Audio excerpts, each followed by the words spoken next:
Go ahead, Mr. Mayor.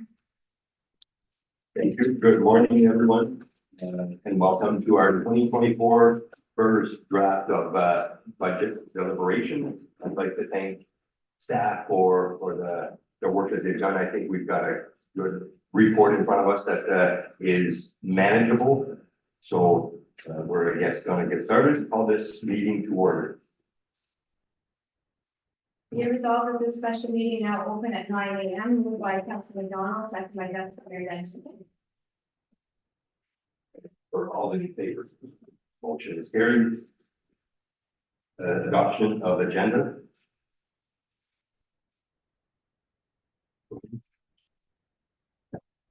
Be it resolved that the agenda be approved as presented, moved by Deputy Mayor Benson, second by Councilor McDonald.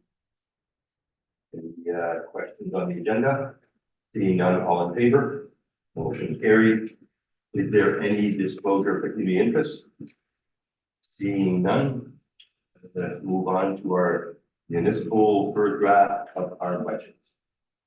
Through the chair, CAO just wanted to thank staff for assisting in offering this first draft. And thank you to Sarah McMillan from the county for supporting our finance team prior to the transition of our new treasurer. Kim Grant, who's sitting to my left. And CAO would like to again extend the appreciation to Melissa in finance. She and Sarah had pulled together the majority of the draft budget prior to the term. Each senior manager is going to provide an overview of their respective departmental budgets, and they will sit beside the CAO this afternoon today. And I also wanted to welcome Dawn Fung from Aqua. She will be doing the first presentation for our wastewater and our water systems, and Pierre Thibault will be here after lunch to represent John, I will pass it on to you. On wastewater and water. Oh, my apologies. Kim does have only on my spot. Through you, Mr. Mayor. Yeah, I've been here like a week and a half, so doing what we can. I just want to give you some brief 2024 budget pressures. Salary increases are 3%. Our benefits increase are planned to increase by 8.8%. There's been changes in unemployment insurance and the Canada pension plan for the thresholds for the ceilings. So once the ceilings increase, you pay more because the employer matches. There's a public works administrative assistant and a recreation director position that have been added to the budget. Insurance increases are 15% overall. However, grant changes have produced an extra $67,000 in revenues, which is nice. Overall capital requests have decreased by $70,000. And honestly, staff has been very, very diligent in trying to cut where they can cut to make this tax increase palatable to council. I would just like to say thank you for the staff. Everybody's been very welcoming and very helpful. For next year, I was talking to Councillor Denson, and he was requesting, and I will give it to you next year, the changes in the overall budget. So what's being presented to council is a change of $250,000 roughly. So next year you will see of that 250,000, maybe 50 is salaries, 10,000 is insurance, that. So it gives you a really good breakdown for council. At this point in time, due to time constraints, this is the best I could do, but it gives council an idea of the pressures that staff have had to do. Thank you. Thank you. So I believe we're done. Any messages from council before we get started? We're good to go. So let's start off at our first goal. Welcome, Dawn. Oh, I was going to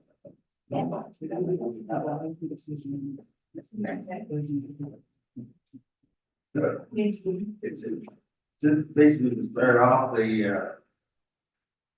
I wanted to also explain that with all the changing of staff and due to the loss of the treasurer, some information basically, it's not. Translated into the older people. You actually have, Where am I going? like, years before, we have a spreadsheet on everything water. I don't believe it's in the budget pack. Yeah. There's. I don't know what page to go to. You don't have it. We don't have it. Well, maybe I can do is like this, the full copy, and so you vote for that. So. She wants it? Yeah, but. I only actually got back, looked at it yesterday and then try to make some, had a meeting with Dawn. And, it's quite what we're doing is quite manageable, but, I believe. Through the chair, will you explain why this is going to be not? Well, it was passed on in, with a budget. But I didn't know it wasn't really passed on to everyone for the debate, but like to think, Stuart need my stuff and. So, not to blame anybody, it's, So Doc, what you were, the paper was talking about, so we have the water and sewer, revenue and expense and stuff. We have capital, so what's. Yeah, so what I would be speaking to is just the capital major maintenance projections for the 2024, our recommendation that we provide to council every year. So the spreadsheet was included in the package last year and we were able to kind of walk through it on the screen. I can speak to it just from here without having it in front of you. And there's nothing that's going to stand out too much in terms of our capital major maintenance recommendations. Aside from some of the bigger projects that we have going on, including the ICIP funded projects, the generators that are going in at Finch, New Street, and Clyde water plants, and the new well that we're going to be selling in New Street.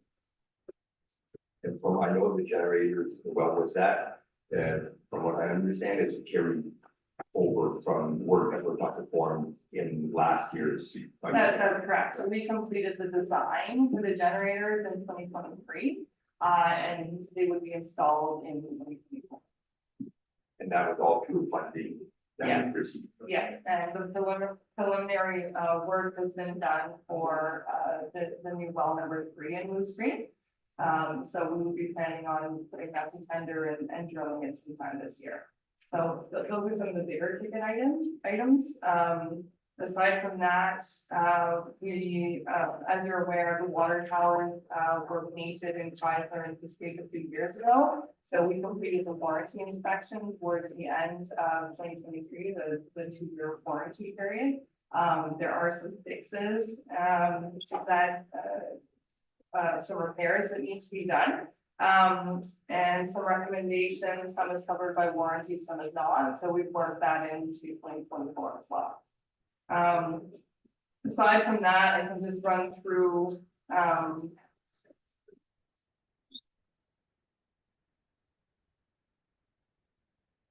We also look at putting that on, attaching it to, our online for the general public as well. And through the chair, yes, that would be absolutely appropriate. My apologies, I thought this was captured. Yesterday. I will let you maybe just go through the report. okay, yeah, so it's separated per project, but we have a major maintenance section and a capital section per project. So starting with Chrysler Water, some of the routine major maintenance that we do. So you're going to see this recurring every year is our distribution maintenance for the hydrants, valves, et cetera, in the system. We have 5,000 for contingency repairs and maintenance, 5,000 for electrical and instrumentation upgrades, 2,000 for buildings and grounds, 3,000 for chlorine systems. For the UV, we've got 7. Every year we have an operating authority audit, so you're aware that's part of the drinking water quality management standard. And then you'll see the water tower, cleaning and repair, that's the cost that we're looking at for, 2024 based on that, inspection that was done in the fall. So in terms of the capital, we just have some money in for a chlorine pump, and then you see the amount for the, that was carried for the generator. So private sewage, again, this is the routine, items that you would see. Our collection system, flushing ceilings, upgrading, camera inspections. Again, we have our contingency repairs and maintenance, electrical instrumentation, buildings and grounds. Generator maintenance is done annually. One of the bigger items that we have on here is the valve chamber repair and replacement. We have an issue with one of the valve chambers of the lagoon, on one of the lagoon cells. So it needs to be addressed as soon as we can. We did carry 50,000 for the lagoon cell cleanout, which was not completed last year. I'll lift up just quickly. For a member of council, I'd rather, if we're going along, I'd rather not wait till the end, then it gets hard to, so if we have a question, can you just elaborate what kind of cleanup we're talking about? Well, basically, we started that 2 years ago. We have capacity in, Chrysler for the wastewater system. And it's basically recommended to maintain your rooms. This would be, so council liking that we could actually delay if we want to invest in something else in the price of water too. Or something else in the water sewer systems. Because, like with the capacity, we get a lot of vegetation growth in the lagoon. And at some point, whenever we need more, volume, it's going to have to be done, but it's basically 25 years now when it was built. So, and that's one of the most less active with cells that, so you got more growth in vegetation in that cell. And basically, at some point we have to clean it, but it's not like we're tight on capacity, but. Again, we're not tight at capacity, I fully understand and support, but I don't want to get to the same area where we are now in the street, saying, so. Oh, no, I don't know if we should be proactive and making sure that we stay on top of it and avoid having the critical, timelines where the challenges we have right now. But the process and that would be, we will most likely in somebody's house work. With a stockpile, as you take the sludge out, you stockpile it on site, and then you have to dispose of the pile when she dries out, which basically it's cheaper than when it's dry than when it's wet. So, capacity wise, God, Yeah, well, it's not urgent at this time. It's something that we do, want to complete. But again, if something else comes up, it's easy to defer. And it's also really weather dependent, if we can get in there and get this sorted. Yeah, and I guess in that kind of discussion, I'm trying to understand what the pros and cons, both financially.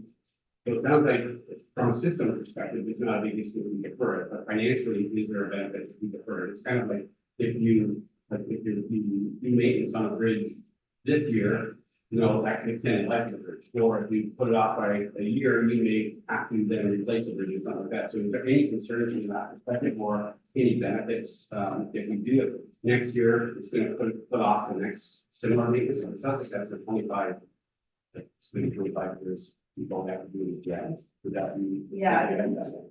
The sludge removal is not done too frequently, but it will increase the capacity in the cell. Right now, we're not nearly as tight as we are in Moose Creek in terms of capacity. We also have the option of Pfizer to open up a fall discharge window, so it's permitted in the ECA for the facility, but we've never had to discharge in the fall. Okay.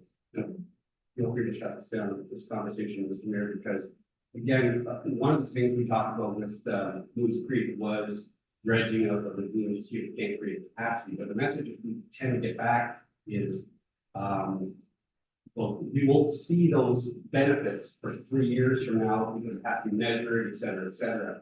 Is that also? Yeah. No, So Moose Creek has the liner on it, there's very minimal sludge accumulation there, so we're not gonna use, much capacity at all by attempting to clean out those two sites. Okay, so, and actually, I was using Morris in this station compressor. If we do that work, does that increase capacity?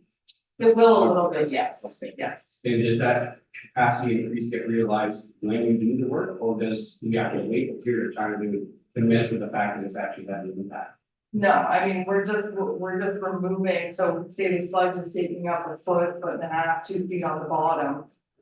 And we clean out around the berms and around the intake is usually where a lot of the sludge accumulates. So we're just gaining that capacity back, so you're not increasing capacity per se, but that's a bad way to word it. But you're gaining back the original capacity, so yes. I'll step in, so what we'll do, which we can have, and I think I mentioned it last time, I'd like to possibly get Aqua to come in with council after this process.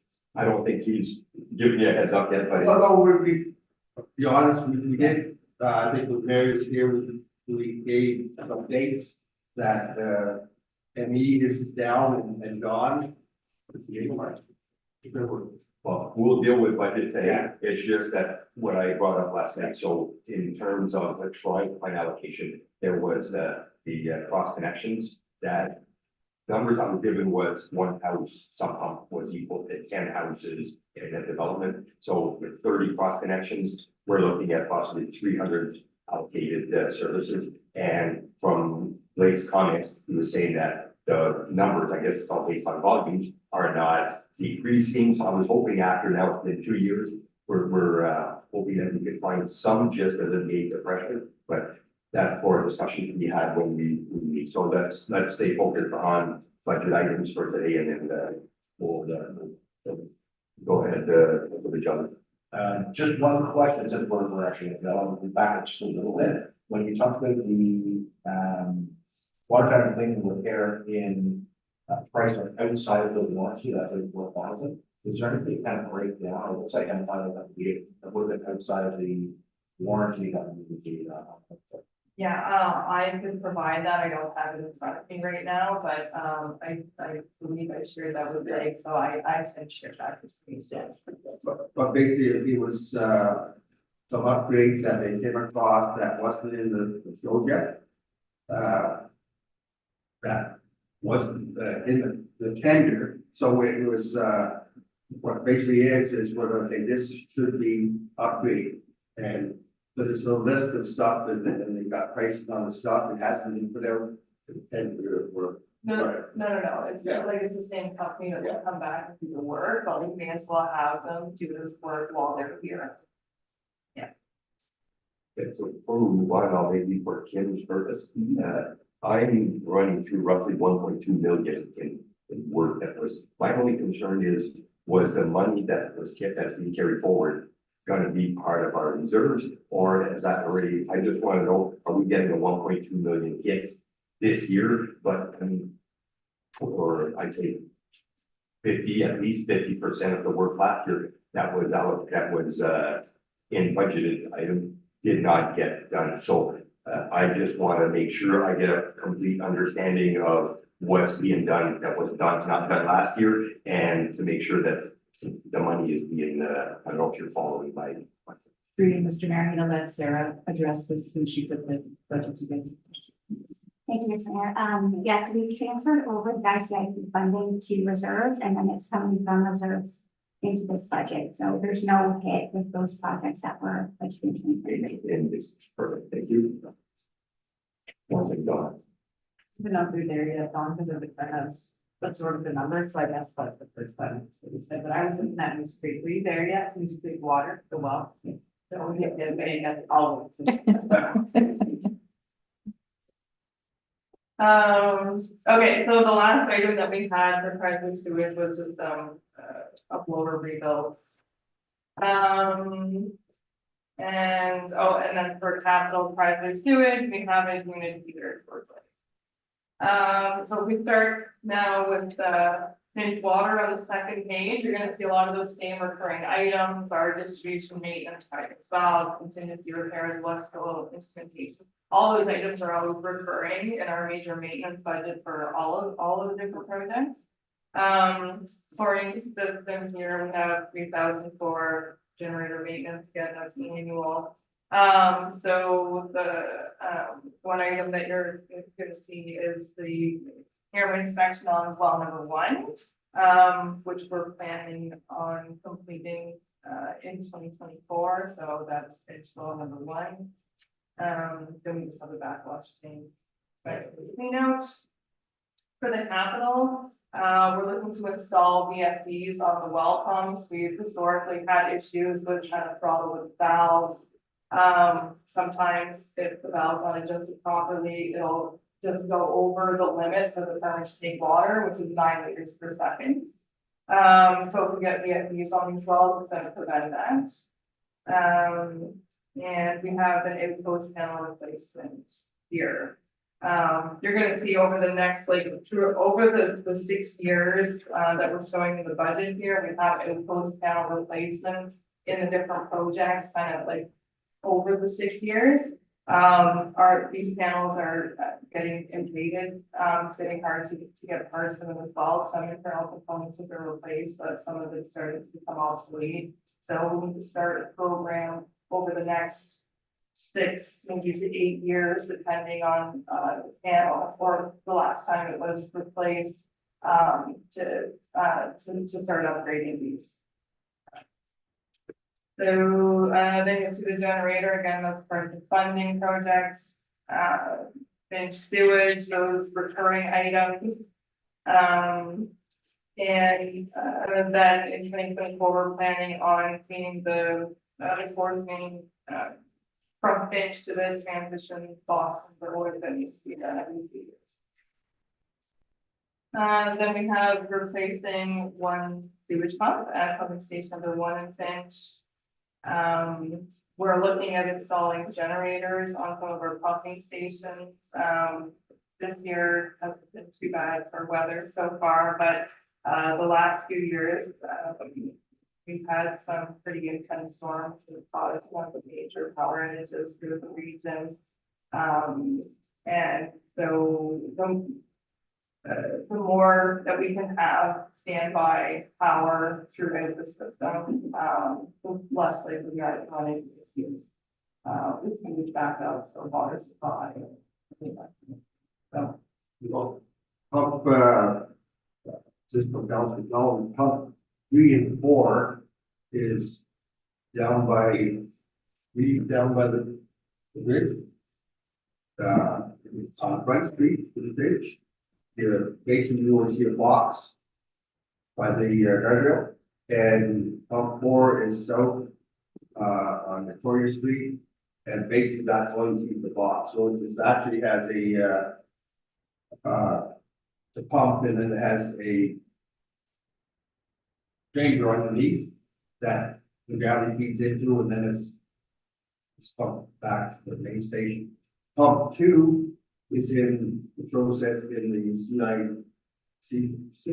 ICIP fund. We're doing the water tower and station 2, and pump number 1 has to be. So, and with the fallout last year, we did have backups, because it's trying to manage all the stations and the flows that they had over the power outage. So, and I believe in a sense that we haven't got really any charge back from Aqua for the claims against us. So it's something that, like I say, why we're doing the water, why we're doing the sewage is because the systems have to be working, otherwise they overflow and they cause destruction with the public. Thank you. Quick question, we've done a question here, but ICIP funding, that is specific to water and sewer. It can't be used for any other purpose. Okay, so Moose Creek Water, again, you're gonna see recurring items and then the water tower cleaning and repair based on that report. Moose Creek Water Capital, we're planning on upgrading the FCC panel there, that's the master control panel for the plant. The outpost panel replacement here, and then the ICIP projects, the generator and the new wells. Needs to be sewage major maintenance, again, same recurring items. We need to do some upgrades to, so we can put the liners there, there's an underdrain system. And there's a pit there with some electrical components, so we're looking to upgrade that. And rebuild the blower and new speak sewage capital, we would be purchasing a new pump for the sewage pumping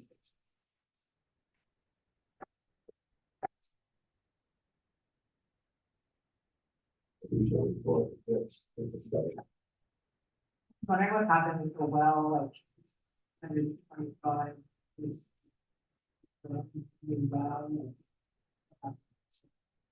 Stuff. So the numbers that you're seeing here had come from Craig and Blake early in 2023. Just trying to sort out how much money should be allotted to each of the generators in the well, so that money can be moved around a little bit. I was just speaking to someone about some potential pricing for the new well yesterday. Looks like it's gonna be more like around $400,000 for the drilling of a new well. So we'll see what we have left over from the generators, and so those values may change depending. So maybe we can just say that not so the site price himself, you know, that's 50, because I think that well estimate based on what it's seen like us. I think But if we get, the costs for the generators and the number 3 well, we're actually. To Papa and we had provided that, Blake and I did that yesterday. And again, it was in 2021, so I know it's probably on the low end. Yeah. And Blake and price, so. something happened with us and like crazy, you guys have to be away from like this is that's and my other concern with the well is not that this really affects it's just not really that it's not gonna work out really. I'm just hoping to get the ball whatnot, whether it's something that seems like you've done a lot, it seems like. But it, so you're saying that 225, just get back to the details, is probably 40%, you know. Yes.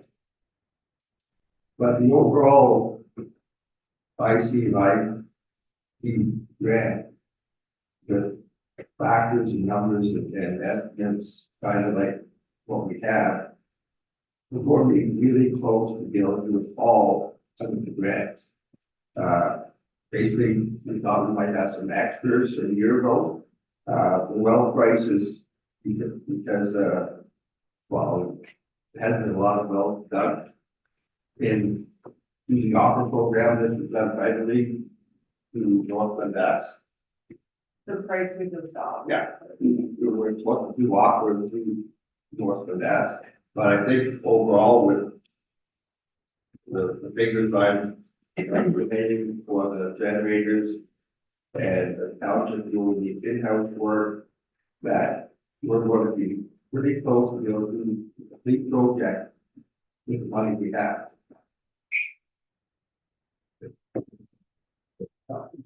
So I kind of want to bring it back up to the top level. In the first term, about halfway through the first term, there was a study done that was recommending 5.7% increase each year for the foreseeable future. Looks like that's what's being recommended here as well. Is that sustainable? Is that still sustainable? Is the study need to be updated so that we can understand whether or not 5.7 is still the number?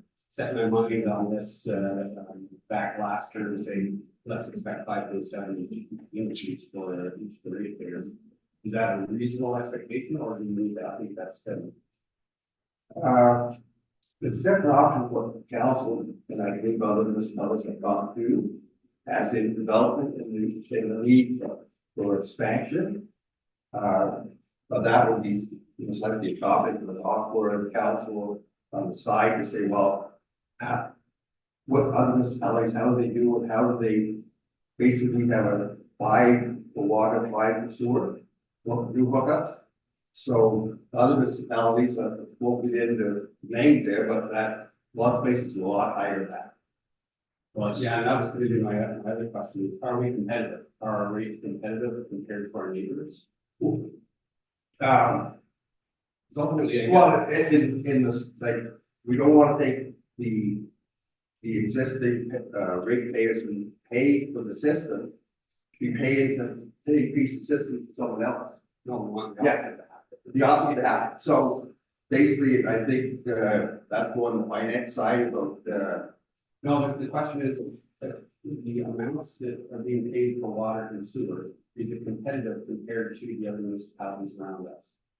So we're paying, we're suggesting that with the 5.7% increase, the proposed water rate would be 148.29, and sewer would be 117.24. Is that So round number, $1,200 a year for water and sewer in North Vermont. Is it? Is it, well, when the study was done, was that done with, right, do you remember that amended, who was it?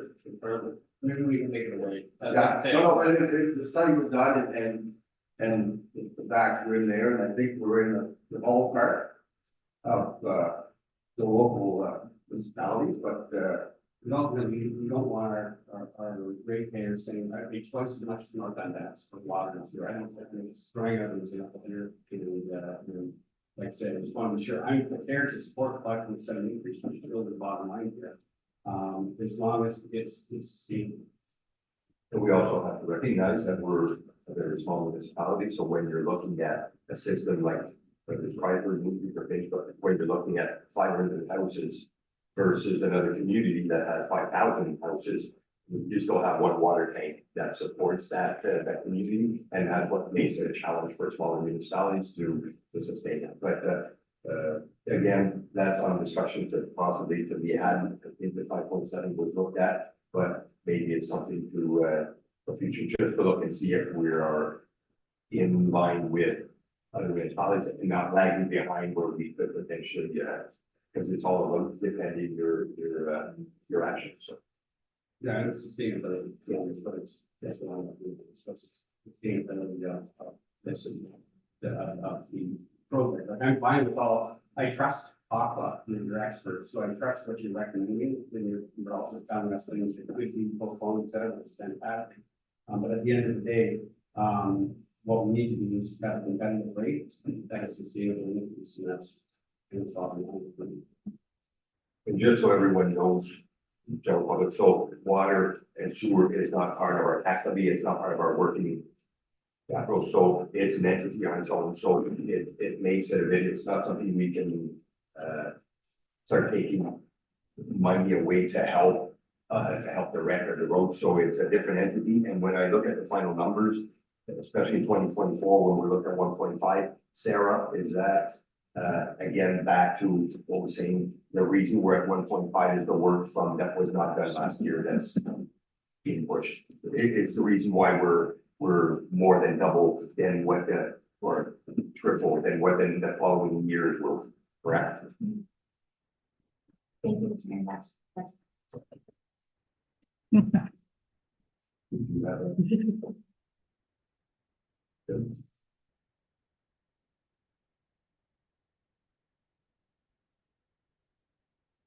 I'd like to invite our moderator, Brisson, our CEO, to discuss and review his building department budget.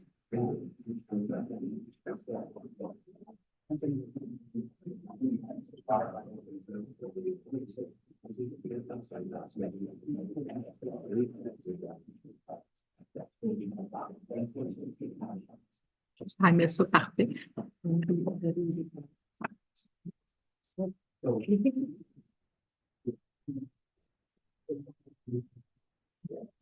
I know it's not basic. Yeah.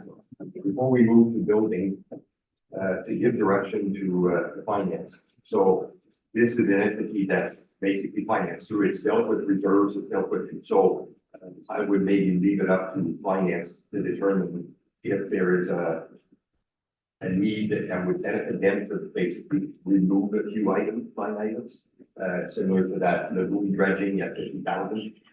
Next year, I think we're at 600,000 instead of 1.5. I'm just wondering and leaving up to you guys to see if, where the reserves are. So maybe Kim, can you add to what my thoughts are, or is it something that you can, elaborate? I can take it back and look at it, for sure.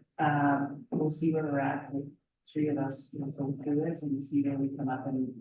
You haven't had much input in regards to that 5.7, if there's some. Some wiggle room to lower it. There to lower, or like I said, we have to look at ways to, we're coming into areas where we need funds Yeah. for projects. And if we stay at this low level where we're not gonna reach it, and I don't wanna come a year where we need to say, okay, now we're going up. I believe there's one municipality I read, are 34%, and if we can avoid that, and play more with, It's Matheson. Okay, so anyway, just for you to look at, if you feel that, well, how about if we take this and just play, I know it's not changing our rate for tax levy, but it's more again, seeing where you feel that would be best proportion. no problem. Okay, thank you. Yeah, the VMA, if you can get your hands on the VMA report, it's did a really good job of forecasting out. So it's just how we meet our forecast, I guess. All right, so moving on to building. Let's just get the page here so that the word for June.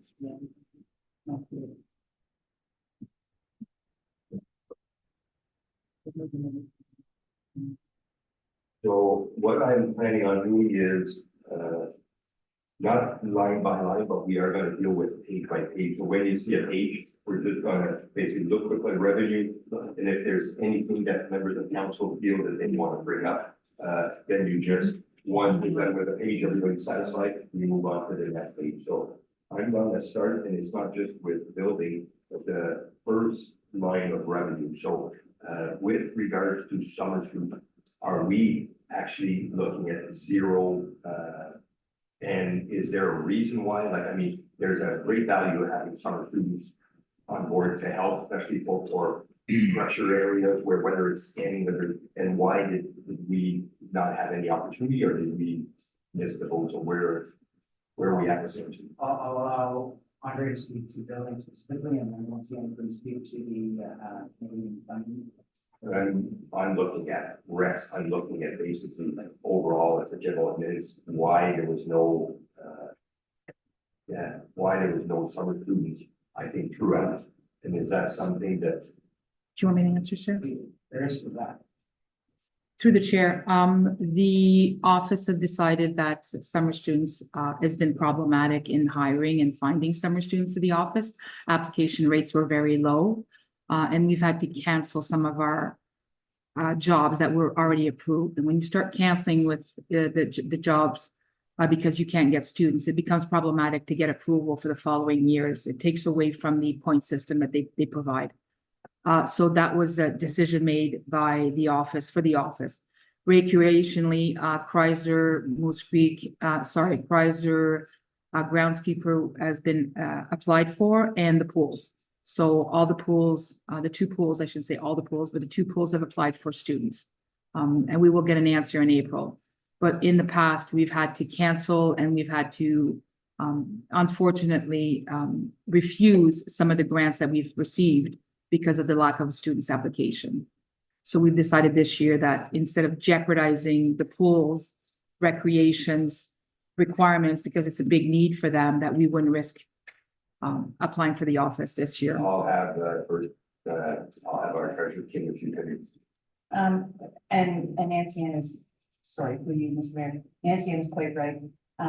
It's been very hard to hire students because now the competition is like $17, $18 an hour out there now, for students. And not only that, I believe nobody in SDG got any grant funding for all the applications that went out last year.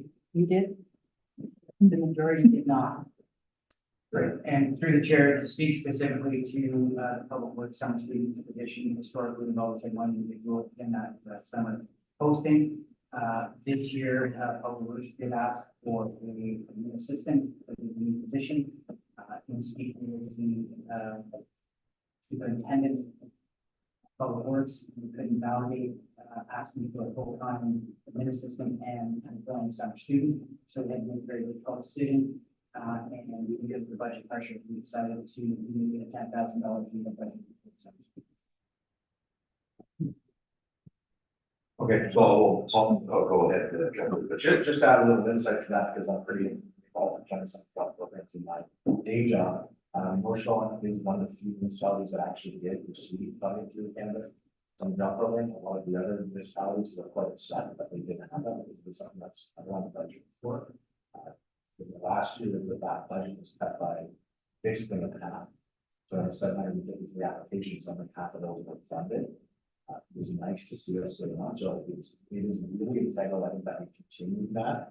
Because we bumped off of that list to get it back up to that level with the amount of other, not just municipalities, but profits and for-profit organizations, but apply for that funding. We need to keep we need to keep those asks up. Even reducing the number of job asks is, I would not say is advisable, because it would risk between the funding and for getting that application. So, they have been a little more flexible, I know for this year, changing the job descriptions for some of the applications once they've been allocated. So we have sense of they can be now, that is part of the program we're looking at, that those jobs can be redefined.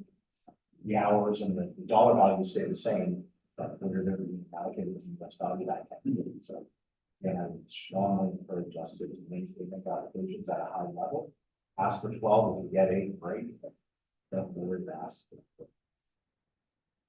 Through the chair, I just want to be able to make sure, for transparency, that we can justify having those jobs. I believe we missed the window for applying, correct? Understand that would have been January. I believe, for the summer student funding. Actually, this year, the funding application was a lot earlier. It was in December, and I've applied for those for the rec groups that I've applied for. So to apply for more. Last year, we've canceled, I believe, 3 jobs, which reflects badly on us. So all that to say, but the grant application window is closed. My thought there was just a prime example, everything's being digitized now, so you're trying to get everything down to, so just documents, whether it's in the, with regards to scanning and having somebody can take a lot of, we're looking at moving into the building, and, you know, instead of moving all the boxes, if you've got everything scanned and organized and archived, then we can store those elsewhere and not that. So anyways, that's just Just for my clarity to the chair, that this was reviewed and scrutinized while I was related. Was So, and we have to see it. through the chair, yes, it was. We have different projects coming up for point share, and it's on the budget table as well that administration is coming up with. So that'll change the variance. I'm not saying that next year won't be, but we need to regroup. We need to look at budget. We need to look at salaries, and we also need to look at timeframes. Most of the problems we're having as well is that we are dependent of the grant. We won't hire students without the grant. And most students have already found jobs by the time we get our grant response. So that's something that council is going to have and administration is going to have to look at. But if you want to hire students, you may want to do so without the grant, because it's a problem. Like most students and jobs have been filled already. So. Yeah, so if we don't hire the students, does that mean the work that the students would have done doesn't get done?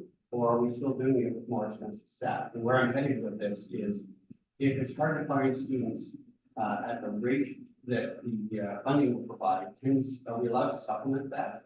Yes, so could we supplement it? Because if we're going to pay the money anyhow, because of higher price staff have to do some of the work or whatever, then from my perspective, it may be worth it, to still apply. And again, what I think I'm hearing Councilor Jelly say as well is that you're right, NCM, to ask for the money and then have to give it back is bad, but for not asking for it in the first place, it's just as bad. Mhm. So it's kind of like pick your poison. And from my perspective, I think it's probably better to ask for it, because if you can bill, then you'll have it next year. But if you don't ask for it, you're not gonna get it next year. And through the chair, we do subsidize it, it's about $8, I think, we get.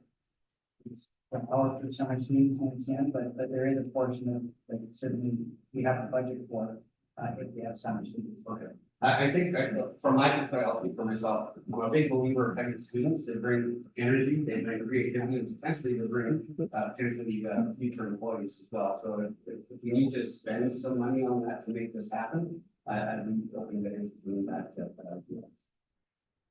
Sorry, the cost is 50% to us plus the merch, so the taxes and everything else is on us.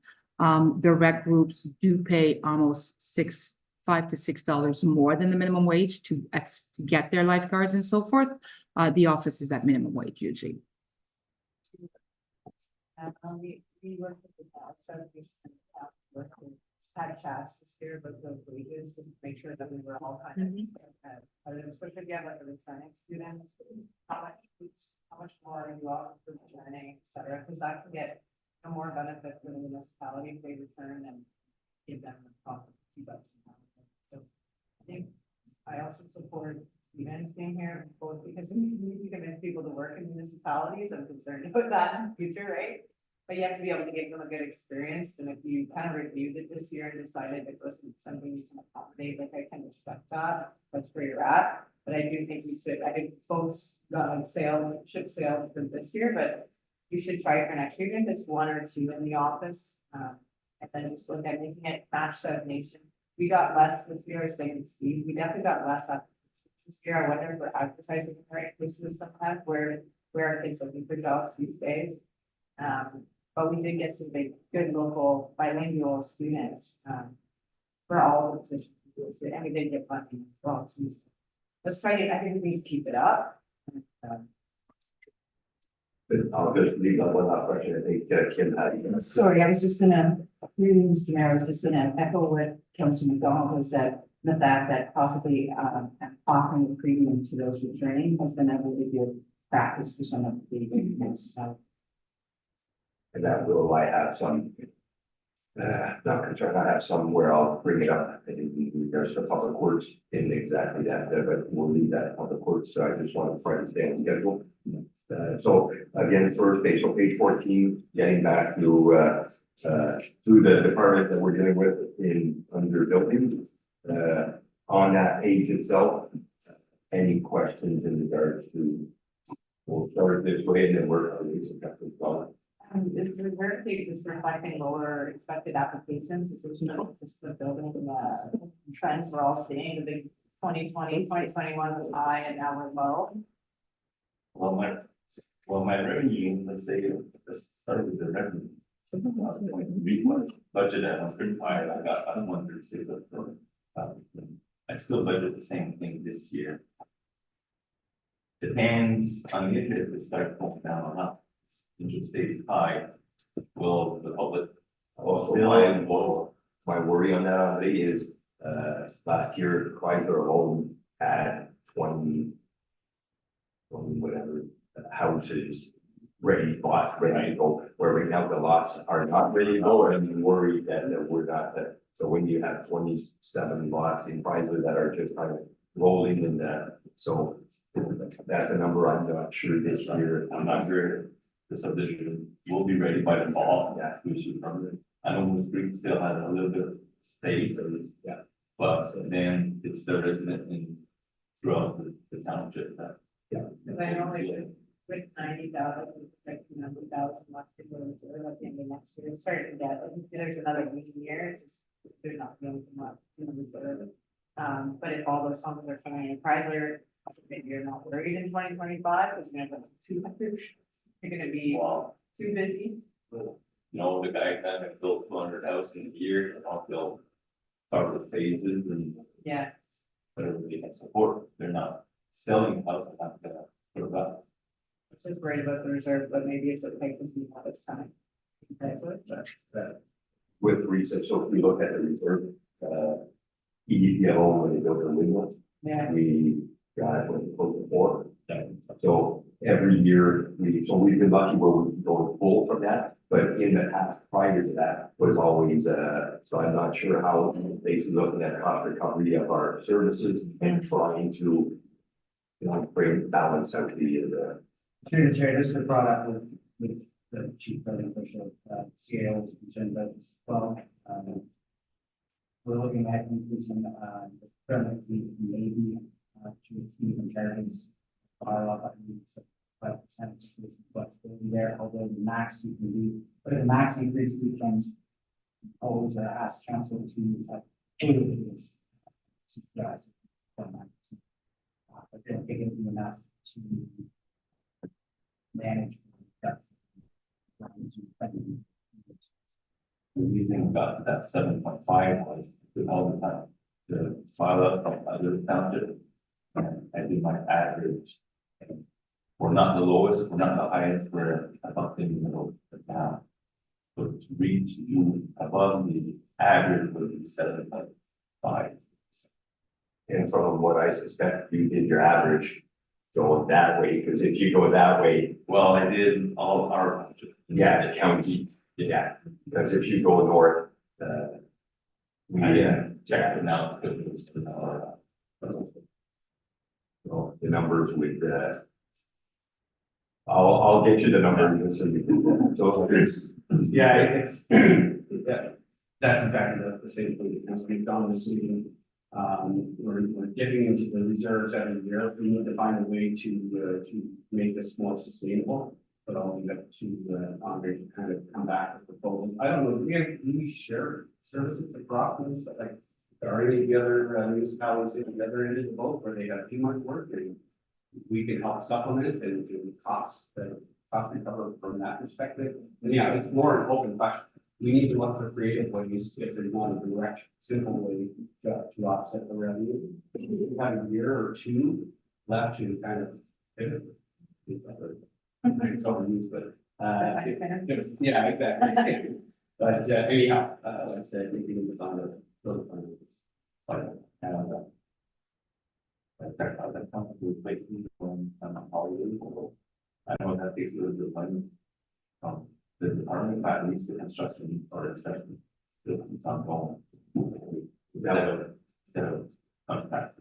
do you reciprocate, like, does Jacqueline have somebody that does it formally the way, or do you help? The guy over there. So you're not helping him out at his end to balance the. like the deficit, sorry, the deficit, like, that we have, the reason we take from the is because there's not enough permits, right? Not enough work. Doing the revenue of 135, which is the budget last year and this year the same. When you gonna get to that this year, depending on the interest, the same. I think what Steve's saying is like, should we be contracting staff time out to another municipality to recover costs back? To balance this budget, because either if you have enough work, then the fees aren't right. If you don't have enough work, then there has to be another revenue source, like. I know Russell, I think, used to Dundas, or the other way around, but I think that's what we're saying, like, is there a lack of permits to make this budget balance, or is the fees incorrect in the budget balance? And that would be good to figure out in the next year. Since we've been increasing the need for and gold. Okay, so there's a one pager for building, so it should be any questions, on that side. I just have one, so, legal fees for 2023 were higher than the norm. What kind of legal fees are we looking at under the building that would support 6,400? Or engineering, or is that a specific project that would have been that falls under your department? You can't speak the names. Through the chair, there were a couple of files that we did have to get solicitor input on, I'll refrain from providing the names or the information on. But that was a one-off, that's not something that we anticipate, we'll leave it at that if, again, I'm looking at this group, so. So other than that, I'm all good. Everybody else is good with building. Thank you very much, Andre.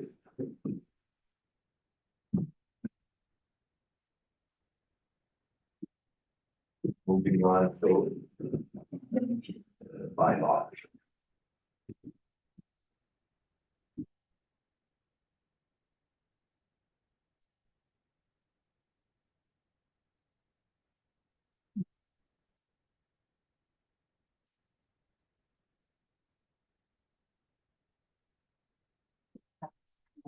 Good morning. Welcome, Nancy.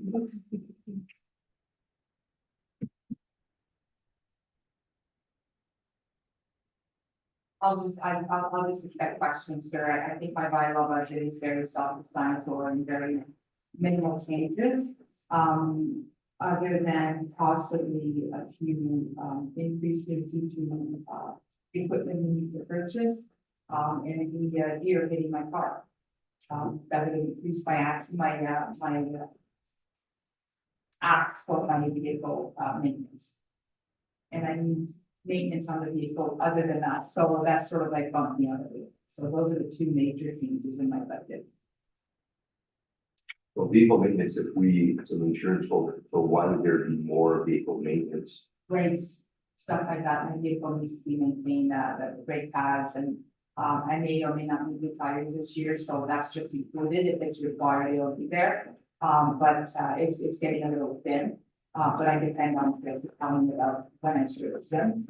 And I did get a quote for the brake system and the tires, locally. And then a deductible for my car. Because we gotta get Chris to do the maintenance of the brakes, or is he doesn't. No, sorry, try. Oh. I trust him to tell me I need it, but that's about all he's gonna do.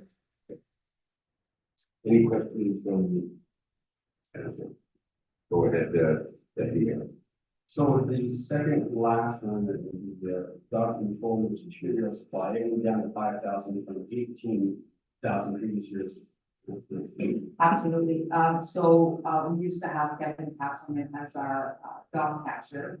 And Mr. Castleman no longer owns the town where we were dependent on and where this cost sharing is from.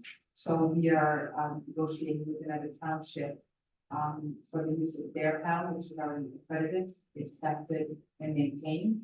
And it's gonna be a pay-per-use fee, which reduces our cost significantly. So unless we have a dog or an animal that needs to be boarded, there won't be any costs to the township anymore. And the other one, we're just looking at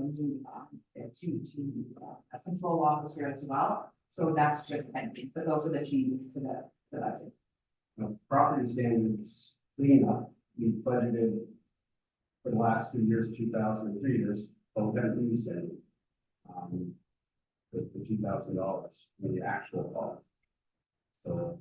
But this is, it's scheduled because we do have some property standard issues, we do have some clean yard issues. We've had to hire a contractor last year, but we billed the homeowners. It's cost recovery, but there is some cost that may incur to our township that we may not be able to recover, and that's why that's there. Okay, we haven't seen any actuals in that column unless we kind of reported all of 2023, since 2021, and it's only $100 million. So, when we make on the $90,000 chance to on some of that. Absolutely, so we could probably bring it down to $1,000. It is cost recovery process. Well, that's it. Is 215 by 27. yeah, 27.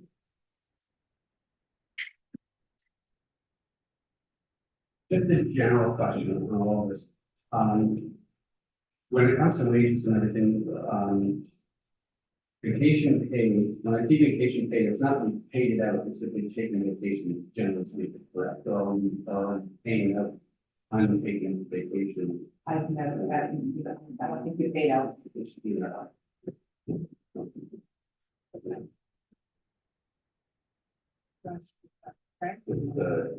Anytime, so I'll never cancel if you want, because if I'm not, I'm looking at my numbers. I'm trying to work here. Sure. What's your like vehicle, like keeping an eye on the corners, like if you got actually 6,000 for your maintenance and you take on the replacement, or what do you think? So my vehicle in 2020 was purchased in 2021. I am very meticulous about my vehicle maintenance. I figure if it lasts very long, my mileage is less than 100,000 still.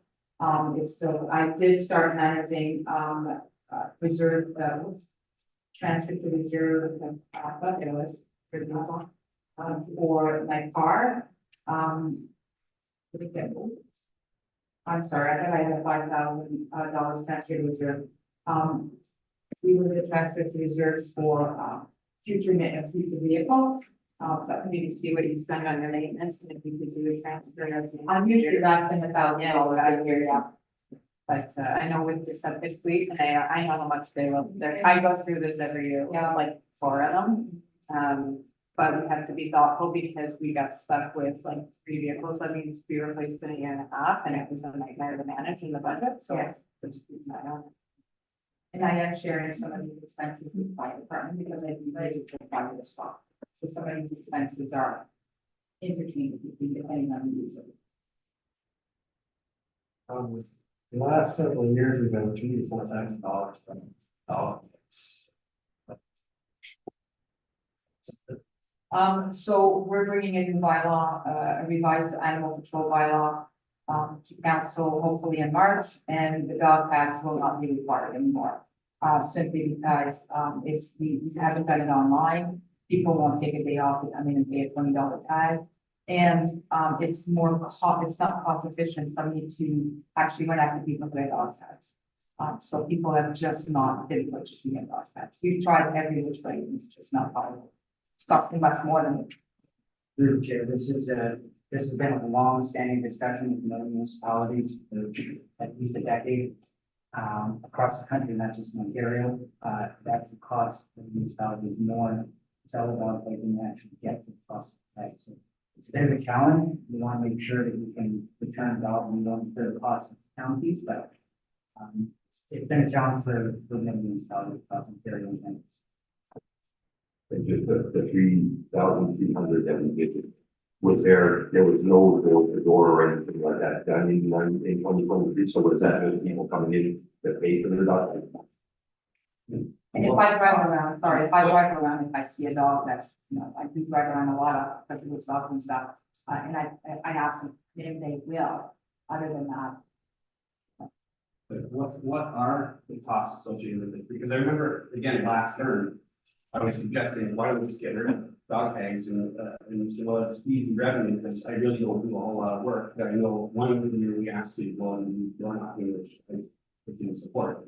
But for the base revenue that we get here, unless there's actually associated costs, I guess we pay something for the tags, what is the cost? Because if this is passive money that we are going to receive, I'm pretty sure we bought a dog tag and we continue to do it. What are the costs? All my time for one, and trying to get enforcement, the cost of issuing a contravention to somebody who's already struggling in some instances. So the contravention is not helping, it's not supporting, it's $100 for a $20 tag. But I believe you said we did that in 20. No, I didn't do any. We got, so it's Carol's time, I think, would be. Yeah, Carol's time into their dog licenses, we have kennels that come in every year, that we inspect. But I don't do door to door, I tried it door to door, and it was a little problematic.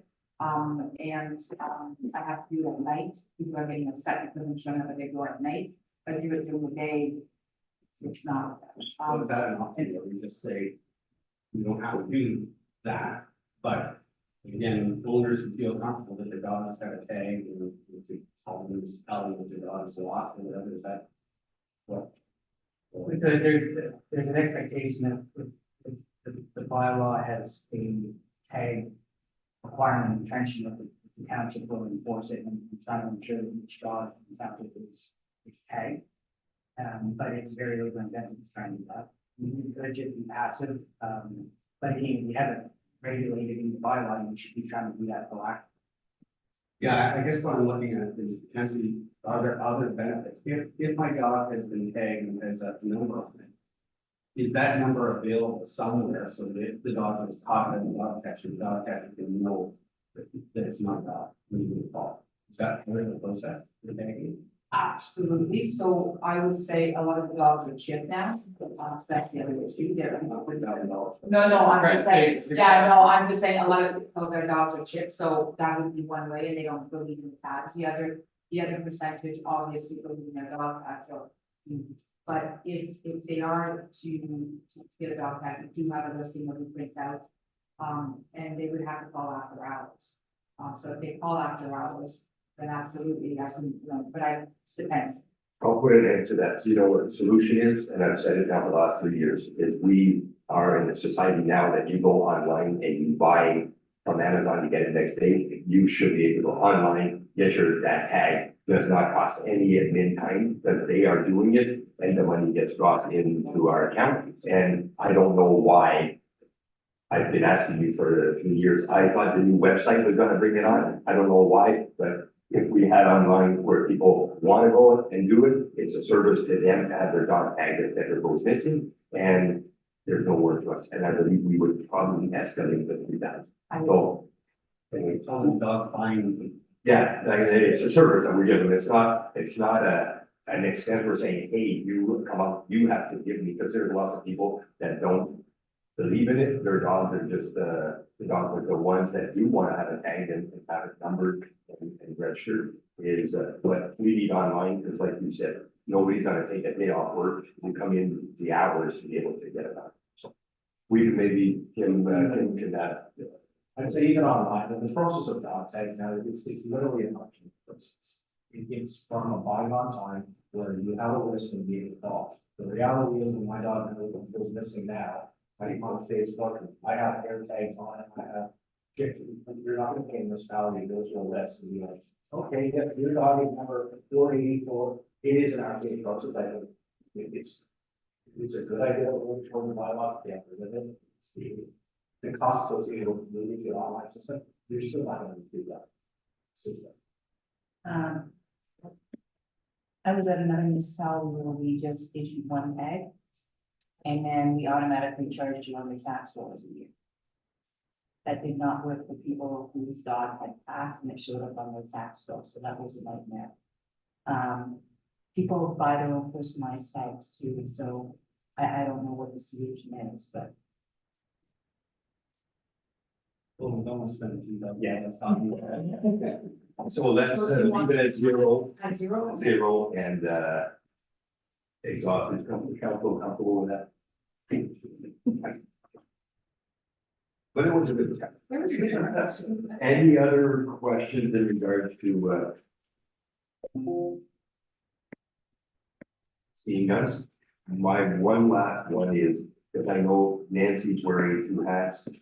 When you look at the CPP contribution and you look at both, it just drives me nuts because the federal government will, it's not like each municipality, and Kim, you can make sure I'm saying that, I'm through to what I'm saying, but you don't get that back. Like if I overspend my CPP after the maximum, but does a municipality pay, so if you're paying more, so for example, fire and bylaw will exceed the okay, don't have CPP. There's CPP. Oh, sorry. Yeah, that's right. So there's 5,100 under bylaw for CPP, and then you've got fire that's in there. If they exceed the amount, do we get it back? For you, Mr. Mayor, we usually don't exceed it because there's a ceiling put on the software system that calculates it. But what about if it's a bylaw officer that's also the fire chief? Do we capture that? It's perfect, I think it's gonna be fair, I think there's a pretty unique circumstance. Yeah, I know what it is, but I circled it for that, because so that's something just to look at, but you know, our government can get their share of their fair share, but when it exceeds it, I think it's something we can. No other questions? We're good, so thank you very much, Nancy. I was thinking of going to 10:30 to split up to a break. Do we want to jump into, do we feel more time for fire or more time for meetings? we want to go with the mid first and then we'll start, fire after, because right now I believe we're ahead of schedule. I think, we've got to need to finish fire than mid, so let's, Through the chair, this is certainly a discretion of council, so we can, amend the agenda and I can jump right into administration. I think it'd be a fairly straightforward discussion, I think. well, you know what, let's follow it, let's stay with fire. At 10:30, regardless, we'll probably have a break and then fall back into it. So we've got, well, Nancy, you're not here, but let's stay there, we're gonna jump right into. So before we start, because the operations is part of there was a little typo on the capital side of things. So if you go to the top, the capital portion of London Fire Services, you'll see that it says radio and pagers. And, that will be page 38, I believe. Sorry. And the radio and pagers is a typo, it should be air compressor. The numbers are good, it's a title of the budget that's wrong. And I'm bringing it to your attention because I'm going to discuss radios and pagers in the operation portion of the budget.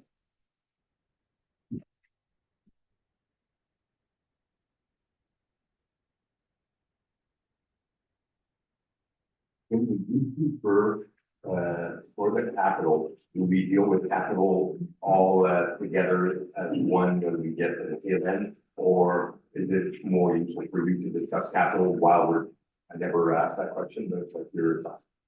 I think if you go through operating, it's fine, and then you can focus more on capital, because they're usually your big ticket items that if council wishes to pass some major changes. Like you can take out the $100 and $1,000 to operating, but it's the free capital items that we're making your cap, so Okay, so I will keep it as one, that would be good. that's a big one. Okay, so on the first page, we've got half of revenues and partly, so. I've got my own, and as we speak, if a question that answers your question, maybe just mark it off so that we're not duplicating. So we want to, start.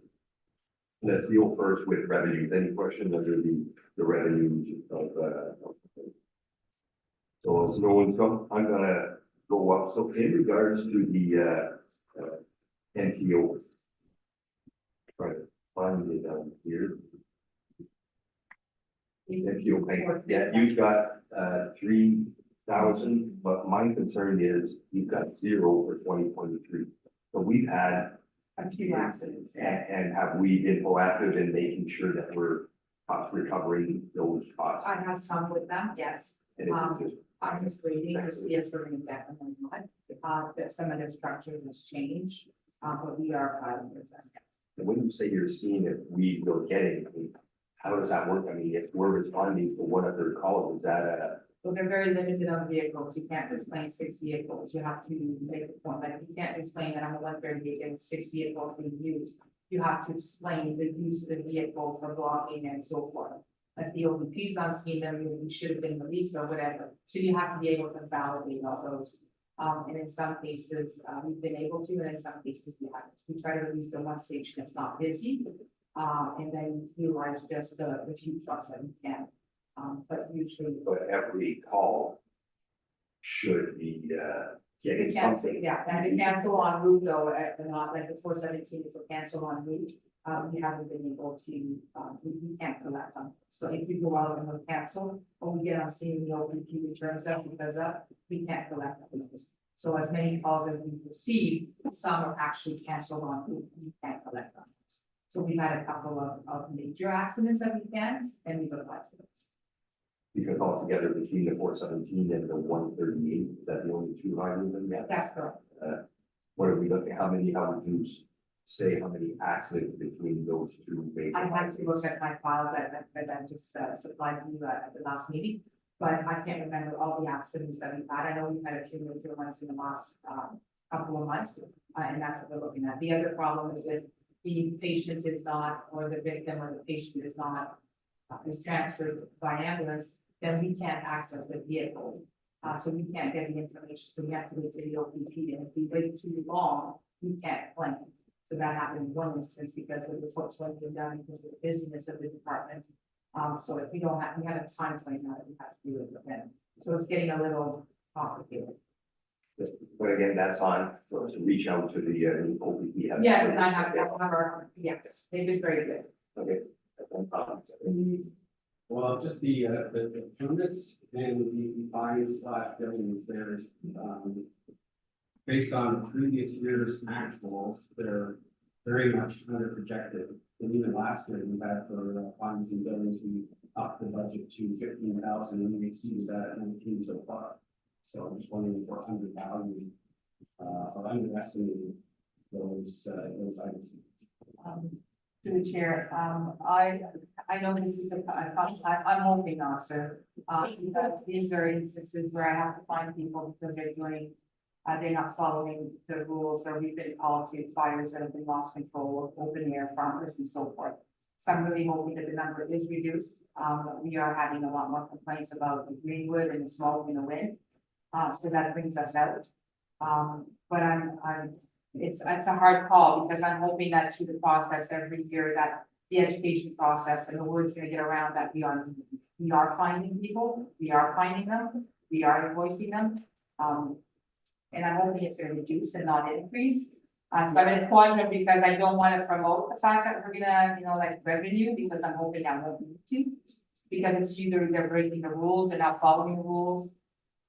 Okay, well, then I guess then we should see an equal reduction in the expenses. If we're gonna be optimistic in the revenue, then we should be optimistic in the expenses as well. And generally speaking, the expenses are budgeted over previous rather than under.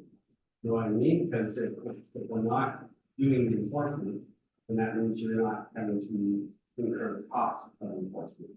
Well, when I say enforcement, I mean responding as well. Yeah. So for example, when we do the fines and billing, it's not a ticket I'm issuing. We're billing the vehicles. So for every open air that is lost control, or that we are called to because the control was lost, we are fining the homeowner $540 some per vehicle per hour. So those are the fines. It's not an actual contravention to say. So I'll ask it some more Yeah. mathematical. Yeah. So what we're saying, based on actuals, we do, 2023, year, $24,000. Below budgeted, $13,000 of revenue. That's about $11,000 less revenue than what we do. So is there equal $11,000 less expenses? Because you're saying if we're going to be optimistic that we want to have them increase, we're not going to have to charge people, that means our expenses should be $11,000 lower as well. We can't be optimistic in revenue, and be pessimistic in expenses, otherwise it creates a gap. Correct. My biggest expense would be my automatic pay. Is that the one you're discussing, sir? I don't know that. Okay, so- Between. Okay. So the automatic aid is, we have to meet a certain response time for our township in a certain area. So the area is so that would be, the biggest item would be, just bear with me a moment, it's on the second page. So, it's, 8430, so it's not. Almost 10 from the bottom. So 8430, that would be our biggest expenses that I would be guessing at. And the reason there's that discrepancy is I'm really optimistic that I won't need the fines and open air is gonna be a little bit more restricted and a little bit more followed. The second portion is the automatic aid. Automatic aid is for our neighboring partner to come in and help and respond on our behalf when we can. That $15,000 is always high, and it's there because two reasons. They will respond on that vendor rolling down to the township's orders on our behalf to make a response time that we have to legally make. The second portion of that is that if we have an open air, I can charge back whatever we are charged by our neighboring township. Where I can't charge back is if we have a barn fire or a house fire, and they are supporting us in the first hour or anything else. We have been very lucky that we haven't had that in the last year, but it can go fast in an hour when you are asking for support. Anything above the first hour, we have worked out with our neighboring partner in our Glengarry that we are connected, we believe, and then if we are requesting or mutual aid or general costs, we've been able to do so. But it's very tricky to balance the both. If you're asking me to reduce it by 5,000 on the absolutely I can, and hope that we can, and we'll require it. Question on the public education, that is, you're looking to triple the budget from the past couple of years. Is there anything you plan on warrant tripling in 2006? Absolutely. The debts in Northstone and in Ontario have increased. We've had 133 in 2022 and 100, and I don't have the numbers for this year, but it was already high and past the hundreds in 2023. We have to increase our public education on smoke alarms. We found that we have a lot that don't have them. We were lucky enough last year to be able to be granted smoke alarms and CO alarms by Emirates. So we were able to provide them to the vulnerable sector this last year, which we have done successfully. The other portion is that we, as a public education team, went to the 100+ women group, and we were able to put ourselves out there and ask for a grant at the same time for a new mascot. We weren't lucky that night to receive the grant. Another group received the monies, but it put us more in irony. So we were able to visit more homes and do more inspections, and we were able to visit more seniors' home and help them with some of their prior public education. The other thing is, through that venue that night, we received a private donation for half of the new mascot I would like to receive. So we received a donation of $3,000, and then $3,000 extra that's in my budget this year is for this new mascot. It's called Dippa, and it's a smoke alarm. It's an interactive smoke alarm, like Sparky. So it's in addition to Sparky. And I found that children are very, they talk, they tell you things. So that's my $3,000 is going there. And we're trying to get some material that's more up to date and more like the farm shows. We're going back out there. And the last 3 years with COVID, we've been very restricted. And last year, and the team is back on their feet, and we're going back to door to door. And so I'm hoping to be able to provide those smoke alarms as well. I support the idea of smoke alarms and being able to subsidize. The concept of mascots, I get it for Sparky, it's like little fire hats and they want to be firefighters. I think for smoke alarms, the demographic, the target demographic is really there. That is your homeowner, that is your parent, that the responsibility is to keep your family safe. So I think the target audience is a little bit different. So it's maybe not looking at it. Having this very expensive than most of the world subsidizing the actual purchase of that, because that the $100 CO smoke detector for the chest fires following that. I think there's a lot, we did a lot on the way trying to promote children. Figuring out the concept. They get the concept of it's supposed to leave and get out a lot more than adults, and they're absorbing at that age and they bring it home. So the concept, I understand, we go through schools, we go through a lot of education, and the kids bring it home and they go, you know, that's, I'm not saying the kindergarten classes, but we did receive half the funds for it, and I'd like to continue with it, whether it's this year or not. The person is very aware that it may or may not happen at budget, and that we may go out and ask the associations as well. I'm not sure what's gonna happen. So the ask is on the table, and it'll be up to council to decide if they want to for it. But definitely, I would like to keep some monies, extra monies from our previous budget for those smoke and seals alarms. So we go through the fire council, so they're less expensive. Oh, let me check. So the COs and smoke alarm, I fully understand that we go into an inspection, there's no fire alarm, we will put one in there. Correct. But you also promote that many people that can turn around and go buy their own smoke alarm. So you could put a CO there, give them the week to go, and then go back and get your CO. So and if the 6,000, if we look back in the last, you're mentioning numbers of fatalities in the, that's what we've been fortunate. We did for the time I was on, we've done house inspection, we've done, but to go and say, oh, this year we want 6 instead of 2, again, it's every line item that, and in reference to or to that we mentioned, when you said we got 31, 20, 20, and we're putting the revenues at 10 in regards to fine. I understand you're trying to bring it down, but when you reverse that and you look at underlying items where medical licenses, and you're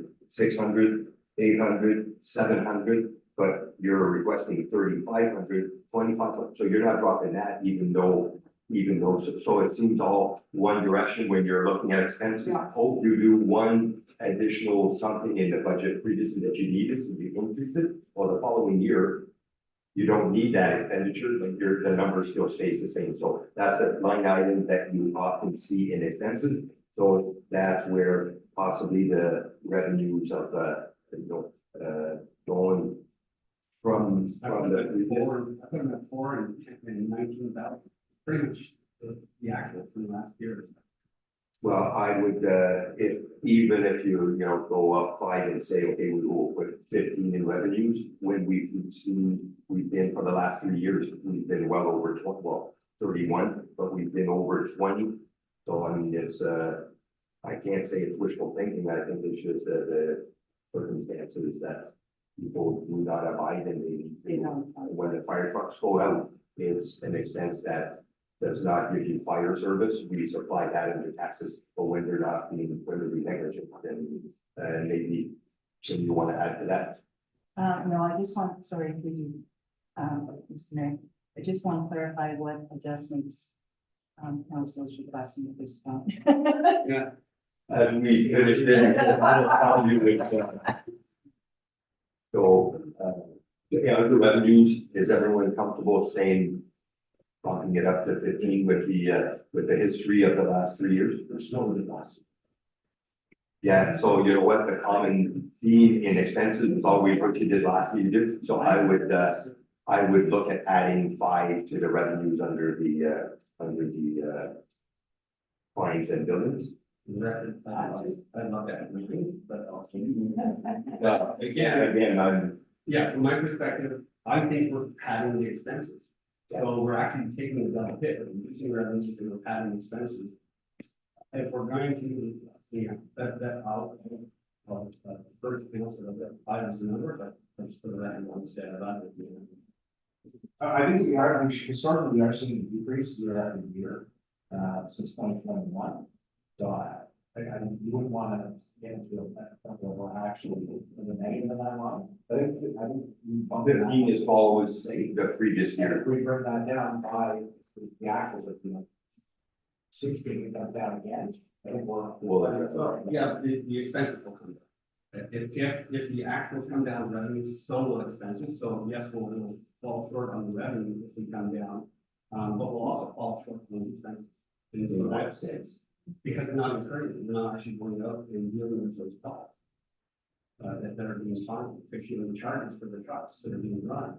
You know, if our revenue's coming down because. You also look at a salary. Exactly.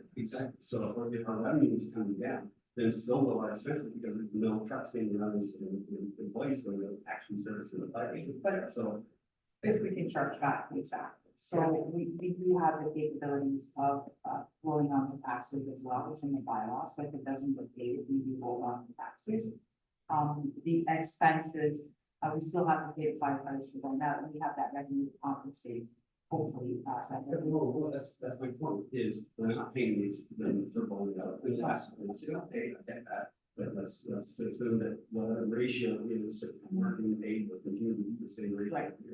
But no, if that number comes down to 16 or 15 or 12,000 or whatever, or 10,000, then that means proportionally, those they're not paying the pressure, they're not doing them. So, yeah. Well, I see the common sense, but what's the wish of council so that we can direct finance? So I'm okay. I think 15. I understand what you're saying. I don't think That's the so let's say say he did it. and that year, it actually does way down, that's not actually done.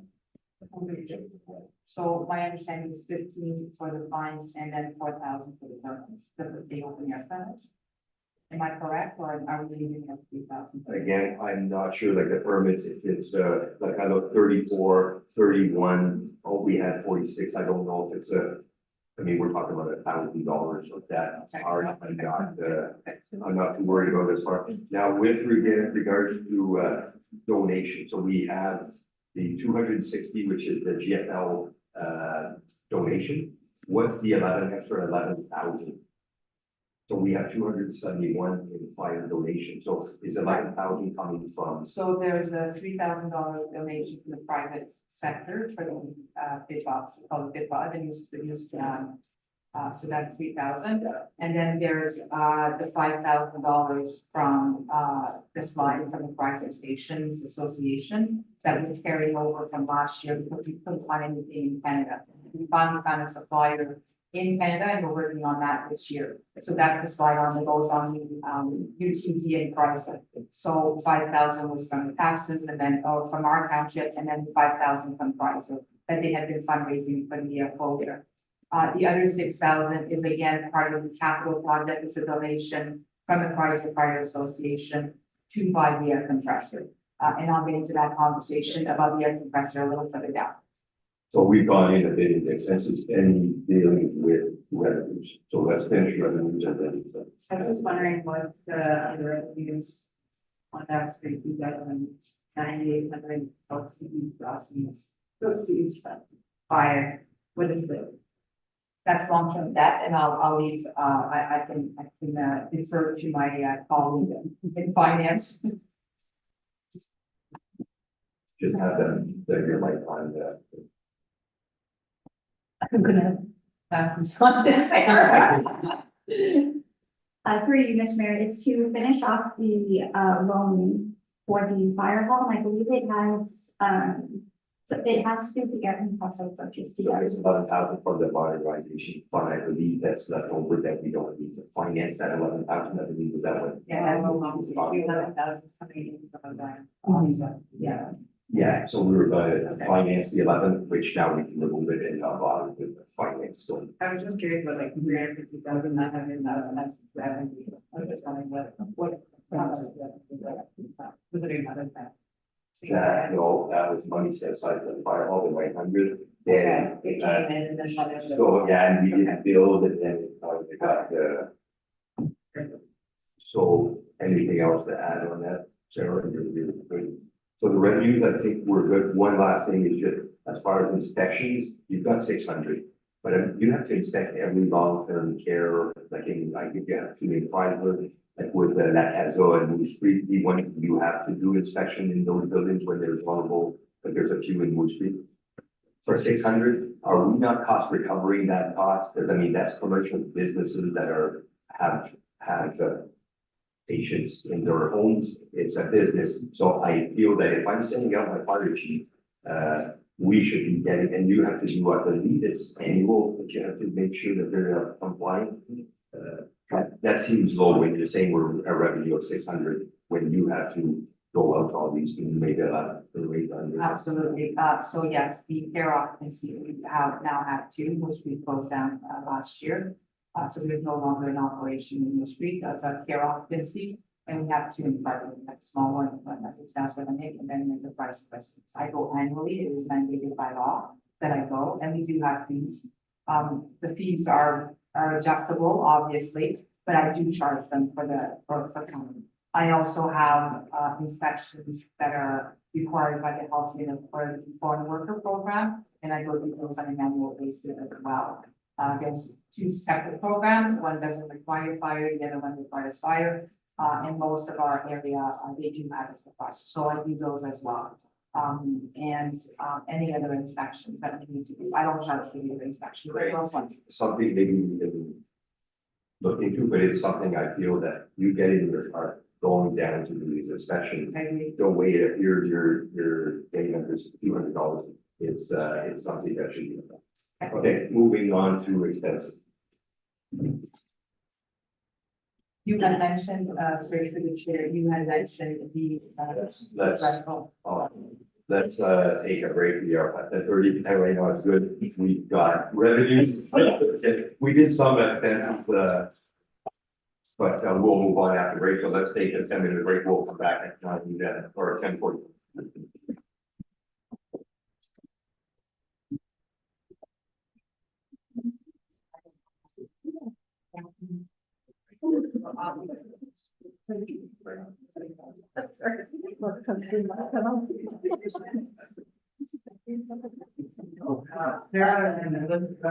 I'm still on air. I'm still on air. Okay. Okay. Great.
Go ahead. Thank you. Hope everybody had their chance to refill their copies, or we're back from break. And we will, continue with the fire. So Nancy, Yep. I'm just putting up my page, sir. Just scroll down.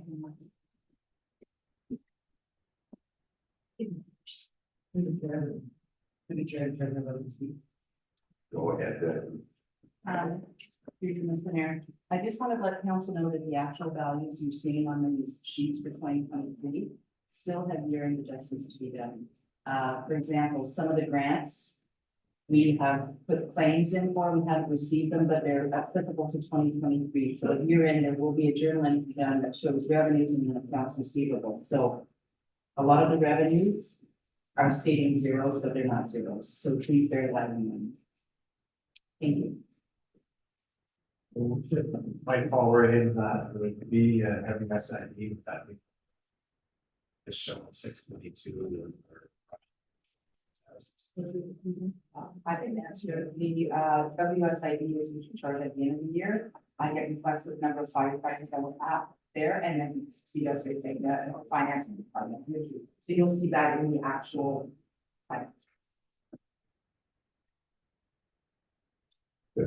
So we'll carry on with starting up expenses. I know I'm gonna speak quite a bit. I have probably more than the rest of you, but we'll start. Does anybody have? Or do you want me to lead and we follow if you have questions to go? So number one, and I'll have, I'm not sure if you had the opportunity to get, so the 90,000 in expenses for our firefighters.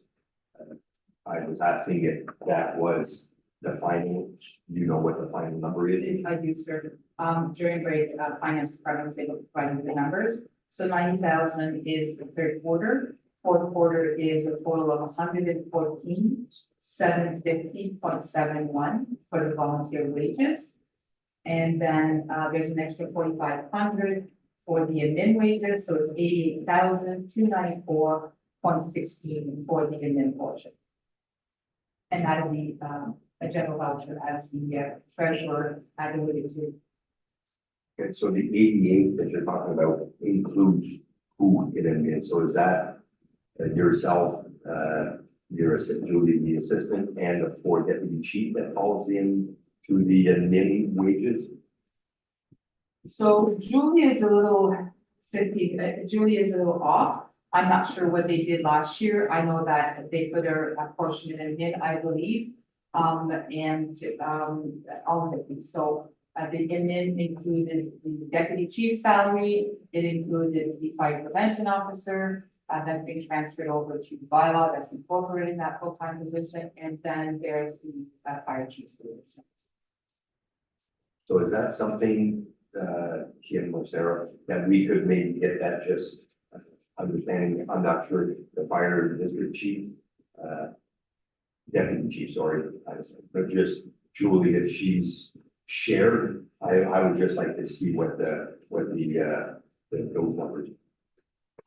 I believe that they made adjustments this year to have a more reflective process of Julie's salary and the 50-50 that she's supposed to be.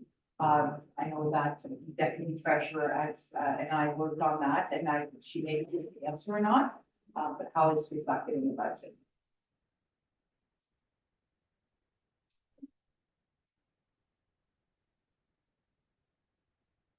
So for this year, we're reflecting, to be dividing these hours, pays half, but it'll be all in one department and a journal entry at the end of the year. Which means, so is it all going into fire and then there will be? That's the opposite. My understanding is that it'll all be, she's building by law, and then we'll do a giant, because it's easier for taxes and so forth. And then at the end of the year, we're gonna take 50% of the cost and bill basically fire. But the 90, So the 90 is not inclusive. the 93 includes half of Julie's salary. No, sir.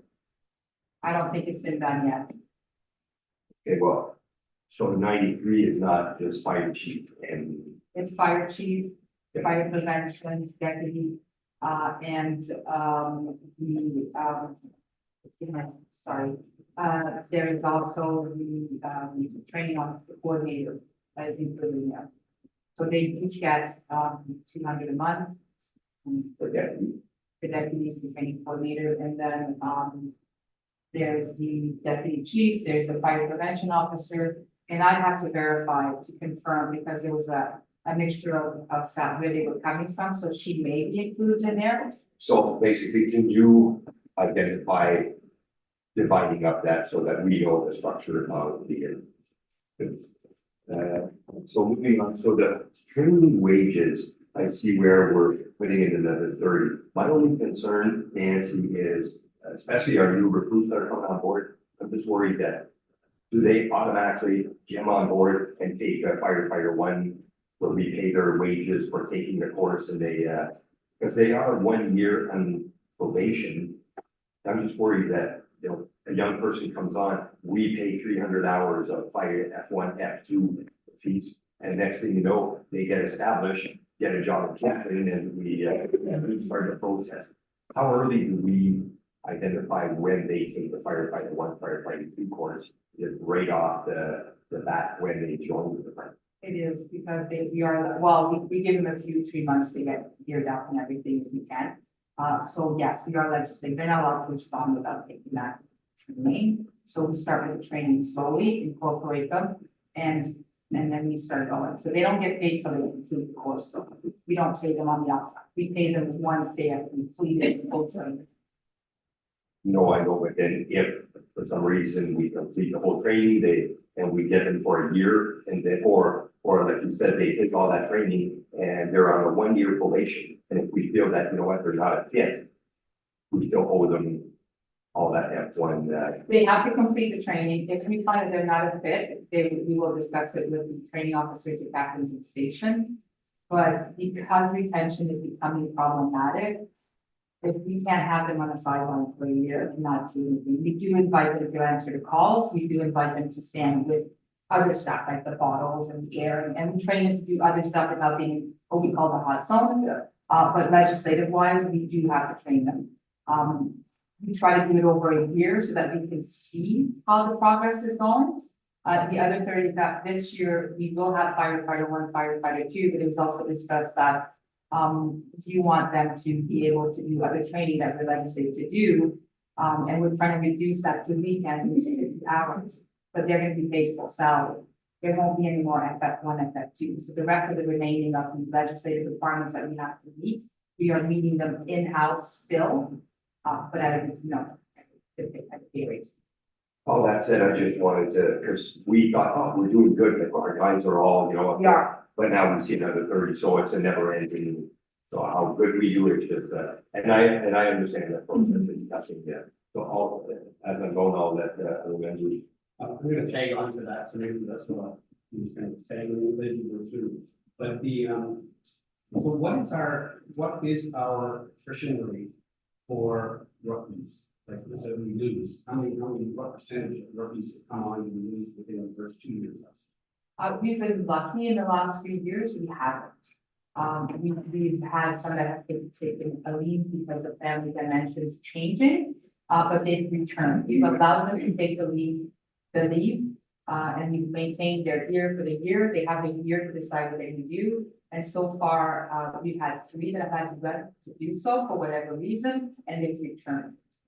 But I'm gonna get a report from those on the community report, maybe in your monthly report, you get high.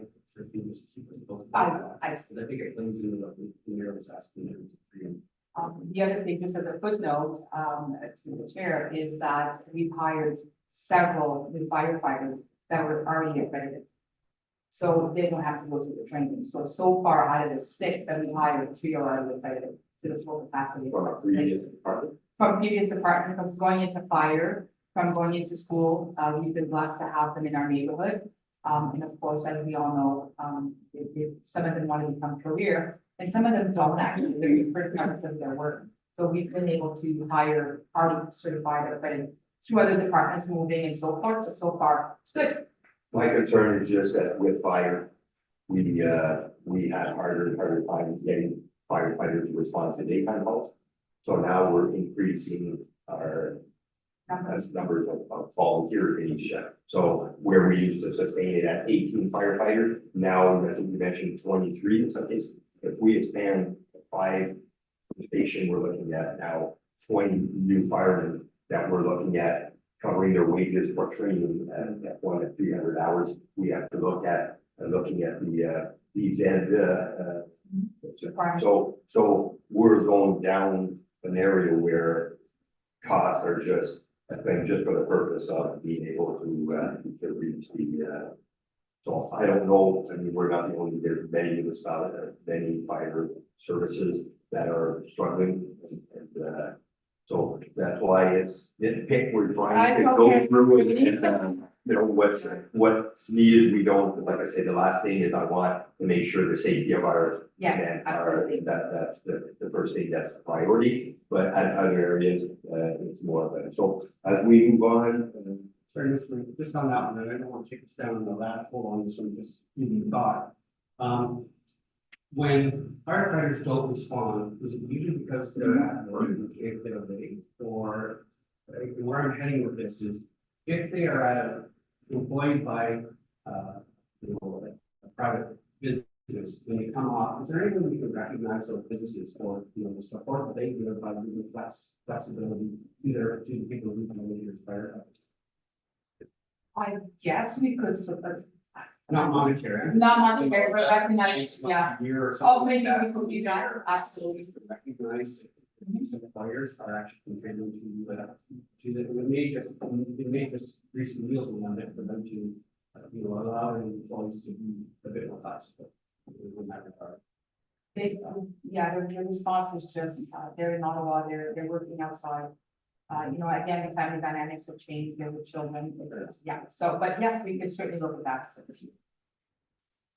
you have 25 for medical and license, so that's firefighters that do join that need a medical after an old bugger like me, every 3 years, I believe. So I'm just surprised that we're looking at 600, 800, 700. We're sticking to our $2,500. So Yes. again, that's and I don't know what the new ones coming on as far as license, if we want to maintain that. It's just the analogy that he mentioned in revenues where you're kind of in expenses, you're always keeping that So what I've done in this case, we have hired a whole slew of firefighters, and the interest in getting their visas and the new recruits is very high.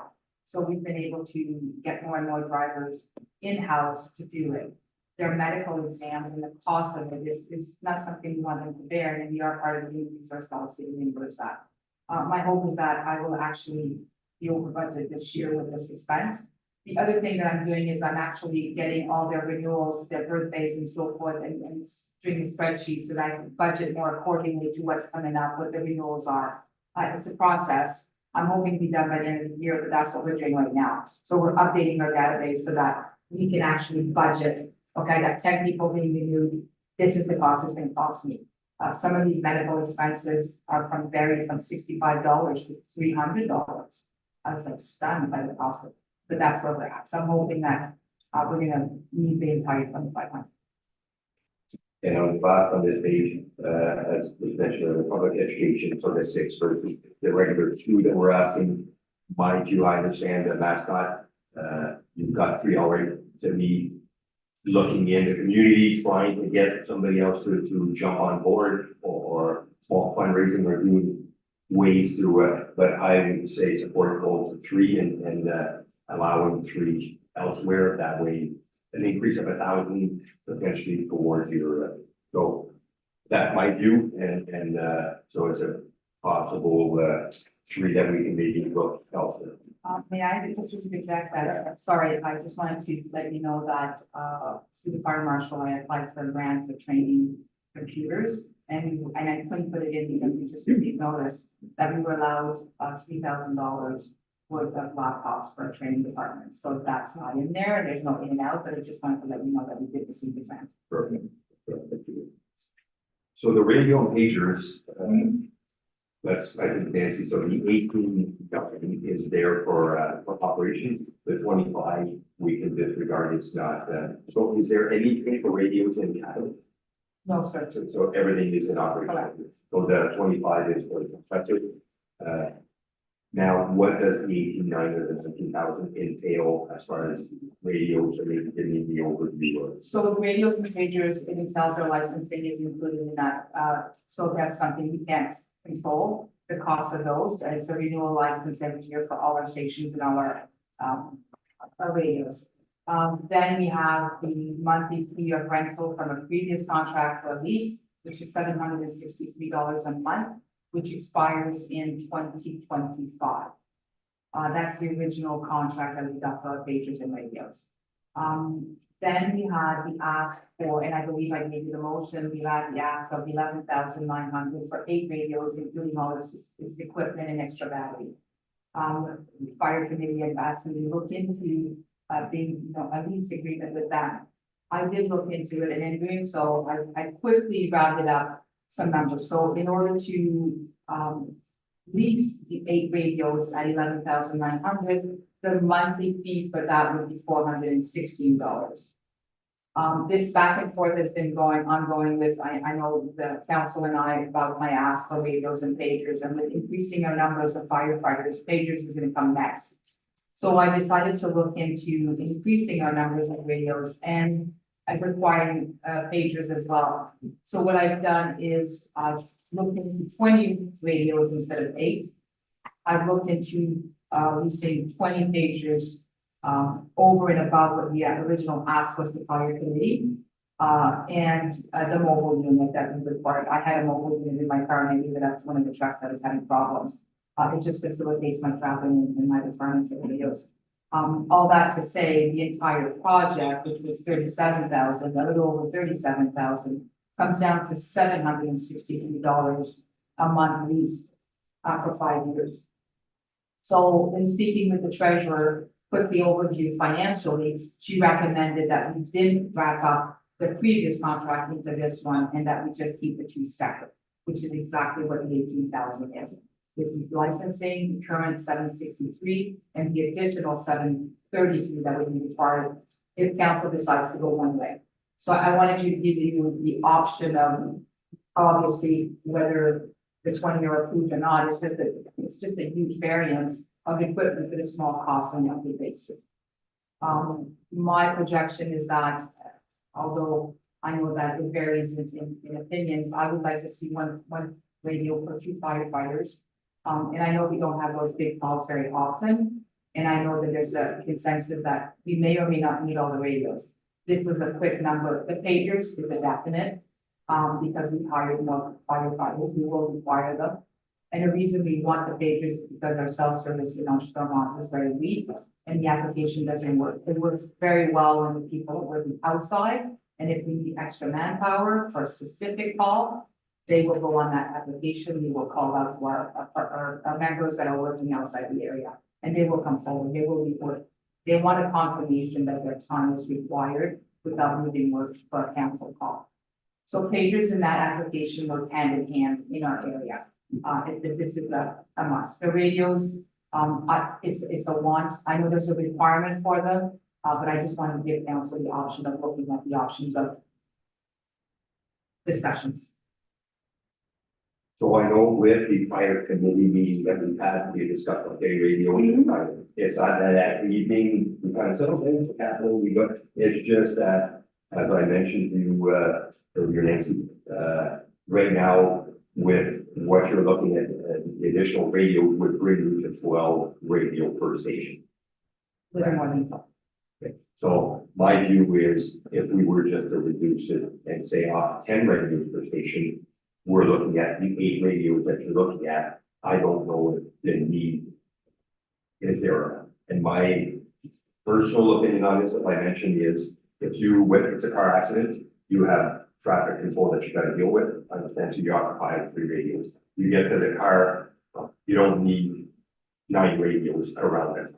If it's multiple cars, chances are you're going to be getting multiple stations. So now another station shows up, so have more coming from Edmund Street. You now have 24 radios on scene. I think 20, in my view, is sufficient. Okay? Unless maybe one call which might need adequate. I just looked at the hall that I sat in Tyler, the need of having 12 radio. I don't believe it. You've got radio that will actually be sitting on it, or people have it in their pouch and they're just standing around the car.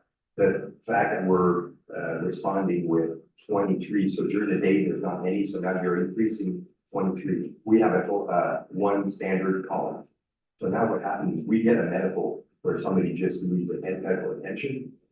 We potentially have 23 guys standing outside the house. So that again it ramps up to roughly 25 calls per station, 28 calls per station. How many are actual fires? So everything adds up, as I mentioned earlier, with the more, it's not just in the training, it's in now, you're responding because you don't know who's responding. We don't have a city format where you're on call tonight and he's not. So we're getting every guy showing up. So it's something that we need to look at, but I just feel that the radios, again, and if you have said a few more, if you do have a few more, well, give it to the station. I think that is more than you definitely need this, for example. And where possibly tries this way, it's not, doesn't seem to have the 417, the 138, which are big factors for that. And so again, it's more of a discussion, but potentially the 8 radios, am I correct to say is the 11,900 or the 12,000 was the cost of the 8 radios? Correct. And then the 18 is to deal with licensing and so on. Pagers, I agree with your statement. Pagers are needed. It's the lifeline for responding. The app, if you're in a bad area, all of a sudden I would hear, I've used it and I wasn't made aware because my phone didn't work. So that part, I'm in full support of making sure we have pagers for the guys. So that's again where myself, I feel that we can complement with 10 and possibly 12 to move free if the need is there, but Through the chair, can I just confirm you're reducing like radios to that 11,000 when they're reaching that? No, well, what's we want every station to be like 10 and then Moose Creek or Finch, Moose Creek can have more 12 radios. And then bring it back to council on the second draft. no, you said that you had, I said 12 and you said 12 and a little more. So I think there's a few more already in the, so I think 8 would complement, we're leaving Chrysler at 10 and finish at 10. Even Admiral, I don't know how. Oh, okay, I got it. Okay, got it. Yeah. I'm thinking removing the 8, you take what you've got to make it work. Okay. And if we feel that next year we can maybe, again, I'll let council, but. So if I'm understanding Mr. Mayor properly, we're gonna reduce the radios from 20 to 8 to the original ask. Correct? Doesn't matter where they go, it's the 8 radios. No, what I'm saying is, what do you need? What do you have presently? If we don't buy any radios, how many, do you have 40 radios in your fleet? No, sir. So what, how I many? have, and I requested the numbers multiple times and I keep getting now, I have to check and everything else, I'll have to physically. Yeah, but you requested the numbers. No, and that's what I said, that the 20 was like from the basic 8 that I required, which was an extra 2 per station. Because some station have, like, for example, Chrysler has a certain amount, Finch has, 8. So if the 8 are okay, but Moose Creek, I think have, 8 as well, or even less than that, I think it's 7. They would require 3 to have the 10. This is where I was going with it. So this is just an extravagance. I'm not saying an extravagance, it's a bad choice of words, but the 8 was an actual ask to give 2 per station to make them more capable on calls, right? There wasn't 10 per station divided up. 8 was 2 each station. But if you're telling me that you would prefer that I go and make sure that every station has 10, absolutely, I can do that. I'm not sure because I got numbers and then they said, oh, wait, somebody had a radio with them and the other one said, oh, no, they're not in the truck. So at this point, I had to go back and look at each truck. So I would look at a number that you want is to get 40 and you have, I'm still curious to see like Motorola, if there's a few that we had purchased, the intent was about 40 radios, and I want to find out. Now it seems like the numbers are jumping all over the place, so we need to find out how many we have. But my intent was 10 radios per station is, and if we had the extras, then Moose Creek could be the one to get maybe a couple extras if there is, depending on, They're more required because of the, like I said, the incidents that we're seeing is requiring the group to be further apart in the traffic control and more so, and then depending on the scene, and like I said, we can't discuss all the calls, but in certain cases, definitely. So and the intent was exactly that, because of the time restriction, I went from one extreme to the other with the radios, just to give you a cost comparison. And then give a budget number so that we can come in at a budget area. But the pages are a definite requirement. The mobile would be a better requirement as well, and the radio certainly I can bring everybody to 10, maybe which be 12. Yeah.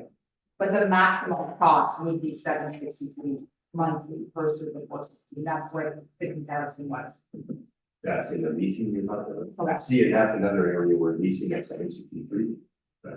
You're looking at $9,000 a year. So, For the whole project, okay, versus for the whole project, the 37 was. yeah, but again, we purchased just 2 years ago, we purchased 23 new ones, I believe, radios. And so there's 23 brand new radios from Rock that should be, let's say, I'd have to look at the contract. I know we have 3 stations for sure because, but I know there's newer ones as well. and then we had 17 that were actually, no, I think it was 13 that were leased, but we ended up, it was 40 units radios. So that's, we'll identify and then the information gathered can go towards, so I'm not sure now of the 11.9, what it is that can be kind of, removed from reallocated to the budget is a bit confusing, so between the numbers that you come up with can be related to Kim. So do you want to purchase the, so my understanding is, if I'm clear, is that we're looking at bringing everybody to 40, let's say 40, let's put a number 40. Put all the radios to 40, go ahead with the pagers. Go ahead with the mobile. And then come back with a number for leasing. Go ahead, yes. So I think, I think it comes down to what are the 2 financial options, right? So if I did the math, it feels like we would pay for them in 2.3 years. Basically, that's what we release them, right? So. This is a 60-month contract in this case. Right, so again, I guess it comes down to how much more we pay by leasing versus buying them, what's the average life cycle do they, how often do they get broken, so on and so forth. So it comes down to a loss. If not, or very rarely, then it really will just come down to, in the 60 months of the lease versus how much we pay up front if we get it. So we can make a decision to say, you know what, it's cheaper to buy them, we don't expect a whole lot of loss, and so it really comes down to that. That's a financial comparison of leasing versus buying, over the expected lifetime of the units. And my view is that leasing and buying, I'm very disappointed in regards to the 13 that were being leased by Vericom. Those radios were not even 4 years old, and you are telling me that they weren't compatible. Some of them weren't, I'm not sure Well, which one. they're all identical radios that were rented in one shot, 13 radios, so something got missed there, so that's very disappointing, but if that's the case after 4 years, they're not compatible, well, why are we buying? Because to me, lease it, and after the 5-year lease, you remove them and get new ones, where the way it sounds, we can buy them and in 4 years, if they're not compatible, well, there's an issue, because now we've got to rebuy, go back to capital, which we invested over $100,000 on radios just 2 years ago. So that's the frustrating part. Yeah, no, and I understand, but, and I, like I said, I am not sure which radios were not compatible. And then I do the inventory, I will go truck to truck and do it myself. I will do the inventory and I will be able to tell you which Motorola was saved. I know there was older models of Motorola that weren't compatible. Or so, Which that were already included, that was just extra, they weren't counted. so in I don't 40. know that. The 13, and I believe it was 13 and 27, we bought 27 new radios, or 17 and 23. Whatever. But there was 40 altogether 2 years ago. So there's something there that's why I kind of struggle with when I'm seeing, especially when I see 44,000, that was it. So, anyway, so that's something we're maybe looked at, so before a second draft, we can relate it to finance. So that we can identify what that number is, hopefully we can reduce it a little bit and see what we do. What do I have? Suppression equipment, so what's, because I know we never had nothing. In 2023, we budgeted 10,000 towards what, and now it's always easy, so if it was a purchase, it's always easy, oh, we got allowed 10,000 in 2023, just put it back again. What's the suppression equipment that was purchased for 10,000? Suppression would be hoses. I've sort of added some cost centers, so we have a clearer image picture of what exactly the money is going to versus miscellaneous items. So as I progress over the years, I've added this, like, it would be hoses, nozzle, specific to putting out the fires, specific to truck attachments. So this is where, instead of putting it in miscellaneous or putting it here and there, we've made it very clear. Moving down air tanks and refills, I see we still have, which was higher number. Is that the maintenance now to look at that machine? From what I understand, so just to make council clear, that was so that it's not a money savings that getting that air tank, it's more there for the supporting of our guys, being self-sufficient when it comes to responding to fire day at night and not needing to have another municipality assist us in that. The public works, I believe, is the reason, but vehicle equipment, gas. Every year we have the 75, and I think is it because it's not recorded properly of what we use. So with public works, so we're always at the 2,000 and we public. So is that through public works and having to maybe look into it a little bit? I have every year I ask them for my budget so I can actually. And unfortunately, I don't know what's wrong with their system, but it's not logging. It's not working, it's not logging. We have fogs. We're trying to use fogs. And when we try to go, even Julie has access to it now, and we've tried and there's no cost. So some things are missed and I can't get a number. So I keep putting in the same number. Have we looked at roughly like meter wise, just taking the amount? Well, we're supposed to depend on the systems. The guys have not been logging it. They've just been using the fog and then assuming it was being logged. And then when we went to go again this year, we weren't getting registered. So it's just an issue that's gonna have to be dealt with the public works department. It's just, I think if we also need to track it just. I absolutely agree. Either track it and pick a number. You know, pick a formula and use the formula with the system. Well, I think the 7,500 was a past formula. So, and now, like as I said, I'm trying to manage it. That's why we've got the fogs. We have a fog per truck, so I can get a gas per truck. And it's just not, I have to speak to that. I don't know what program. And you're. I'll have to vote. Reading of the, or determines how much lumber you did in that year, you can kind of get just Yeah. to see where we end. Yeah, I actually gave them each a logbook and they have to log everything, so I'm hoping to be able to manage that a little bit, but at least get that. I think, yeah, depending on the cost of fixing whatever the problem is, I like your ideas in the areas. Just record the amount of kilometers, take the average cost per, and charge it and let it accordingly for the amount of kilometers. I believe I found 5,000 years old in regards to no auto rate. Yes, I we just discussed that earlier. Yeah, and I think we got that 15. I'm thinking to go 1,000. So if you look in 2022 actuals, we've got 19,000. One fire in particular was the cause of that, a previous fire chief. So we did get assistance from North Glengarry. And that's the one where they basically spent a day with us there. My view is we have to be once, so they respond, it's the geographic area where North Glengarry, so the Jack, is that Jack? I believe it's okay, so it was a big fire, they showed up, well, once we have complement of 4 fire stations that can respond.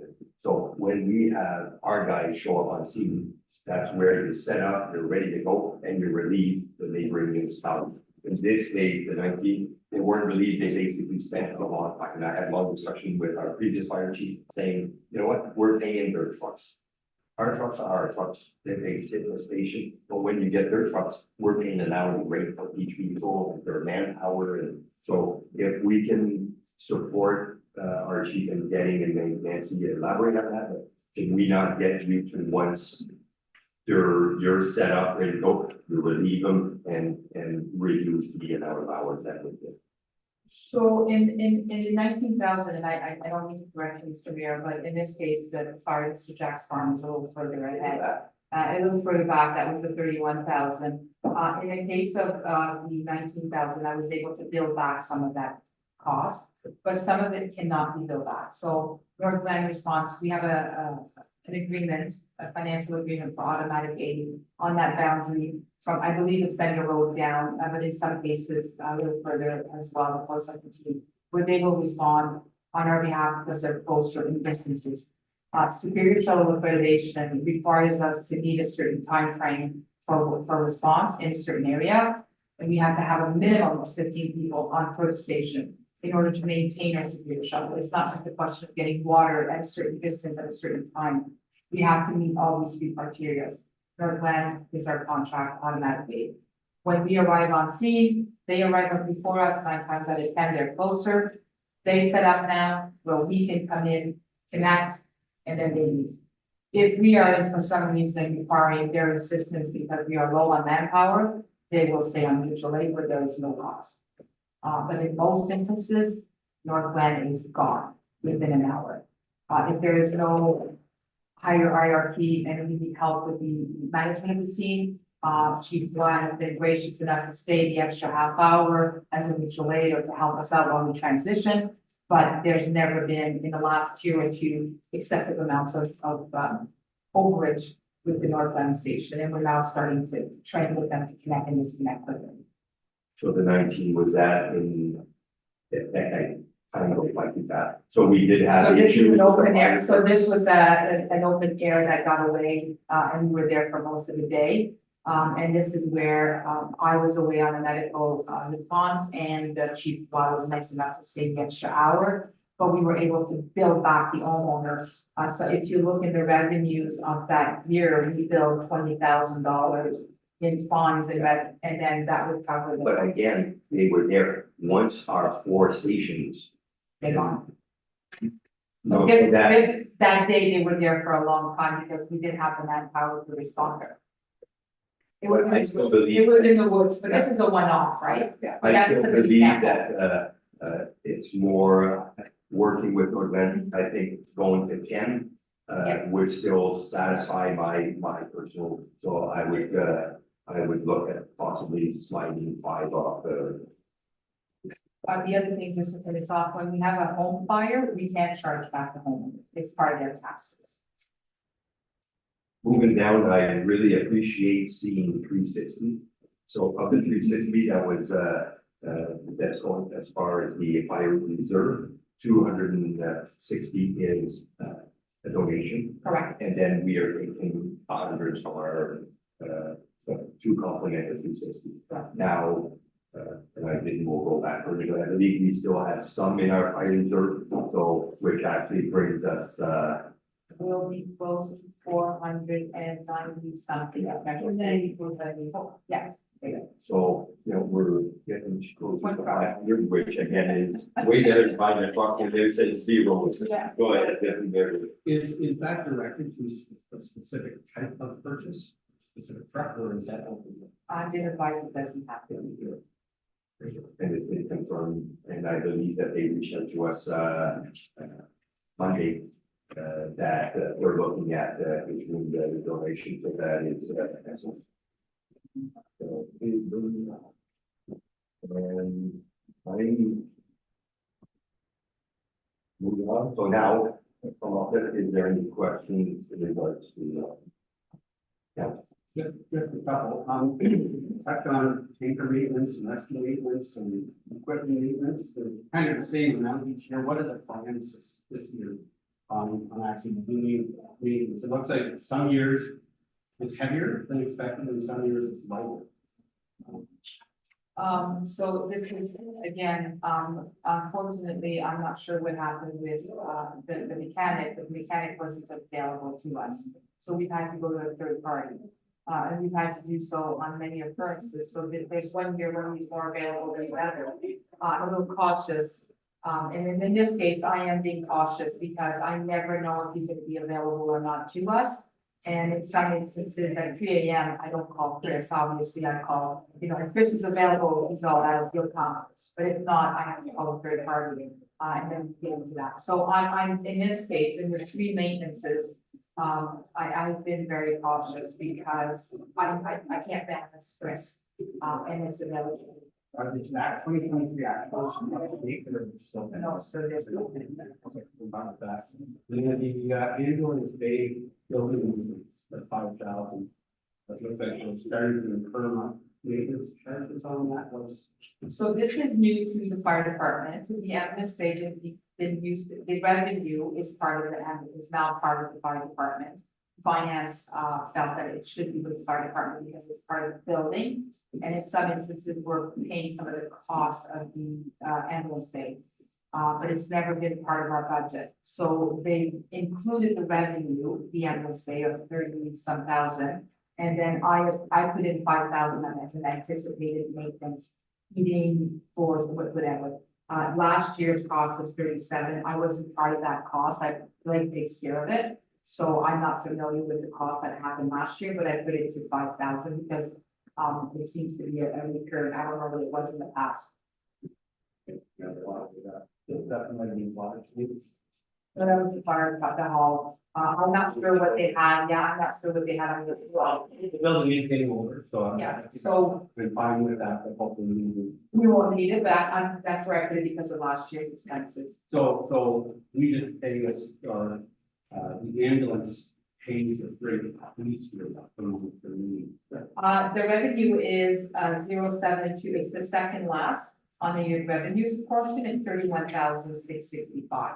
So that was transferred to the fire department this year because of. Yeah, although our actuals are higher. So it's only 23, then, like it's 34,000, we're only 31. Again, I wasn't part of the previous budget. I'd have to check why there's a discrepancy.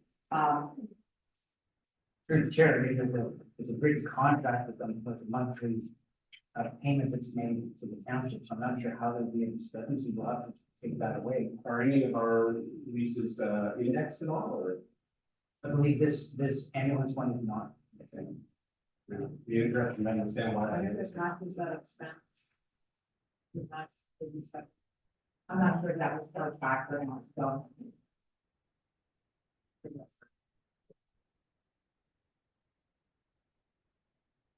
Going my memory through the chair. Is it possible that, that the expense that incurred was made on their behalf and they've been compensated for us, and that's why the actuals are higher?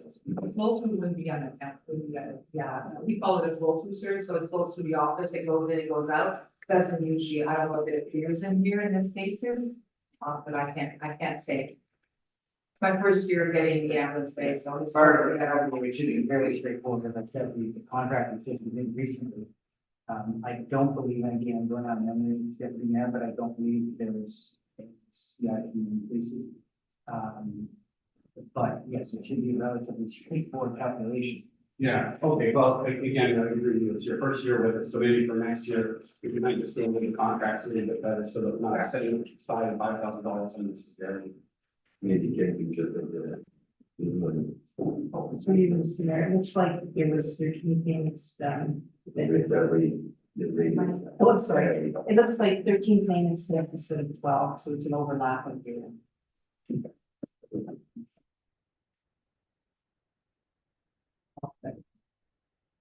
So I think we're done, so now we will, maybe we can request Mary to assist, sorry, go ahead, Kim.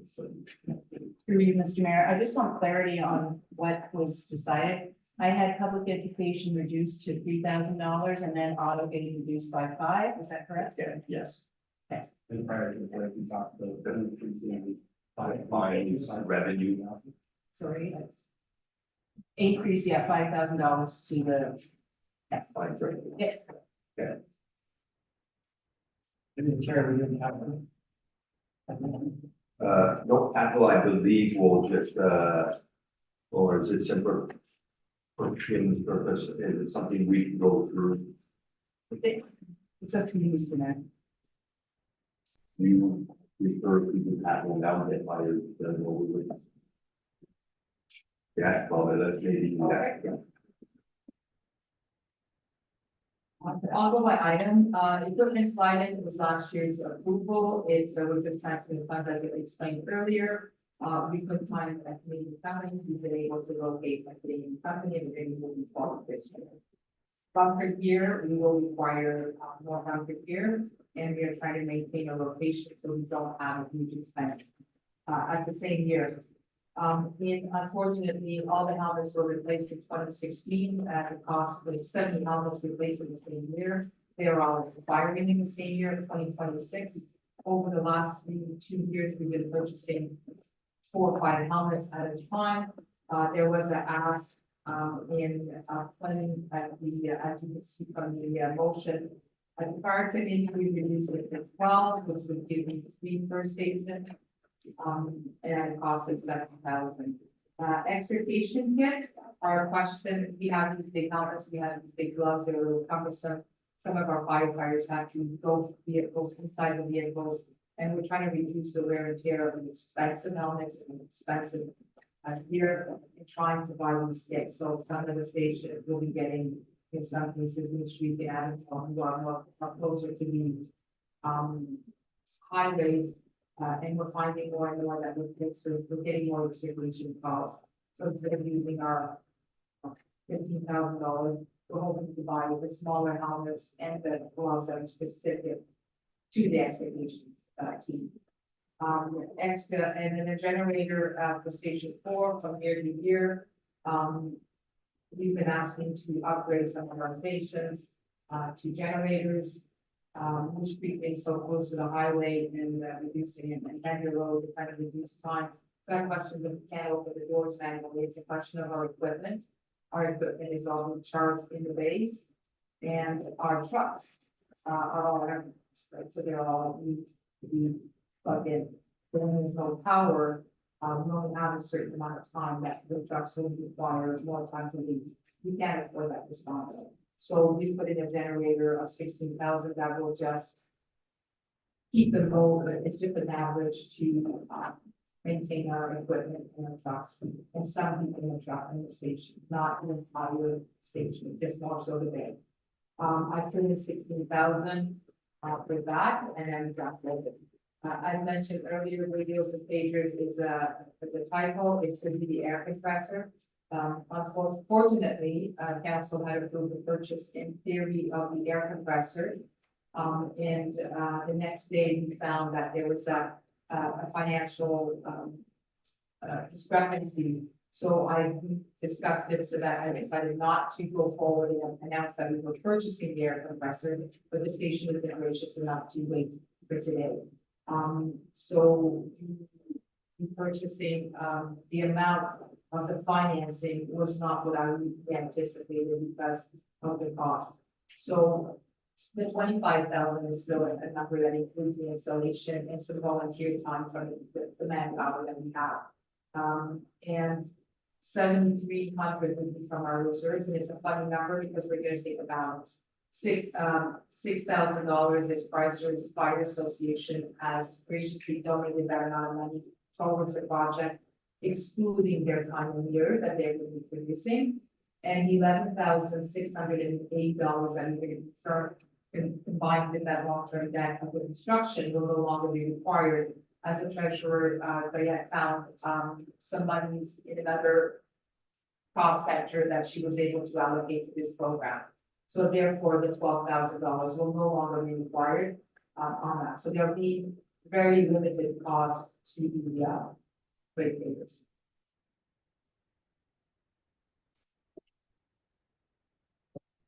It's finalizing, you'll see the 260, which is the, it mentions the private rescue van. So there was a Finch and private rescue van that was discussed in the past. Discussions were had with the donor. So GFL has agreed that we can deem where we see fit to put that money. So whether it's we're keeping it in the fire service, but if it's more in need of a fire pump instead of a rescue, they will leave it at our discretion to do so. So that was nice on their part. And again, the 100 that we put forward will just or be able to sometimes to look at a bumper, which I mean, pitch is next in line, but it just will make it a lot easier for council than if that item, line item had a zero in there, it makes it very difficult for the price of these trucks now. It was good on, and I'd like to, follow through on a yearly basis, where we can, because basically every 5-6 years, we have 4 of those big ticket items, and it's something that if we can get money set aside so that we never are caught surprised of having. I am, at the request of the fire committee members, preparing a financial assessment of those departments. So I did do a fleet assessment, now I'm doing a financial assessment as to which truck is due when and the potential cost of each vehicle. And today's rate, I don't know if it's today. But if we can also look into the fact that I believe that 9 months to get a truck Correct. is taking now more and more time. So if we're saying that we need a truck in 2 years, well, we should be, or 1 year, we should be starting to discuss and write up an RFP. And now, if we purchase a truck, and Kim, maybe with your experience, if we purchase a truck, do we pay for the truck at the tail end once we get delivered and we give them the money? How does that usually work? Through you, Mr. Mayor, yes, after you get it, we pay for it. I just wanted to also say one more thing. I was talking to the CAO, and my plans for next year's budget is basically having a 10-year capital plan, which will identify when these vehicles are due, when roofs are due on facilities, and things like that. So it'll give council a better idea where the valleys and peaks hit. So you can plan accordingly for transfers to and from reserves. So just to let you know. Any questions on capital for fire? Sure, just to follow up on your question about when we pay, but when is the price locked in? Can we place the order, or and the price varies, take 2 years, do we end up paying the price in the 2 years from now, or if we order it early, we lock in the price? Through Mr. Mayor, usually it's the purchase order, so the price is cemented in it then. I know, dealt with canoe procurement in the past, and when it's locked in, it's locked in, and we didn't get it for like 10 months, but the price was the price. Well, I can find when to meet and timelines and see, maybe it wouldn't be a bad thing to start looking at requesting. We are actually working with one of the stations actually and getting the expertise that we need to look into it. There are more, I know that council favors local businesses, and obviously we would love to use that as well. The cost will be a factor and what the requirements will be, and then we'll have to go from there. But I know Canoe has been an option for other departments as well. Some have gone with Canoe, some have gone with RFP, some have gone. So there's different options that we're looking at as well with the other departments. So we're just like, I know we have I'd like to identify our real need. Correct. What we need, the size of pump. Sometimes it's always easier to be driving a Cadillac, but maybe just I'm going through the call. and we can identify and make sure we meet their needs, but at the same time, it's We don't always need the Cadillac. Yes, you do. Yeah. Yeah, but I am looking at the call and the call volume for that specific station and what they respond to. So we're looking at that with the deputy chief. did I hit a car that was? A good, yeah, nobody has a daddy. Good, so if I don't see any other questions in regards to fire capital, I believe Nancy, you are good, and I appreciate the work that you put into to that, and now we're gonna move on to administration, and if we can get maybe Mary to come and join Craig to go through our administration.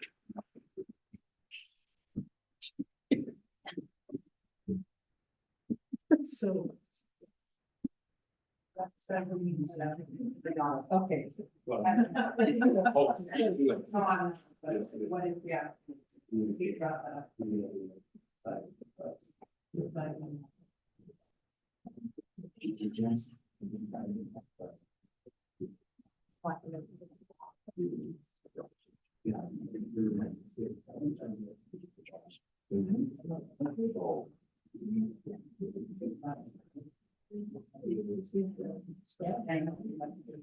Yeah, very nice. This was,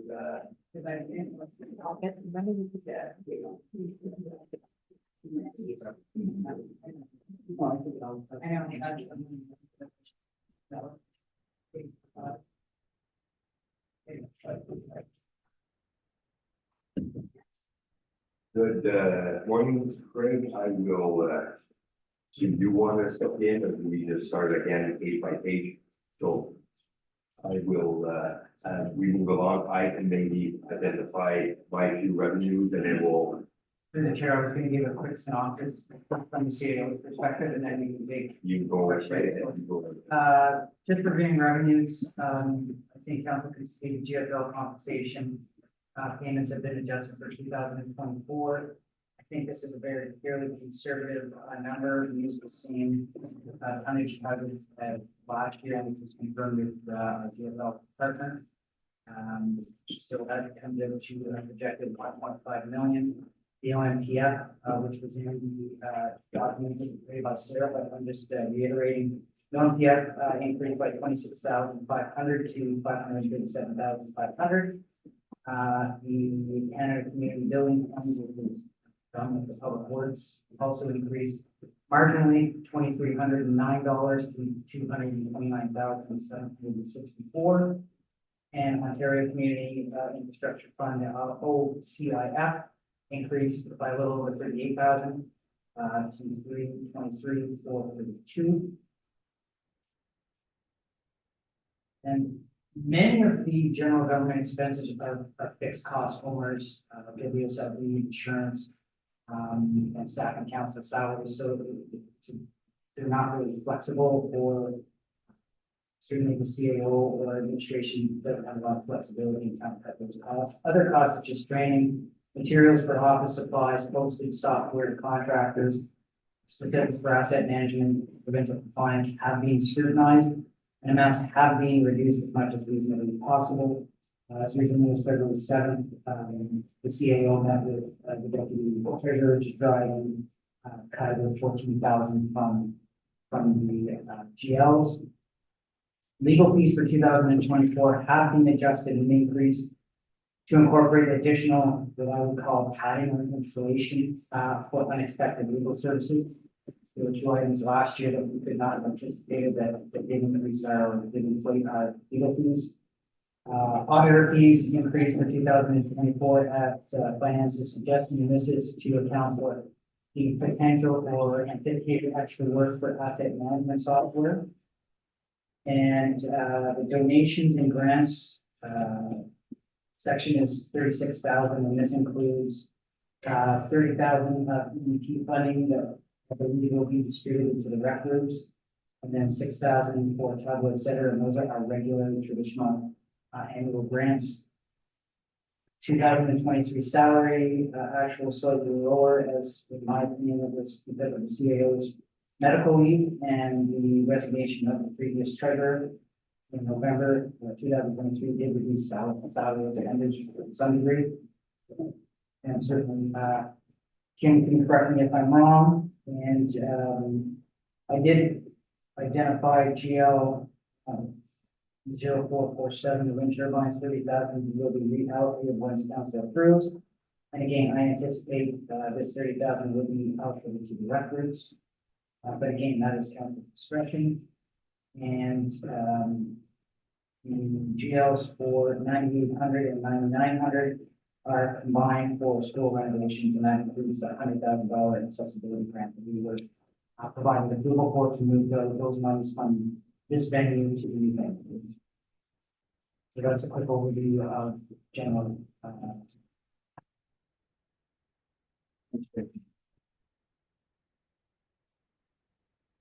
Okay, so again, we'll start by going to revenues. I can maybe give my three, and I'll let council what you got on, but I only have three items. So council, or the 30,000 in regard to the wind company, which I think was removed from rec for some reason and transferred, and I see now it was put into the wind, into administration. Is that, and Melissa maybe is one, is that something that can be left at, and I know with the county, we do that, left at council discretion as far as that 30, which is allocated for commercial rec, or it's away from the 270, which is more for us to deal with infrastructure. So is that something that we or discuss through council as to where we deem that 30,000 will we see that's fit for it? Is that what the intent is by putting it into a NIT, or was it allocated for a specific something? Based on the conversation Mary and I have had, we put it separated for council to make that decision. So that's why it's in the general government and also coming out general government. So kind of like an in and out.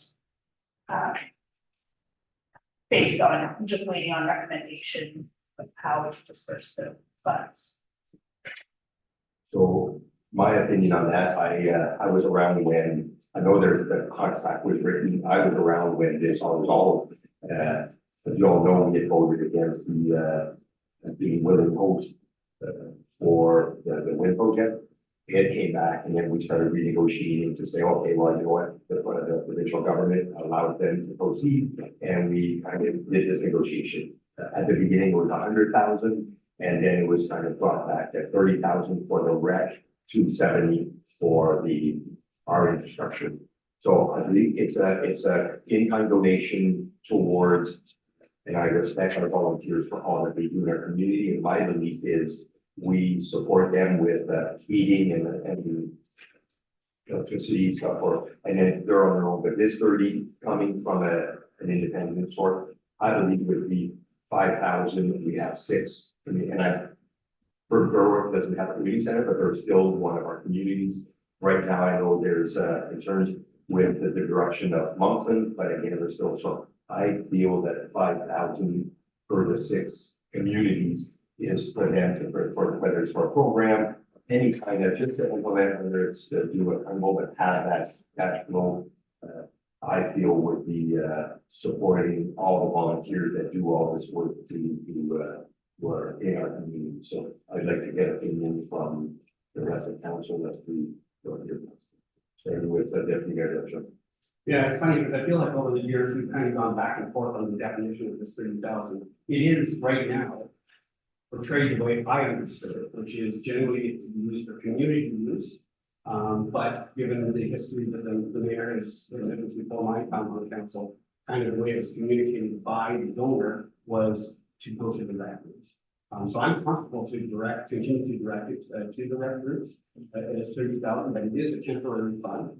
So we need to make sure that they understand that it's temporary money, and that it's not, to necessarily expect to receive it. And hopefully they'll use it even to offset 80-20 grant or something like that, and multiply them and find good uses for it. So I'm comfortable to support leaving it directed towards the rec group. I believe that's the way it's been portrayed the last 2 years. So if we were to take it away from the rec groups, I think we would feel like we're taking it away from them, even though I agree with the fact that it's probably not worded in the contract, it doesn't really matter, but so I'm fine to leave it directed to the rec groups. If they want to propose a different way of dividing it, to focus on the project that would be open to hearing something like that, but barring anything else, dividing it equally is probably the fairest way. I've had discussions with a few people. One aspect you can look at is creating a matching fund. So making them take ownership of it. So possibly you want that 5, you get that 5, so now it goes from being a 5,000 to it incorporates 10,000 into each community. So that's different ways of doing it. But at the end of the day, I feel that we have a strong support of volunteers in North Stormont that is probably next to none in a lot of the communities I know. To the north, they're getting farther and farther away, but we still seems to have that strong. So it's just a thing I believe that would support them and just endeavor their little project or whatever they want to implement. On this side, I'm in full support of the making complex. Money's intended for our committee. There are great volunteers out there. Came back up to them. I'll give you that. It's a good idea if you put out 5 and you match 5. That might be a little more difficult to see for more than small areas, but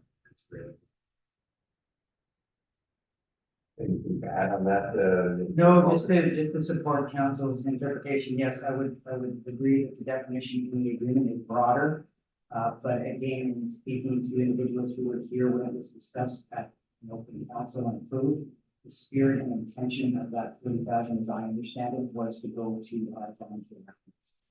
In my opinion, both council and the funders have the same vision for what this means. Thank you. So is that clear for finance? Through you, Mr. Mayor, do you want us to move it to the recreation, or do you want us to leave it here so it's identified and you can divvy it up as you see fit? I believe that's the way. There was some complication with, because last year I went to, and the way it worded, so this way, it's more where council is making the decision to support it and supplement our. Moving down, good, there's the 98,000 of the land sale. So there's the two properties that were recently sold. And I'm looking through, I thought it appeared that that was moved in the reserve with Public Works in our reserve, so it's not allocated to the tax. Right, that is confirmed. Perfect, so all of you understand that. So this is money that newfound money, and I don't want to just turn around, put it on the tax levy. It just appears that if we can do more with this, put in reserve and reach more of a higher need than just kind of losing it. And then the long-term debt proceeds. So maybe Kim, if you can explain what, so you've got 880. And what I need to understand is that 880 taking a hit on our budget, even though next year we go into the ventures and get that. So I just want to get a clear understanding of the money we're allocating to look at the, I believe it's for the administrative building, the new office, which will be at this point. Through you, Mr. Mayor, I'm gonna have Sarah speak. Through you, Mr. Mayor. So if you see on the capital summary, the new office building, we have allocated 1 million. So part of the financing for that building is the 120,000 from reserves, which incorporates that accessibility grant that was already been secured, and then 880,000 is long-term debt. That's just put in there as like a placeholder right now, so it doesn't hit the tax levy. And I think, from what I understand, is that will be a discussion at a later date when she tendered building how the exact financing is going to happen. So it gives you the ability to secure it. You've got the money there, but it's not actually taking room up on our tax. Correct. Okay, one done. Any questions in regards to revenues on page 1? Seeing none. Moving through again, if you look at the revenue from the budgeted GFL revenues, so the last quarter, I believe, has been is coming, so we did get the final number. So if for the actual C that they don't have that is now Through the chair was about 40,000 more than we predicted. I believe it's 1,068,000. Last year we had forecast. So 40,000 higher than that is $109,030. I believe I sent that. You said they were aware of the actual. so now that this 40 Kim, is that going to be part of the surplus? Like, so it's not allocated anywhere, or does that fall into surplus? If we weren't, like you were just made aware yesterday, so is that something that would? Through you, Mr. Mayor, we could probably put that 40,000 to a reserve. Because surplus seems so far away. I like that. So if it's 40 that we've got confirmation that we're receiving, and we will be receiving it shortly, if it's something that can go. I don't know if GFL has specified specific purposes for this revenue. I don't believe so. They have it's all. At the discretion. Yeah. So that, I mean, that because it's basically found money. Yeah. They have to have a council resolution to move it to some reserve, but it's found money. So we already know what it is that we just have an approach. Motion to transfer. It's just that way, go ahead. Through you, Mr. Mayor, what will be coming to council in the very near future is a transfer to and from reserves amended. Because, for example, say you're gonna spend $400,000 on roads, and we only spend 100,000, and we've already taxed the public. 300,000 will go back to reserves. But unless that amendment is made, whatever's in the budget that was approved will move. So we don't need the 400,000, we only need 100,000, so 300 will go back to reserves. So there's an amended transfers to and from reserves to keep our reserves where they should be. Because if we haven't done the project, we shouldn't be moving the money, right? So that could possibly be part of that bigger resolution and have all the reserves done at one time. That's what. Just a quick question on that. So when we do one big resolution, we'll decide at the same time how much is going to which reserve. We designate that at that point, or do we put them in general? No, it goes to the reserve, sorry, Mr. Mayor. It goes to the reserve it should go to. So if it was the public works, it should go to the road reserve. If it was fire, it should go to the fire reserve. And it's just basically, it's mostly the capital projects that we're concerned with here, because operating, we don't know the bottom line until it's fully audited. But you're pretty safe to say if you're carrying that project to the following year and you haven't spent it in 2023, it should be part of 2024. Right. And I guess maybe just so that I'm clear that I understand the mechanics on this, let's take the $30,000 that we talked about for rec on here.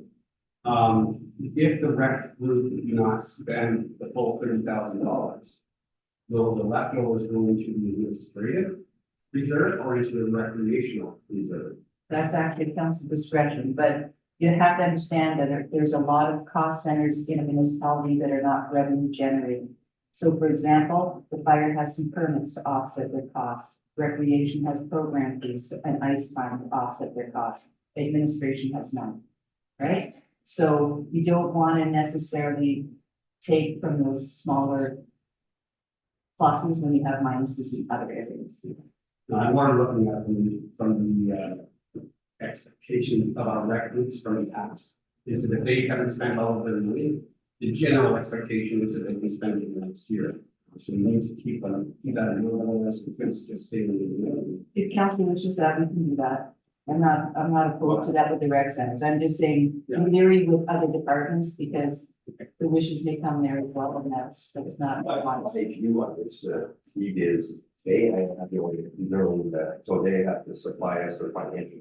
At the end of the year, but it's something where we deem them over years time. It's something where we give to them, they have their operation budget as far as, so it's not something that, okay, I need to do this and then we release. I think it's more, you have five, do something productive, but you, and we're trying to move away from the fact that they come with their hand out every time they want something, whether it's the fridge in the kitchen that is not working, so they have to kind of sustain their own. We will give them the building, we heat it, we power it, everything's there for them to then bring their programs and maintain their projects and stuff. So by saying here's, you know what, they can kind of look at it, and it would be on our books, it would basically be a transfer. It's not our money to begin with, it's a donation, so it would be more or less, here's the fine too. So that's sort of my thought, but. Well, I mean, I think that's, because we have really strong volunteer groups of volunteers. And the things that tend to create negative noise is when they feel like they're not getting their share. So if there's anything we can do to help them understand that this $30,000, as far as I'm concerned, is theirs for the life of the contract.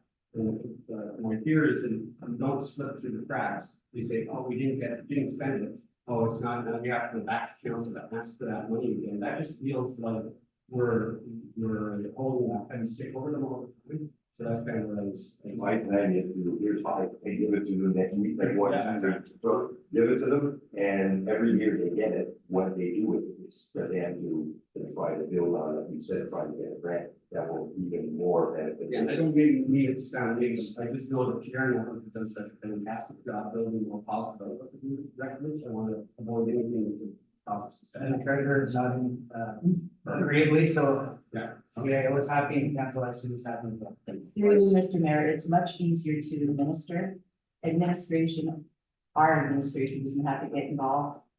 They've got some money, let them go, they'll micromanage, let them do what they need to. So, So it's 5 after 12. I'm not sure if lunch is, I'll go verify, sir. or if we try to finish this before lunch. In the next half hour, what's council's appetite? Do we, break the neck? appetite for lunch. Yeah. It's nothing. No, it's not intended, but, so do you guys just wanna, we'll take an hour and a half hour lunch, or do we? Yes, so now we just finished revenue, so now we're talking the expenses, so let's have a lunch. Half hour lunch, and then, we'll come back at 25. Yeah.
Go ahead, Mr. Mayor.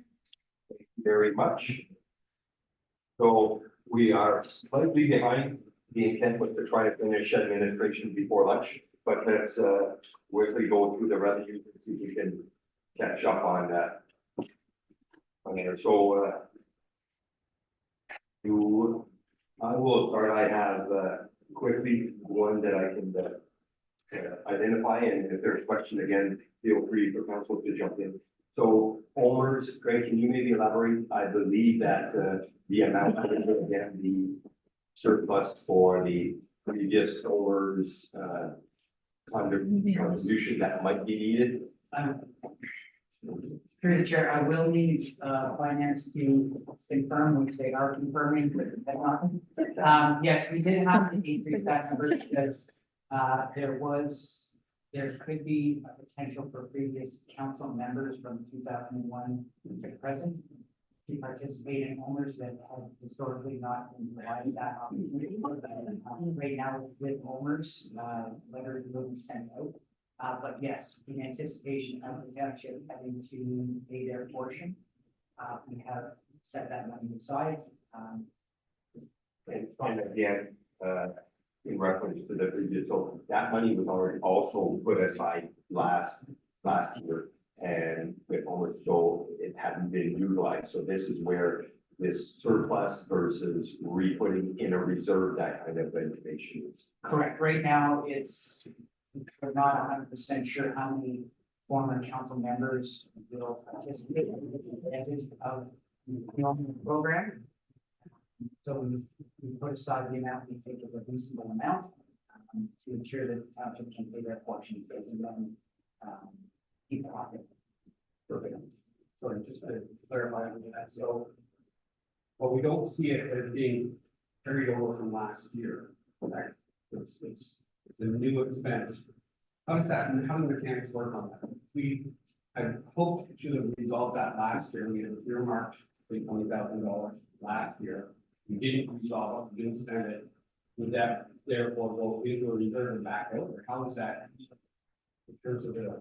As where it's being held, I'll defer that to the finance team. From a township perspective, we have done our due diligence to provide all the information that's required and only requested. Our payroll staff did that quickly. And now it's the end of the members to send out these letters to the applicable members. So we are in a holding pattern. Yeah, more where's the money coming from? And where does it come from? Through you, Mr. Mayor, so the 2023 budget, it wasn't transferred to reserves for 2024, so it's been rebudgeted. Council can decide to transfer the variance to reserves to use for this year, if they so choose, but for 2023, that surplus, it would just go to your bottom line. So then what we're getting to, and this was my frustration when you did with reserves, where it's not, it's like you're looking at your account and it's not in there. And I feel that, okay, that 20 was not utilized. So now we see 21 on this year's taxation, but we feel like, well, no, we already allocated 20. So there is 10 that is deemed for that purpose of the retro. So it's something I think we all understand what and how you see fit to get this rectified. I'm more talking for the next go around. It's just that I don't know if at the end of the year we reallocate and transfer the reserve before we get to that surplus portion. Does council understand what I'm saying? Not your part of surplus, essentially at this point. So through you, Mr. Mayor, usually with like operating overages or surpluses, you don't typically transfer them to reserves. I usually just wait for it to come to your bottom line, and then the sum of all those would go to your working reserve if you're in a surplus position. But if there's specific projects, then those would be transferred, especially if they are carried over to like 2024. From what I said, this is a minimal amount when you think of it, that to just start doing individually, so that's good. Mileage in regards to council, so I see here where it's very minimal amount. This is due to COVID And with regards to last term, where there was never, so no expenses were never submitted at the tail end of our, because of the circumstance. We're back into now where I feel council is going out more and more, and we've just not gone, and I feel not for myself, but for my council to compensate for their expenses. So there's something that could be brought up. There's other municipalities that have just one set amount that covers it. I believe, I'm not sure, I know of one, but it's something that we can maybe review or discuss. And that would maybe alter that. Through the chair, we use the CIO. Correct. And that is for staff and for council. Well, I agree. I'm not saying about the method that we use. I'm just saying members of council have not submitted in the, Agreed. yeah. And I carved that one down to the bone to put on the council, it was 500 and we put it to 250. To get people learn, the council should be, submitting them out. But I was trying to be fiscally responsible, and since $238 spent last year, I would think we should put it to 250. But yes, we can put it up to 500 or even $1,000 if we need to, because yes. Council members do attend a lot of events and functions, and So, should be compensated for the amount. and but I'll go even further. So the next item, line item is in regards to our function. So we're basically sitting, so if we do look at one council member going to a conference, is plus or minus between registration expenses per diem, you're looking roughly at a $3,000 hit on one conference. So at 17,000, that doesn't even cover 3 members to do their 2 allocated conference in a year. The mayor and deputy mayor, we ride 2, we still have 2 council approved or allowed at the municipal. We have 2 at the county. We'll ride the counties first, and which is, but it's just like this year, if I happen where I want to attend AMO or again, the Eastern Ontario, there's not enough funds there to, so I think we should, in theory, it should be 30 in there, but I would maybe go to 20, like put 6,000 instead of the mayor, that mayor, so that if there's an opportunity for a delegation, we're not fighting saying, well, there's no money in the budget. So increase the fund 2,000. Right. 17 plus 6. Thanks. Because I know every department I'm trying to cut, but this is just where it's governance. You sit there and we're starting off on the wrong foot when we're not even allowed for the purpose of. And for you, Mr. Mayor, you wanted mileage up to 500, is that correct? Well, the mileage, I was thinking more for discussion, because right now there's more involved. It's just that with AMO or with COVID, and it's happened where council just stopped, where, because it used to be once a month, they would ask us for our expense report, which we would submit. So that's how it worked when I heard the first 5 years. Then with COVID, it got away where nobody was submitting. We're now back into where we're doing stuff. And I just feel, I don't want to tell my council member, oh no, don't put any mileage down because we're not, Through the chair, I think a more realistic number than for mileage would be about $1,000. like I said, it's more, I'm telling these guys that if they do have an expense, I do not have a problem with them submitting. And right now, I think there's peer pressure that if nobody else is, they're not gonna do it. And I'm just saying, it's. Like I submitted for a maximum. What? Yeah. I remember I asked Adrian if he was, and he's like, no, and I was like, oh. Yeah. Comfortable. If it's virtual, obviously there's no mileage, but if you're at work and you're just calling from work, maybe there's no mileage. But if you're actually putting out, 30, 60 kilometers, so it seems fair. And can you, if you could not hear, but send around the bylaw that noise is what we communicate. Because I think the council is, we don't think about it on that. And so just so that we're clear on what we can achieve. Through the chair, Kim would like to review the certain sections of the council remuneration bylaw that we'd like to advance. Part of that process will include mileage, so if council communication, we will embed that as part of the amendment process. Okay, so let me move on, we'll finish this page and then I'll allow for other members to speak up.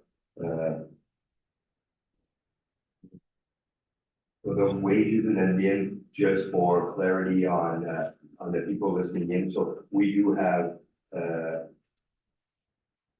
Mary that, or sorry, Greg that was away, but Greg, can you maybe elaborate the amount of, is there any addition or what to form the 574, say versus the 519? Well, through the chair, there was a 3% increase, of course, on salaries, and that's for the HR policy. The council did put a ceiling on the CPI for staff at 3%. Last year, it was at 3.9% for the calendar year 2023. I would also indicate that there is the council consideration new recollected position that is embedded in that, as well as I believe the administrative position for public works, but to be included in that. Cool, my apologies. Are those two The rec is in rec. And then public works? My apologies. So again, so I know there has been with the fact that Eske's report that realigned not just new position, basically realigned all our staff, plus the COLA, plus so does that entail basically where we come into at the 574? Yes, correct. And again, the actuals for 2023 are a little bit lower because again, CAO is away. And for clarity also, if you look at the values of 2023, the 405, you gotta add up the 5 lines underneath, which are incorporated in the 574 level. So there's 90,000. So the 405 is closer to 500, and now we're at 574. So it's basically. And so if that's the case, I see where, and that's maybe finance answer, the CPP for the numbers allocated with our actual in 2023 is pretty much the same CPP as 2024, but as, although it wouldn't increase because depending on if they reach their maximum, that wouldn't change, correct? Okay, so that's already, that answers my. Any questions from on page 1 from seeing none. So again, meeting just to make sure that their support meeting and conferences for the administration. I know that when we do it, go out to a conference, I feel that our CAO is a big part of being there for council. So just to make sure that I know it was 7,000, 7,500 last year. I see we've dropped down to 9. I don't want, whether it's our CEO, but to retract himself to try to save money and not because you're a valuable part of being present when we do, whether it's a delegation or just being present at the conference to support council. So if that's something that's not sufficient to meet the need, that's something that should be done. Yeah, I would say that other staff members as well, based on your knowledge of their desire, or I think other staff members think it would be appropriate for them. I think I understand that, so, yeah. Well, I take your advice of the treasurer. I mean, I did, I see it also transparency. I did lower it from 5,000 to 4,000. Trying to be fiscally responsible, but you're right. There may be other opportunities for other people to staff. I believe one conference has gone by, so making sure that if we do, whether it's AMO or now AMO is local, it's back in Ottawa. But again, I just want to make sure because I think they're valuable, asset to have you present or the CEO present. I'll seek input from both Kim and Sarah, what would be a reasonable amount to include in the meetings and conferences.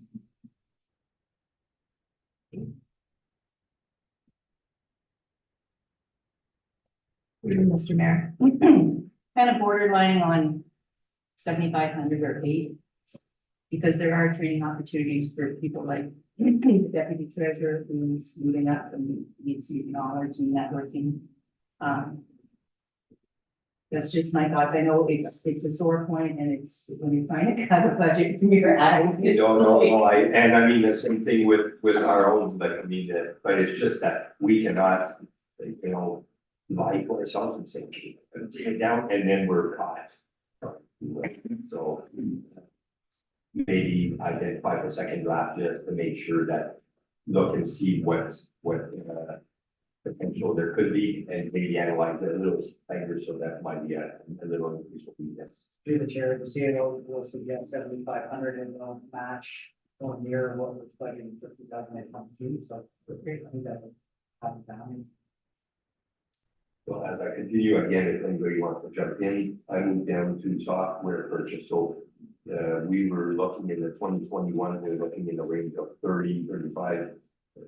And in 2023, we budgeted 60, so I'm presuming that was for, we used a little bit more. Now, we always see, once we go to a level, we stay there, so I'm just wondering, is this a special purchase that's gonna be taking place for that $70, that 70,000? Mr. Mayor, I know there's StoneSharePoint, That's the, whatever it is. Yeah.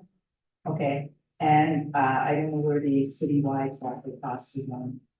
I don't know, share it on the record. Yeah. I don't want to lie. The big problem, what's getting more and more prevalent is there's hosting costs.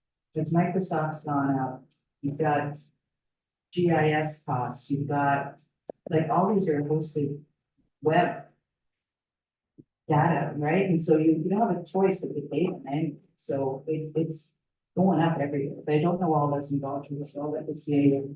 Through the chair, I would like to speak for record management's $60,000 budgeted, it's on line 1050-1900.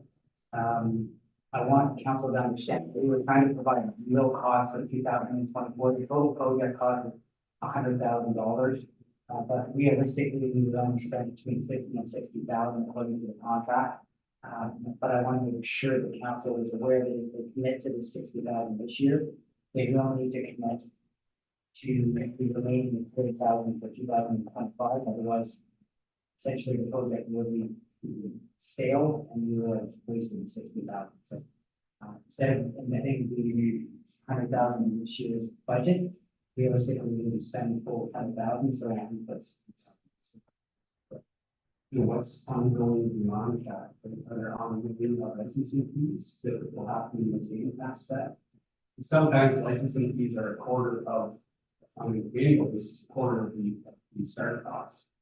Some, Can I defer that to Leanne or Nancy and the program that I'm There, nothing further than discussed on material costs.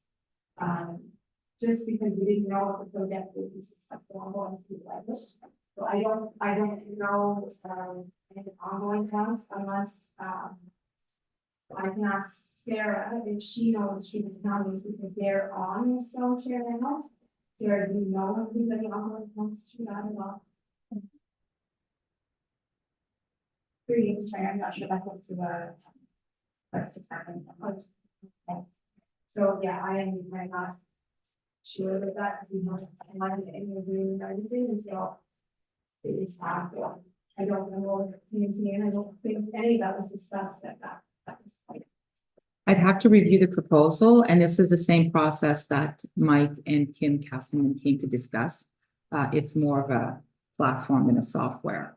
And I know currently we are paying to maintain an annual main fee for the current system that we have for licensing or something to that effect. We'll have to contact counties to see what their annual costs or maintenance is. But currently I don't have that on file. I can review. So is there another line in then that our current, paying licensing for current, is that going to go away once this comes in and we swap it out and we have to? We're going to be transferring. Yes, we're going to be transferring. How much are we paying? Again, I guess, It's embedded in the software and then in the licensing and the renewals and all that. So there's a whole slew of things that are embedded in that cost center. And I don't have the actual amount of this specific one. I will try to get it for you before the end of budget today. Okay, It I'll sounds contact. like we're being asked to make a $100,000 plus decision based on the budget, so I'd like to have as much information as that.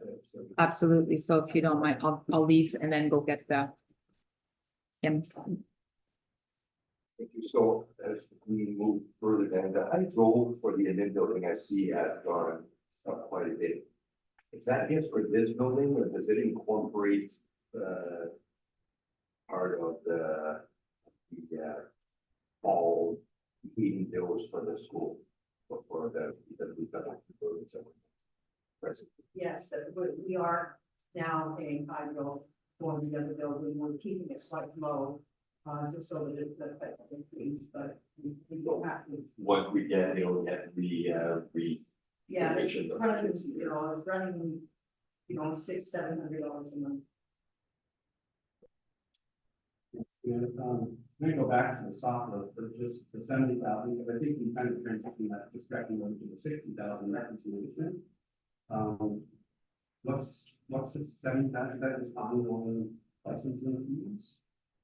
Or is that, I don't know, 70,000 is something. Here you go, Mayor. As far as I know, that 60,000 is beyond record to the income. Sorry, 70,000. Yeah, and I'm not sure that doesn't include anything to this new project. So, And what are we paying for the 70? Well, I have Diligent Canada, I don't know what they provide. Compliant. Compliant system. I've got Net4. Complaint system again. Got Microsoft. I've got. And that would be a different system that specifically for those who that was file out fire and building services, but it makes sense not really suit the city. I've got, yeah, Citywide's in here. I've got, Adobe. I got an antivirus system. I've got website hosting. Microsoft. So from your understanding, is that gotta be an ongoing? So the, Nancy, and if you say. Sorry. No, that's fine. Through the chair, we're speaking to the $70,000 for, I believe it's the new enforcement system or the complaint system, that access. Oh, no, Lord, part no. of that $70, it's included in that 70,000, correct? I could tell you the GL if I go back to my office that it's going through the cost center that it's going through, but it's only like $3,000 or less a year. It's not $70,000 whatsoever. There's a whole slew of things that are included. I can get you, if you need a cost center, I can get something printed out for you through Karen. Just red flag it, if you can, and just go and have a look and see Yeah. if there's. I'll get it for you The from Karen. complaint system is like $3,800. Yes, and that'll be, Using software. we flipped it to a new, but it's the same cost. It's actually a little less a month. It's per user. Expensive. You're under general, you don't put it under bylaw or fire law. No, it's always been under general government and it's because it's used by multiple departments. The red flag is that it was actually the actual in the budget amendment for 2022, we're looking at half of that. So there's now another 35,000 that went on, which as long as we can identify. Is that your PSW? Yeah. Do we, Mr. Mayor? Oh, sorry. Here, I'll shut mine off. Mr. Mayor, would you like me to provide a listing of what companies are posting under that? It's really just making sure that we're continuing to pay a license for software. We don't see, okay. Can you speak on the consultant in regards to the 42,000 line item? Through the chair, that's PSD for the asset management plan. We had a contract that way, so we had a July 2024 deadline. We've been required to complete that on our behalf. Is that ongoing? So are we looking again? Because I believe, did MoDOT help us out with the last one?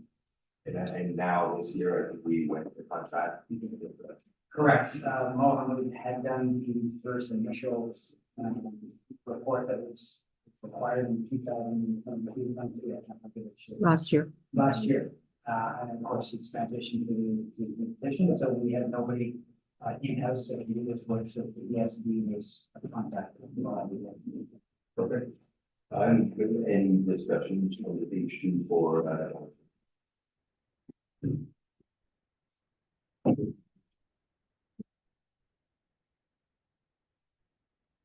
Okay, the auditor fee, I see, I'm just looking now, we had, our previous treasurer had taken a leave. She came back for not a full year for part-time, so I was under the impression that we would have maybe seen auditors being done, but now that we've complemented the department or the treasury department with, I think, is it, I see we're increasing it by 10,000, is there, One of my, through the chair, one of my points earlier was the auditor fees were increased. And I understand the extra cost because, for the extra work on the asset management software. I will defer any detailed explanation other than I was hand to our finance department. So Kim, Mr. Mayor, what often happens is the assets of the municipality has will be, say, in Excel. And then they're depreciated annually, and the depreciation, excuse me, and amortization amounts show up in the financial statements. When you put these assets in the asset management software and actually have the right years that they're going to be replaced and things like that, the amortization and depreciation do not match. So the auditors help us realign those so that the depreciation in the system matches what our financials say, so moving forward, they're all in balance. The first year, I've taken this hit before, but it's just to get them in line moving forward. so is it kind of, is it more of where, because I'm just seeing, I thought the way it worked with auditors is how, what dividend determines how much work they have to do. So if you've got a shoebox and you're giving that, say, here you go to the audit, I can see where it would cost us if you've got letters and everything too. So is that how it works if you're well organized internally all year and it reduces your auditors' rates for them to? Through you, Mr. Mayor, usually what happens is you do an RFP for the services, and it's usually over, say, a 3-year contract with an option to extend, and they have set fees. So usually it's based on the size of your municipality and what's involved. If you have them do extra work, like your financial information return, of course, they're going to charge you more, right? Any questions so transfer to reserve the land sale, we've already covered. I see rule numbers and signs where we had 7,000. Was that 7,000 due to that Emily project? Is that why we had so much? That would make sense there, but so that's good. The 30,000 in regards to accessibility services, what's that? For, I'm sorry, Nancy? which line number, So sir? that would be 2020. So it's we had 15 in the past, we only used 28 actual, and now we're establishing 30. Correct. 15 was allocated last year, the program sort of stood still. We're reassessing all the buildings, that will require, accessibility. The other thing is, I am bringing a report to council in the next upcoming months, once the reassessment of because the cost has gone up. And some of the requirements are not our requirement. I've been having this debate with multiple people, but unless you're getting a building permit, you do not have to meet the requirements in 2025. And the intention is, what does council want to have made accessible? So for example, Monkland is not a toilet, the facilities are not bathroom accessible. If council wanted to do that, they would have to get, approval, and we don't have to meet that deadline of December 1st. So there's certain things that are going to be changing, but that 30,000 was made available for those things that you may want to have done. But last year, like certain rec groups want to continue putting the push bars and stuff like that in buildings. Just on that, and how much of this, it sounds like there's still some, you built in some room for discretion for council. How much of this though is pretty much a lot of your mind, it needs to get done, and how much you allow each council discretion? I'm gonna choose my words carefully here about needing and discretion. It's not a need unless the building code and the legislation stipulates that anything that is current or existing does not have to be upgraded unless there's a building permit issued, and then you have to become code. And if you become code, in some instances, I'll use an example, the Chrysler Dome, they received a grant, they made a bathroom, it's accessible, and then they had to meet code. They had to meet the legislation, they had to be a new universal, there's a whole slew of things. For example, if you decide to go code and you want a universal bathroom, the change table has to be available for adults, not just children. So there's a different art, but to say that it's a requirement, no. Will it be a wish list on the council, on the rec groups? Absolutely. For example, Chrysler invested a lot of time and money into updating their bathrooms. They've made all the wiring. They would like us to supply the push buttons and the electronics. So that's going to be, so is there a need? Yes. Is it a council discretion? Yes, as well. So there's a need to make our community more accessible. Is it a financial requirement according to the legislation? No. So this is where the report's going to come in, and it's going to detail a little bit more about the legislation. It's not and I've spoken to both Mary and Craig about the legislation, and I can assure, with Peter being here today, and I'm pretty sure we've had this conversation with other townships, and it upset the accessibility quite, because basically the legislation is worth as much as the paper it's written on, because they don't have to. They may want to, but unless you're getting a building permit. So, and this is what I'm going to bring forward. Some of the presentation was shared with me, that the planning and building shared with at our group discussion that I've been participating in as well. So do you have a list of likely projects and the estimated cost of those? Because that's basically what it sounds like the leader asking is trying to make a decision on potential projects that we might want to take this year, but we might. So we do have an accessibility plan that was built and presented to council 4 years ago that both Austin and Palmer presented. I have taken that and we've done some things according to it. So for example, the Moose Creek building is now not a problem. It's not an issue anymore. So that's taken out of the realm. Some of the changes that I visited Chrysler, I visited Monkland, I visited Finch. So some of these have already been done.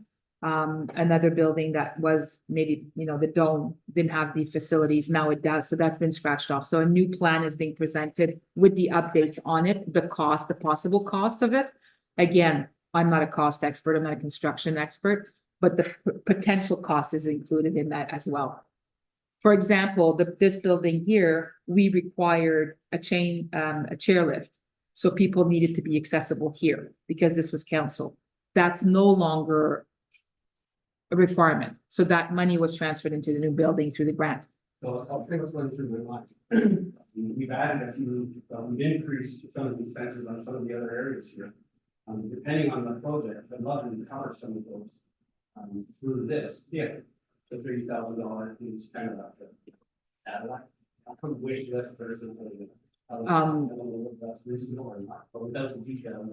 Exactly. And it's going to be difficult to say we've increased it because we know there's things, and then we're hoping the council will say, we want our residents to be, be more accessible to these buildings and facilities. If not, then we will have to post on the website that this building is not accessible.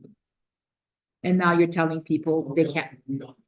No, but I'm just saying, for example, no, but I'm just saying, for example, Moose Creek was not accessible because there was no ramp, there was no nothing. That would be an example. Now it's not the case, but at the time, had we not made the amendment. So this is an example. And so I was under the impression we did a plan. We did. Austin. So But I thought it was mandated that we were by 2020. Five. We had to be compliant and so on. We got the list of structured how and when we were gonna spend it. Now you're saying that's no longer. Peter, you want to help me out here? Sure, that we're part of how the plan. Exactly, there is a, yeah, So it's not structured where we have to be compliant by 2025 or as previously mentioned. There's a lot of things that have to be done by 2025, but not everything. exactly. So what I'm getting at is you talk about Pfizer putting in a washroom in the building. Well, that was a grant. Correct. And if that's the case, then we've got time and we can, well, why don't we look at that avenue before just investing and putting money aside and getting, like I understand I want to be compliant and I'm looking at sort of the driver's washroom, I believe that it's for a push button. But finish it off. Exactly. That's not something you're waiting for a grant, but to do Moncton as an example, to try to is a big investment on our part to now try to restructure that facility or many other facilities that are. So I'm just saying, stating the fact that if we can get our hands on funding, this is the time, it's not time sensitive, this is the time. And that's what we're doing. We're looking at everything that we have currently. We're updating what we've accomplished because I wasn't part of that process. So I'm visiting all the groups. We're gonna bring back the legislation. We're gonna bring back what we've done, what needs to be done, and then we'll bring that back to council. I'm just adding, into that, actually, one of the grants that we should be looking at on a yearly basis, as we're moving is the enabling accessibility fund, which I mean, we tapped into for a while. But that is an ongoing, year after year, and it's smart for us every single year, identify a specific topic that we can put dollars or dollar value to, and make that application specific to that. So back to the amount, the 30,000, is it 30,000 allocated for specific, or is that just numbers? I don't have specifics yet, sir. If I'm putting 30,000 aside, I would love to see a plan on what is it for, and kind of get a better idea that, yeah, I want to fund that, versus just saying, throw 30 there and we'll see how. Oh, I can almost guarantee the 30,000 will be spent. It's not a question of, it's where you're gonna decision is where you're gonna put it versus if it's gonna be needed or not. That's what I'm updating the plan to bring to council, so you can decide where this 30,000 will go. I'm sure it'll cost you more than that at the end of the 2025, but for now. That is under provincial. And that's. No, exactly. That's where we're going. Okay. I think we're done. Any further questions of council for? Just donation to the notes. Is 36 because the 30,000 from the GS? Right. All good for, I just wanted to know about the building, like what's the timeline? so Craig maybe can elaborate on, where we are with Brandon and there's work that has been started, so maybe I'll let you. Through the chair, Mary can interject. My second day back, I did reach out to Brandon, requesting when we would get the draft. Done for the location.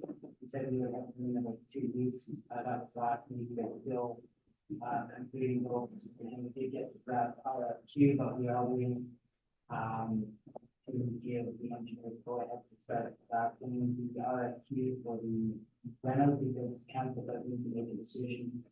Other township taking on general contract duties, or we want to include a general contract in the, so it depends on how much involvement and investment we want to make internally. To potentially save 20% off cost of the renovation. So, Brandon is indicating that we should, there will be imminent of getting these drawings. So we should be ready to go to the RFQ at any point, so in the next week, I believe. I did meet with the daycare Happy Days this week. We're working over some of the building code requirements with CBO 100. very window sizes, but that is moving along well. And internal staff have removed the ceiling in the school. But that's as far as we've gotten so far. We have $1 million template, what is that for? That's The $1 million is for construction. Actually, there's, and that's just the ballpark. We have no, we do have estimates for the HVAC systems that have been verified. Units that have to go on the roof, and that estimate is about 375,000. So, the difference will be for the construction, the internal construction of the walls and the box, and the side and the council chamber. There are some small changes that have to happen in the daycare as well. The toilets and counters, the washrooms have to be changed. But basically, as far as I know, that's the only thing that needs to be done, that they care, everything else seems to be good. The will have to be changed. And through the chair, the recent discussion that we had last week identified that, and the engineer confirmed, we need to increase the window and sunlight to the spaces, dental legislation, so we're working through that with, the service provider. That was just discovered last.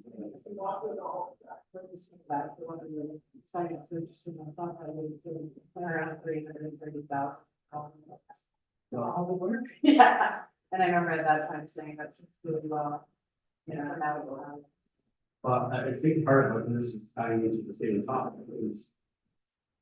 Are we not accounting for the potential sale of this property? In the revenue, That has not been taken into consideration, mostly time because of planning. Until we know when we're moving, it's going to be difficult to put the place there. I mean, we can have conditional sale go through and you know, make it a condition that, you know, you only get it after. But a lot of buyers don't like conditional sales. So no, it's just, I think the expectation was when we made the decision that we would be selling that and that offset some of the startup costs of this, and that's why right now it just feels like, to Councilor McDonald's point, we're kind of expecting $1 million of expenses, but we're not accounting for the potential revenue for them coming in. no, we're not. Therefore, we potentially burden the taxpayers because. I'm thinking that in next year's budget, we could probably consider that because we are approaching March and we still don't have tender growth. So I would be very surprised if we didn't get into the rebuilding before fall. If I may add, so yes, we are talking about $1 million. The numbers that Walter McDonald was saying, that could, because I could have told you that there's no way you do this for free. If you look at the sale of this place, offsetting then all of a sudden you're taking the cost of this place. But at the end of the day, if we just built a fire hall for roughly $1 million for fine, it's an infrastructure that was needed. Now we're looking at this, where we're gonna sell this. And if we are looking at, this is a venture, long-term that is needed. So we have to, and the numbers have escalated from that HVAC number because that number was way less than that when we first discussed it. We have two options that we were provided in this cost estimate for yes, two rough estimates for the. I will indicate that we did get an estimate of value for this property. Let's see, we did get that last summer, the last spring. So we had an idea of what we could sell this location for, but it was just a mess. So at the end of the day, I think that right now is just for purposes of the finance, something has to be, but Well, I would say the 2025 budget should consider the sale of this property versus the 2024 budget. Could that not fall though if we do happen to move and we can put it for sale if it sells in 2024? I don't think, I'm not gonna sit on this just for the sake of waiting for 2025. It's just, I guess, finance can take care of whatever falls on their lap if I'm not. And if it's money falling on their lap, it's even. I just find like we try to like make people really like accurately forecast $500 to $1,000 and we were literally $40 in the big numbers. And those are big numbers, the ones that stick. So I look at like, yeah, we're gonna show the building up to 50%. I think if we look back and like we did the whole. At that time, we said, okay, let's sustain as well, that's like 45%. Like, that kind of stuff really concerns me, $150,000-$300,000. No, and again, the HVAC, I still think this is. That's the thing to biggest on the thing. So that's why I bring it up, like, it's not just the building or anything. But some of these predictions, I think are really long. And all that, and I'm just kind of seeing this continue to happen. The engineering and the architect, came in at, $75,000 or $78,000. Plus, $75,000 already in $450,000. So exactly $500 million is probably, I would say $500,000 to do the whole reno, for the house chambers. Probably not far off in a dollar wise. And to the financing of the bill can be done, it can be offset by the sale of the property. So we don't want to, we'll probably have to do a construction loan. The construction loan can be extended as long as necessary. We have to pay the interest on it. This is going to be higher, but that way we would be able to pay down a portion of that loan once we sell this property. And then whatever is remaining can be financed through long-term debt, if anything, dollars remaining. But there will, in my experience, probably there will be some long-term debt, but maybe not more than $200,000. So again, the frustration when it came to water and or the wastewater, waiting on engineers and just seems like that frustration is. And that's the same thing I find with here, it's just we're wanting to jump and get off and start running. But if the door is not open and we're trying to, I feel that once we start, if we can start rolling, that we can, but overall, we're looking at moving from this building that was passive, so we had we've got people in the basement, which is not suited for coming to work every day. We're moving into a building that will accommodate all our needs. We've got revenue coming from the daycare provider, our council chamber, on everything on one level for accessibility. So, I mean, this was something you could not work around. It's just, I understand, I'm frustrated. The fact that people say, hey, I'm a school doctor I need to be able to kind of, and I mean, we're getting close, and let's, I think, stay positive. Positive on that, the inflationary costs year over year are crazy. That's not any stocks issue, but like things are not getting estimated appropriately, and that's right. Where can we cut and what kind of things? Talk about how many trucks we have, like, but just to get a really accurate picture of our long-term debt finance, we need really good estimates. And through the chair, I'll reiterate the wastewater and water numbers that we got for the generator from well. We're from Aqua. They provided us with those numbers in 2021 when we applied for the ICIP grant. And they were providing, they indicated that their numbers were accurate. So I was a little surprised when I heard this morning that they may be off by 40% because administration didn't generate these numbers. It was our engineering expert that provided those. So those are frustrating to know that. If I can interject, well, one more, it's just that we're running behind. I want to make sure we hit every department. It'll be a quick one. So when we're out and about in the municipality or representative, I've often seen the mayor absorb expenses that don't necessarily fit in certain category stuff. I would like to propose that we have a $1,000 discretionary fund available for the year. So we represent the municipality and then to the council of the university itself and the service. I think that other members are, I would support that, just, the supper we had at Roma with, having and it's just having the one MPP, joining us. It's actually, again, we pay money to go and meet with these guys in Toronto, so having one sit with us, listening to what we have to say, I think a $60 supper is granted, so that would fall into, money that. Okay, so I think, are we all comfortable? We're done with the name, we can jump into the rec. Thank you very much, Mary.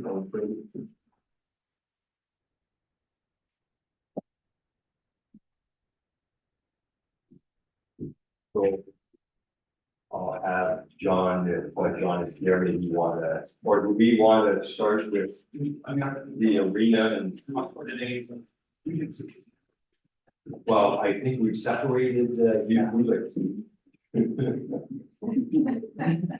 we were trouble. Yeah, you were, we had a gap, So I'm just looking at Rec Association. Did we have the arena? There you go.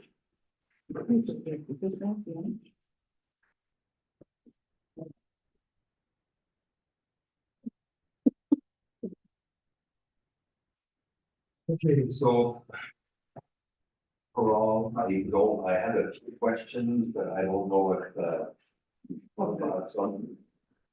Steve, you want to have? Well, it's just one question. I think your rec director, has been put into the recreation rather than the arena. But I actually am hoping that one of the mandates of the director that we hired is to make our arena stronger in terms of cost and coverage. I'm wondering whether or not maybe better to put that in here. They actually asked that we try to pass the job description. I actually asked the line them to that, and specifically it says to find a way to the new rec director to find a way to maximize the revenue or minimize the cost and make it for the so I would love to see our expense focus.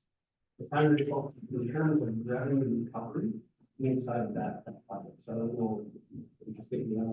We did separate the two. They usually one entity. We separated the two.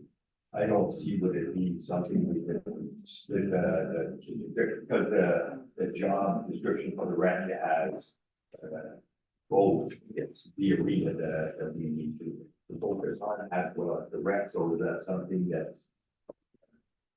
Through the chair, I'll defer that question to our finance team. I see the point of Deputy Mayor, and yes, the expectation for the CAO is if and when council approves the directing position, that individual would oversee and support John at the arena, but ultimately they would have management control over the arena staff.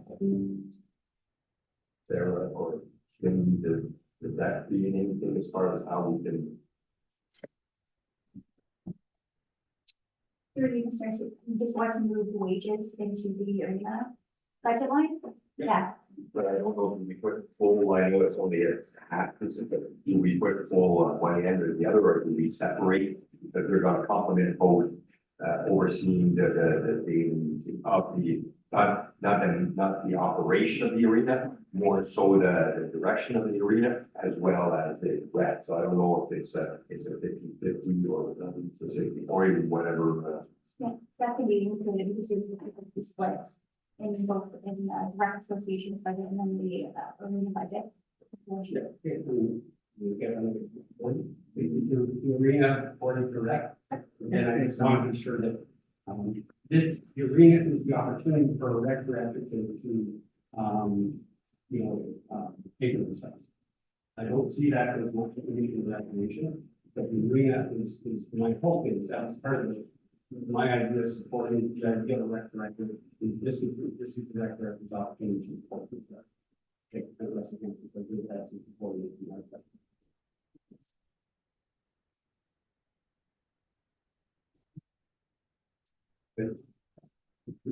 I just have one, with regards to holders, where we had 11,000 holders, and now we're back down to 6. Is there, I'm missing there, or the, I also, the actuals of 2023 seems to, be way off track, even there to the previous.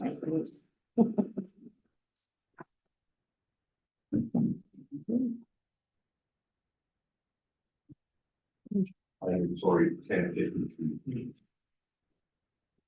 Through the chair, I'll have to defer that to our finance team. I'm not sure why. If the 2013 actual were 11,000, I'm not sure why it would be reduced to 6,666. John got retired a lot sooner than he thought. We have, do we need to take that back?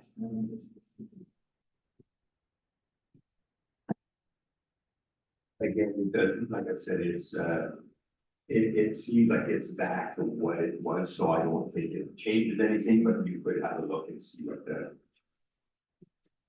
place there. Other than that, John, I do have one question. So in regards to hydro, I know years back when we did where we had changed and there was supposed to be a big cost making on hydro in regard to heating. And I see that back in 2021, 87, and it doesn't seem we're now budgeting 110. Did we ever see a benefit of those LED new lighting that took place in the area? That is something that was installed in this picture. But there was no way ever, nobody ever needed to see what it looked like using compared to what our new ones do. They say that it takes from one of our old ones to power that light will power 3 of our new ones. I've changed more than stuff down. Which is all good, but what I'm saying is that they talk about how LED reduces your power consumption, which reduces your cost. And I'm just seeing back then, and we were talking, it was at 90,000, and we're talking, well, we changed it, we're sort of thinking you gotta see some of that, and we're actually 20,000. Your power is like we had like unbelievable warmer products. The warmer springs, I'm going from starting at night from middle of August and it's going to middle of June. I mean, in September, we used to get cooler weather at night. We're getting like we had a stretch in October where the weather was over 30 degrees for a week. The ice plant is costing money. But I will say, I had some service done last week. Company that overhauled our compressor said they were holding fast. Like they'd be there for 8 hours and we only had one. They couldn't get over the fact that the compressor would stay shut off 11 o'clock at night and sometimes they wouldn't come back on until 2 o'clock. Through the chair, just a couple of points on the arena budget. We did cut 15,000 from the arena capital for being costs, and also the OGICP funding grant has yet to be received. Monies have been approved to be shifted. We had some surplus in GICP grant funds. And during my absence, both John and Carly had requested and received approval from the grant supplier to both the stand heaters, I believe, John, and LED lights, interchanging. So I believe it's roughly 120,000 that we are yet to receive. That will be added to this. I mean, in some of the 2021, we were done. in March, we were shut down. And we couldn't open it. There's 3 months. And then there was that period in December, I believe, that shuts down. So we cranked sort of up just to keep the place at certain temperatures. For the last 2 years. Okay, so I don't have anything on the second page. Oh, so we got 50,000 as far as, oh no, sorry, it's all underground, under playground, but that's 50 that's put aside for the roof. Never mind. Through the chair, that's, yeah, that's what the reserve for that. So just falling back on a rec director and just looking at different avenues for funding. So I feel that I understand arenas are subsidized to have a community that's, but I feel that we have to increase or increase our revenues or decrease our expenses. But right now, we're less than 50%, we're 45%. At 245 in revenues, and we're looking at 600 in expenses. That has shown me something that we look at to try to balance. And any further questions before we finish the agreement side of things? Seeing none, we can quickly jump into capital, which is there's only 200. And I believe that 30,000 is a grant that was, so it's going to be provided from the grant. For the years of the. Yeah. Yeah, and then the 50, which will be transferred to reserve is basically for the. And have we got the price for the roof? Are we looking at? I've had a couple of guys come in, look at the roof, both of them recommended we look at. Maybe having an engine. Yes, I mean, I'm not a roof guy. So the 50 we're putting aside, I'm not sure, do we have timelines as to when we, When we started down, October, we had a problem with it last summer, patches were all fixed. But first guy the guy that initially did the roof, that was probably should have done with it last. But and we already have some set aside, or is this for the 50 that was set aside? there should be something.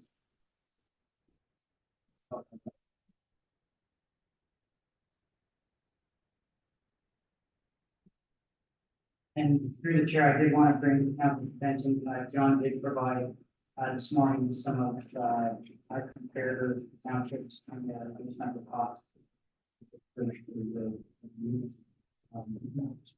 John last one, Jack, but we gave an increase in ice rink this last year to about 19%. I think the rate in really up some of that counterparts.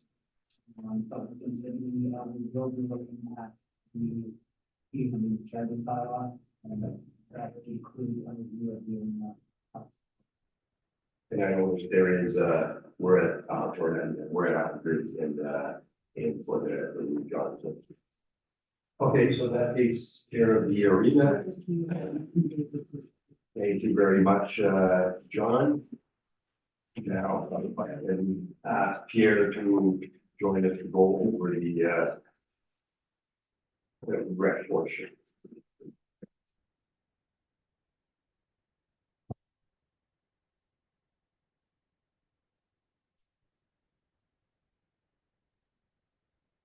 I don't know what it is, but I don't. Page five, so.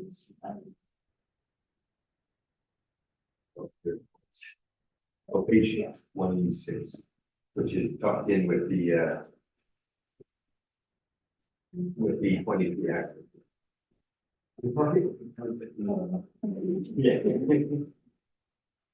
Yeah. Good afternoon, Pierre. Thank you, council. Taking the line from out. Joining us, so let's coming around for what am I must be.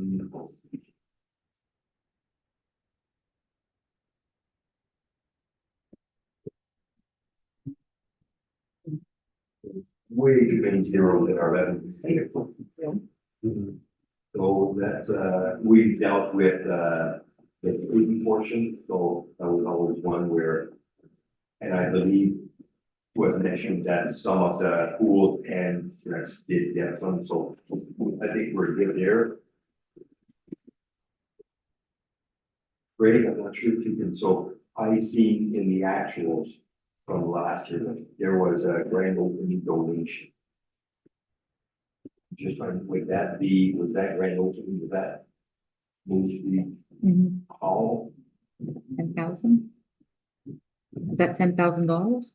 Oh, that was for the grand opening, I believe, Yeah. on September 30th. And was that something that like to be shown in our books, is that something that you know should be on the rec, and or is that it on Through the chair, I believe this was approved after I was off on medical leave, so I don't recall the details on this $10,000. I know it was issued for the grand opening, I thought it was loan, notice I'm not sure you really did respond to that. Cover expenses. It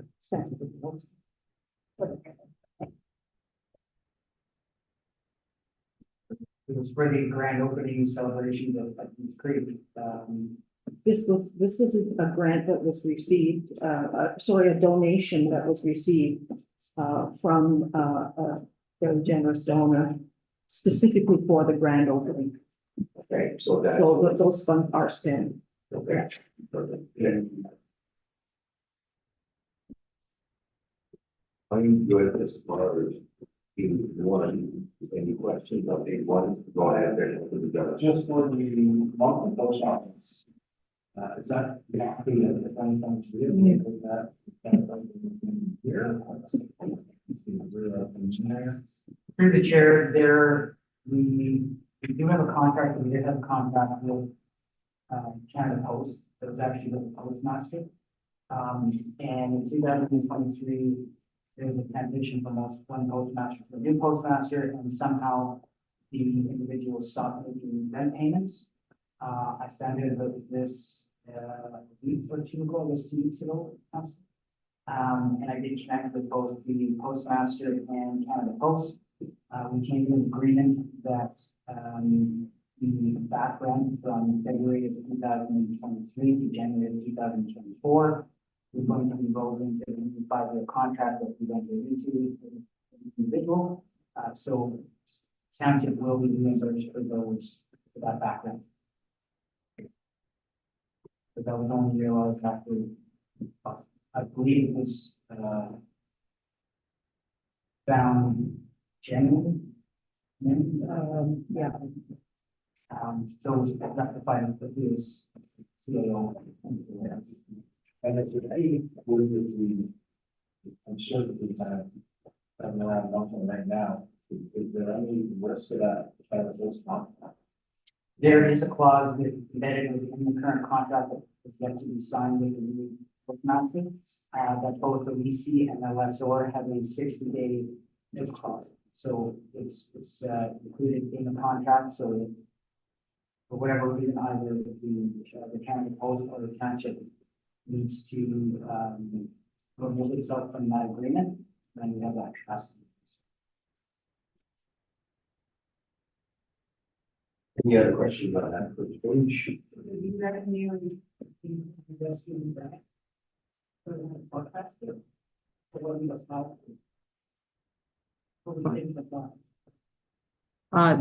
There will be, but it's a flow through. They are charged back completely for the recreational groups.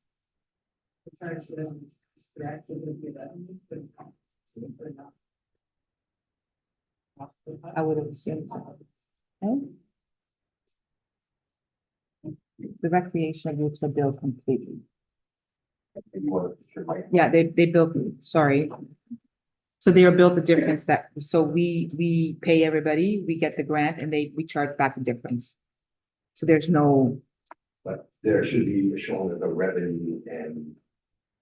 Agree, I see where Councilor McDonald was making the point. There should be an in if there's an out. It's basically is, yeah.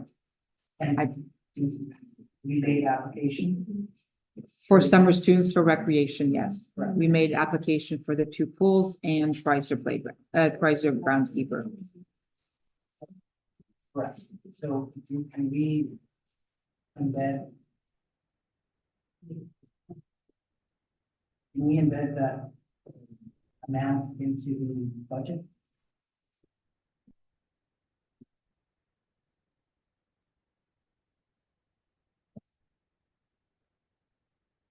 It should be on the application,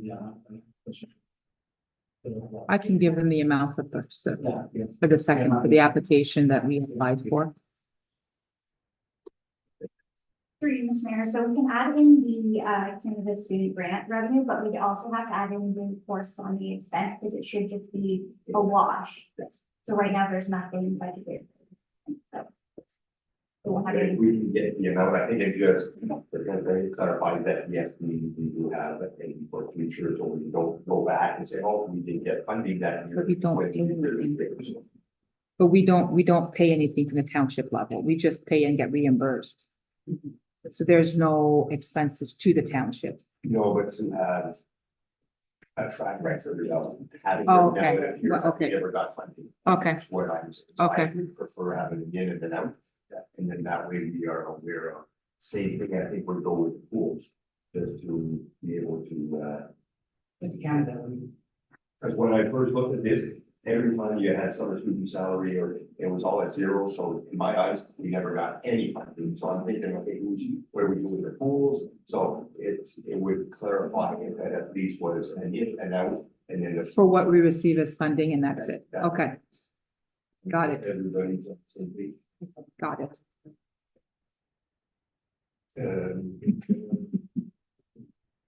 So page 1, I was, with, go ahead. The transfer from the reserves, maybe, right? What's that? Through you, Ms. Mayor, I believe it's a carryover from 2023. Is it?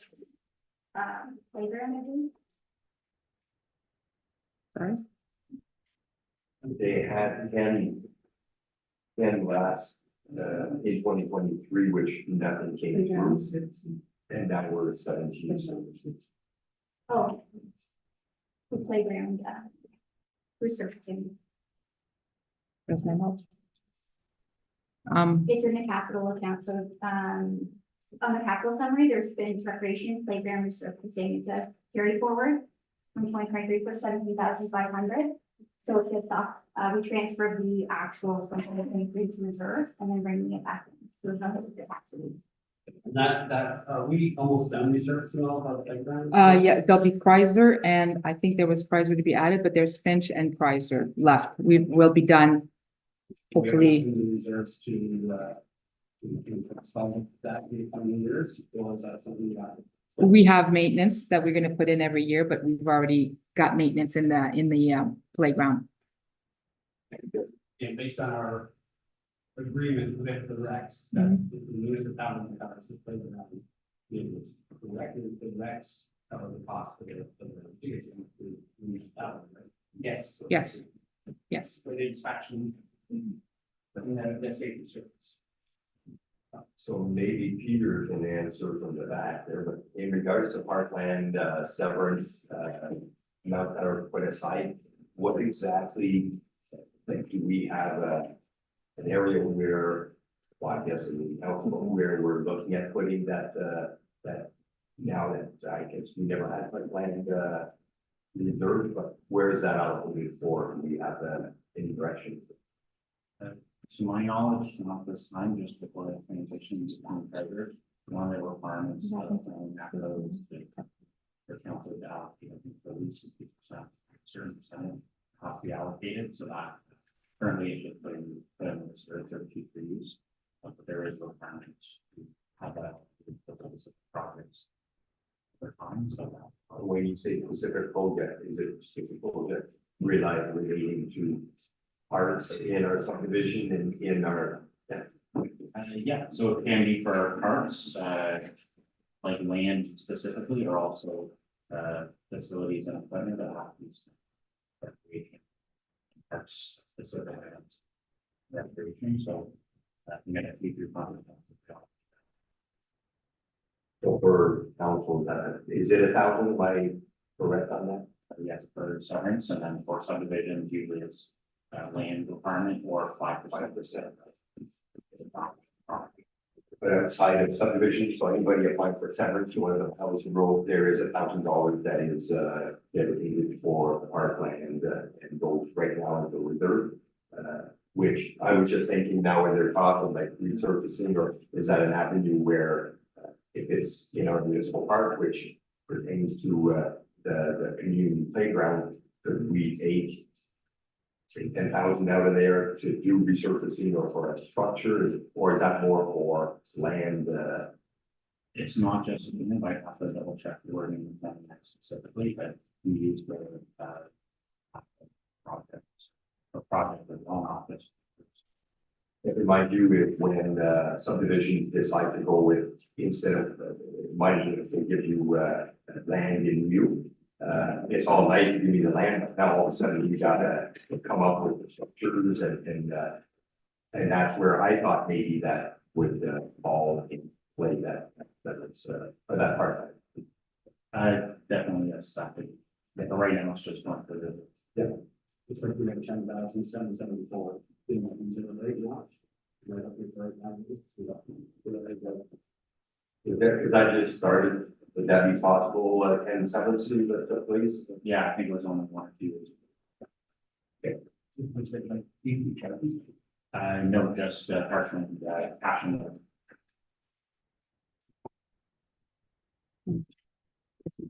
Just a general comment, Mr. Mayor, we made good, I know that there have been some suggestions to the agreement that's between the art committee, what they want to do in terms of charges for municipality. Might be good to bring that back to council, so we understand. What we don't see in here are funds raised by each of the rec groups. And I don't know whether it's appropriate to see a report on their reporting of the services that they provide, their costs and their expenses. Maybe we can get a copy, but just to understand that, I want to be sure, when we drafted this, and thanks for the efforts of Tim and at the time, we drafted the agreement, we tried to create a fairly crisp line of what the rec is responsible for and what the municipality is responsible for. But there are sometimes gray areas in there, we have to discuss, some things that might fall into either class. So it makes it for council to kind of understand that, and this is really for budget, but some soon, especially if you want to modify that. Like I say, but each of the records actually, to the best of my knowledge, have a pretty good working revenue that they have because they charge for many of the services to support themselves. I want to be sure that we're fair with records, but that we recognize that I have to do a good job on anything that I'm doing to support itself. Mr. Chair, yes, at the end of the year, each recreation association must submit a budget to the treasurer, along with the financials of these and the groups. So yes, council will have every recreation committee's budget on that council. Yeah, I'm sure that the spending and what it's spent on, that's part of the protocol, that's part of that. Yeah, we do this, and we things in place in time that we just go out a little bit early and we do go up with it, so that. So we don't have time to need to see some information. And I believe that a rec director position, not only with the arena, but also with our recs to oversee, make sure, it's just, I don't feel like we should be submitting any funding until we see, like that. So if you are one of our rec committees and we're not seeing your financial, we're not seeing, I feel that they're not being responsible at your end. So it's something that we need to see the financial and I think council too, just to see if the ones that are in good standing, it's good to know that, hey, these guys are, their financials, everything is, but it's something that you are part of the corporation, with different Yeah, your bank account, a different committee, but at the same time, you're representing the municipality, so we need to make sure that everything is abided by, and I think by having a rec director, making sure that that's all in line with guidelines and before we start giving money. It is public money, so they're accountable for any funds that are there, so that's why we insist in the agreement that it's mandated that we submit a full budget with a bank statement at the end of the year. For this reading, that's found that this is what they got as far as funds. And just for the record, so have all rec groups submitted, or we? Yes. Thank you. And there's combination, and we submit, pool and recreation at the same time, so that I don't want. So we submit one budget, which needs to include, and then we send. Any other comments? So right now I see we've got the line for wages in regards to the rec director, I presume would be the regular wages, rec. By correct on that?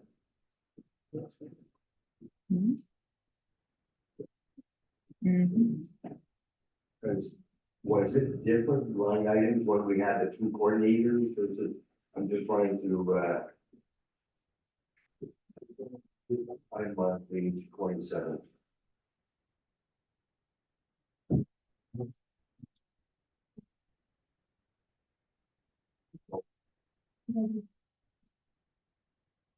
One sector, 70, 10, 1,000.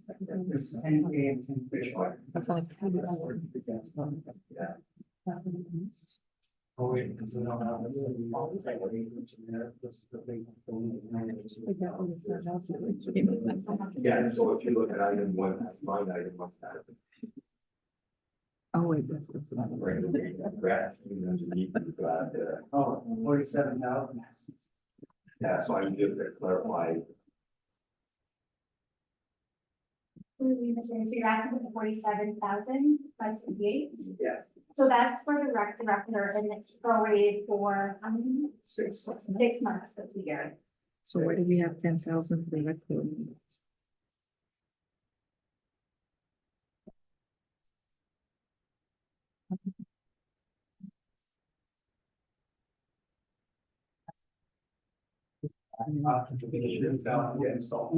Right.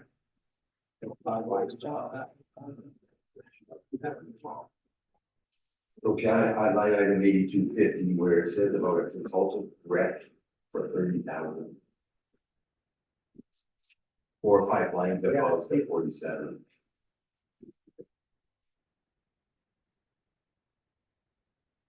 What is that? Melissa have or What's grant? Grant match, she said grant match while she's talking. So grant match, do we know what projects that was That children? supporting? Is that Finch? And I'll ask the bigger question, I guess, is that if a rec group does fundraising on a specific asset that they want to add to their facilities or whatever, who should cover the grant? Or should the rec cover the grant, and should who should cover it? That I think generally speaking, the agreement is, and be honest here on some of the nuances of it, but generally speaking is that the municipality will pay for maintenance of the buildings, ongoing making sure that you have a structure in place and a utility. Anything else that the records want to add in terms of assets or whatever comes through fundraising, and activities such as that. And so if somebody is getting a grant, fantastic, but part of the fundraising would cover, let's say the grant, that's my understanding. Sure, and through the chair, we've never had we utilize grant match, it always goes through the township office. So I don't believe that's occurred where one of the records that the grant match basically she, or had knowledge of township administration. I think that's how. Okay, but if the administration is engaging a grant match for a rec association project, Should the rec association be paying for the grant match, or should the taxpayer be paying for For the chair, and firstly, if it's a capital project, I think that portion should be, because it's a capital, we need a roof or a beach back, or then it should be the township portion, right?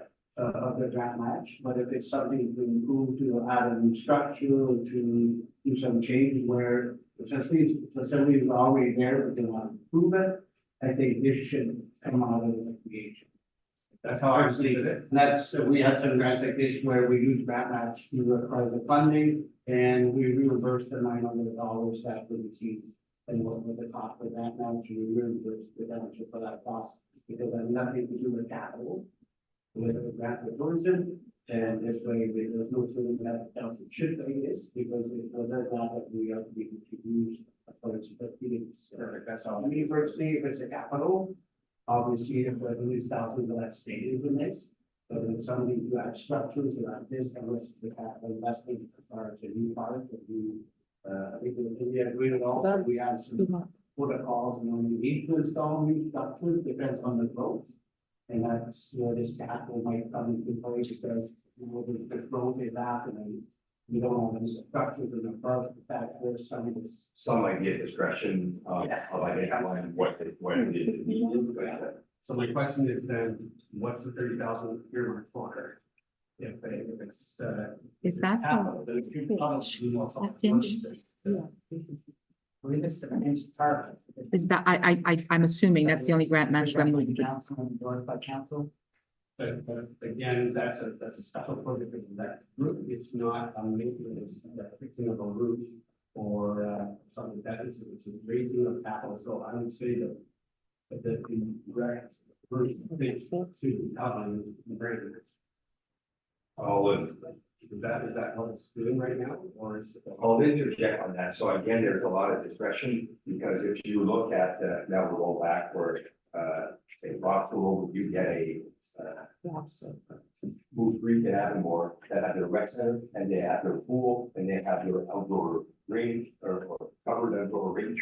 Then you get another municipality, so in the case of, you get a dome, which was, again, a structure that was covered by, so Finch, I believe this is, they don't have a pool, they have their rec, which is on top of the arena, but now we're sort of looking at, say, to have a gathering place for, which is this structure that they're doing. Well, we covered it under, payments of the other two, and this one here is trying to get funding. And if we put 30 and then say, oh, you have to pay that, I don't care if you just understand what I'm getting at. So there's. If the council decision that was taken as a presentation of the delegation of this project, the council took the decision that there's fully supporting the project option, we stop in the beginning. Or it was put aside that said, okay, it's used in grant match, we're going to split 50-50, because well, I understand it's municipal park development, there's also infrastructure in that new park development, we have for capital investment that's going to be about. So I don't know if the council took a decision to put that in consideration, that there is part of this in capital. Well, it was never proposed. No, it was about in the presentation. Generally, the word support can either mean, we want to cheer you on, or we want to give you $30,000. And so unless I hear 30,000, I'm cheering you on.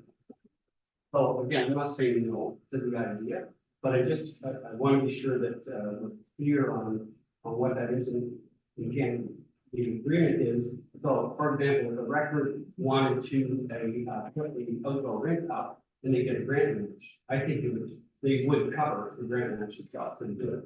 It's just what's the threshold, and I think we need to be very transparent and very clear on when we're doing that. So I'm not saying we should do it per inch. What I'm saying is that it's not a default.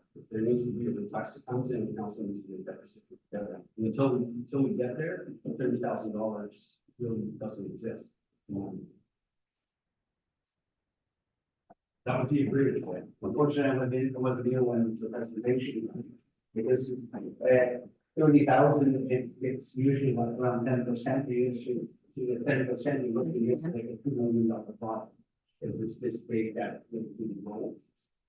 Is there other capital projects that are included in the grant match? And just,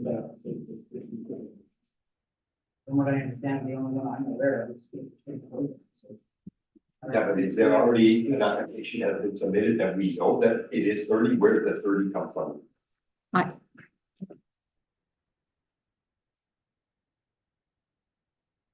My apologies, just because I was involved. There is an application with grant match for the Finch Recreation. I think it was approved through the capital process of their group.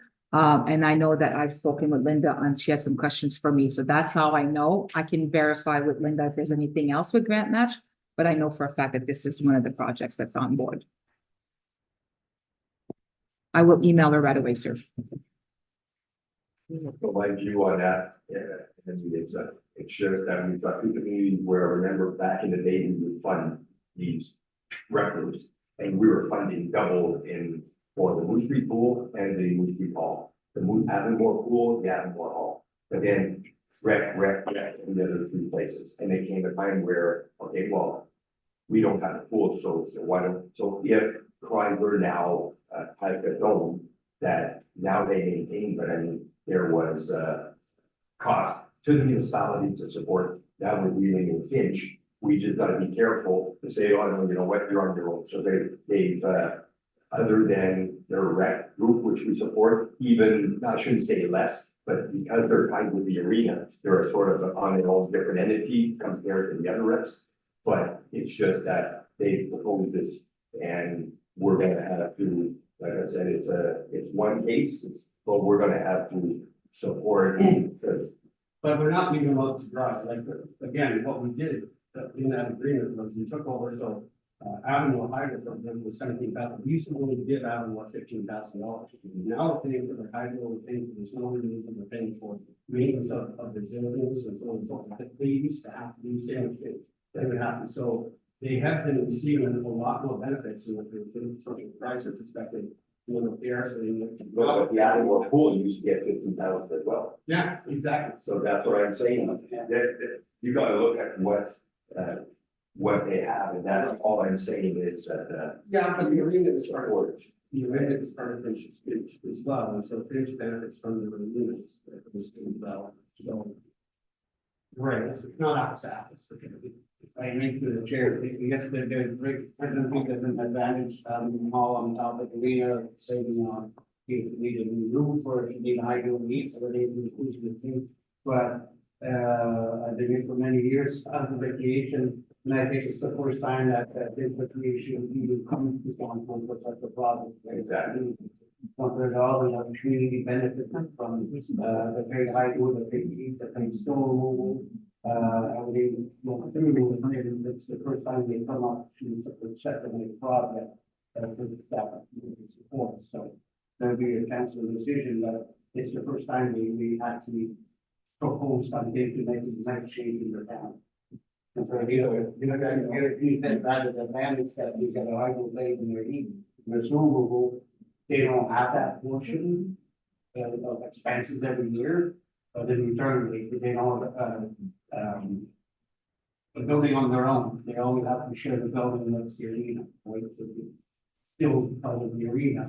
It's not like a separate building like the other that stops. No, but they are talking about it, the overhead cover and some other things that will happen in the future as well. So we are signing, this is a comment I made at the time of the delegation. I don't mean to sound negative here. I just want to have eyes wide open on what it is that we're committing to. And if council agrees above and beyond what we're committing to in terms of ongoing maintenance, changing utilities, lights and stuff, it's gonna come with the arena, all of those things. We want to give another $30,000, fine, but I don't want this to be an assumption because I don't want other recs thinking they can slip, their project in through the language without either council decision.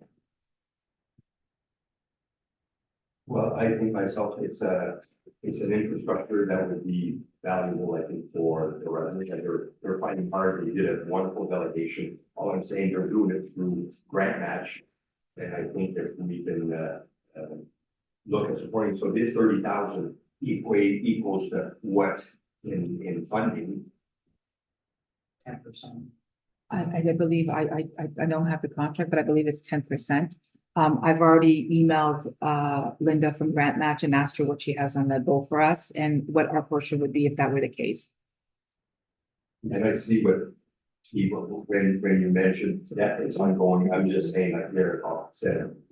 Finch, never in my 10 years, have never come to this table, and I've seen many other communities come in and they need this and they need that. And I'm just saying now they've got a vision and it's something that, And that's not my point. My point is this shouldn't be a surprise to us about it. This should have been a decision that came to the table, so this isn't a surprise about this. No, I'm not saying I don't want to support them, and I think I would. but again, is that now if they don't get the funding, there's no spur, so I don't know if that's something that's. That's all in the second, like the first slide, they didn't want out the funding. They did some changes to the application, whether it's going to be a funding, maybe it's March the sixth of the money. For this portion, and you see this in July, August, and we get an answer. It's positive for them.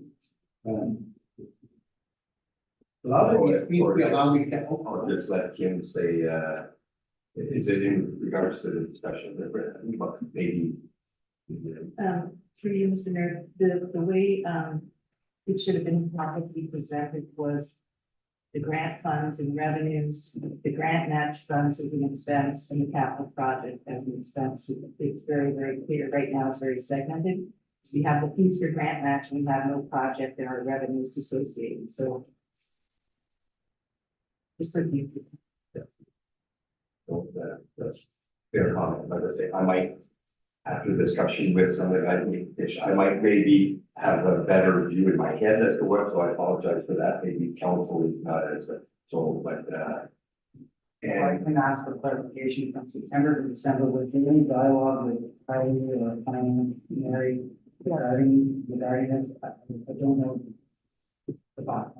Yes, there was some dialogue, Alan and, Linda, I think is her name, from Grant Match, did discuss, having, sort of, discussion on what went wrong with their first application, and they were able to get together and, get a plan B in place to reapply.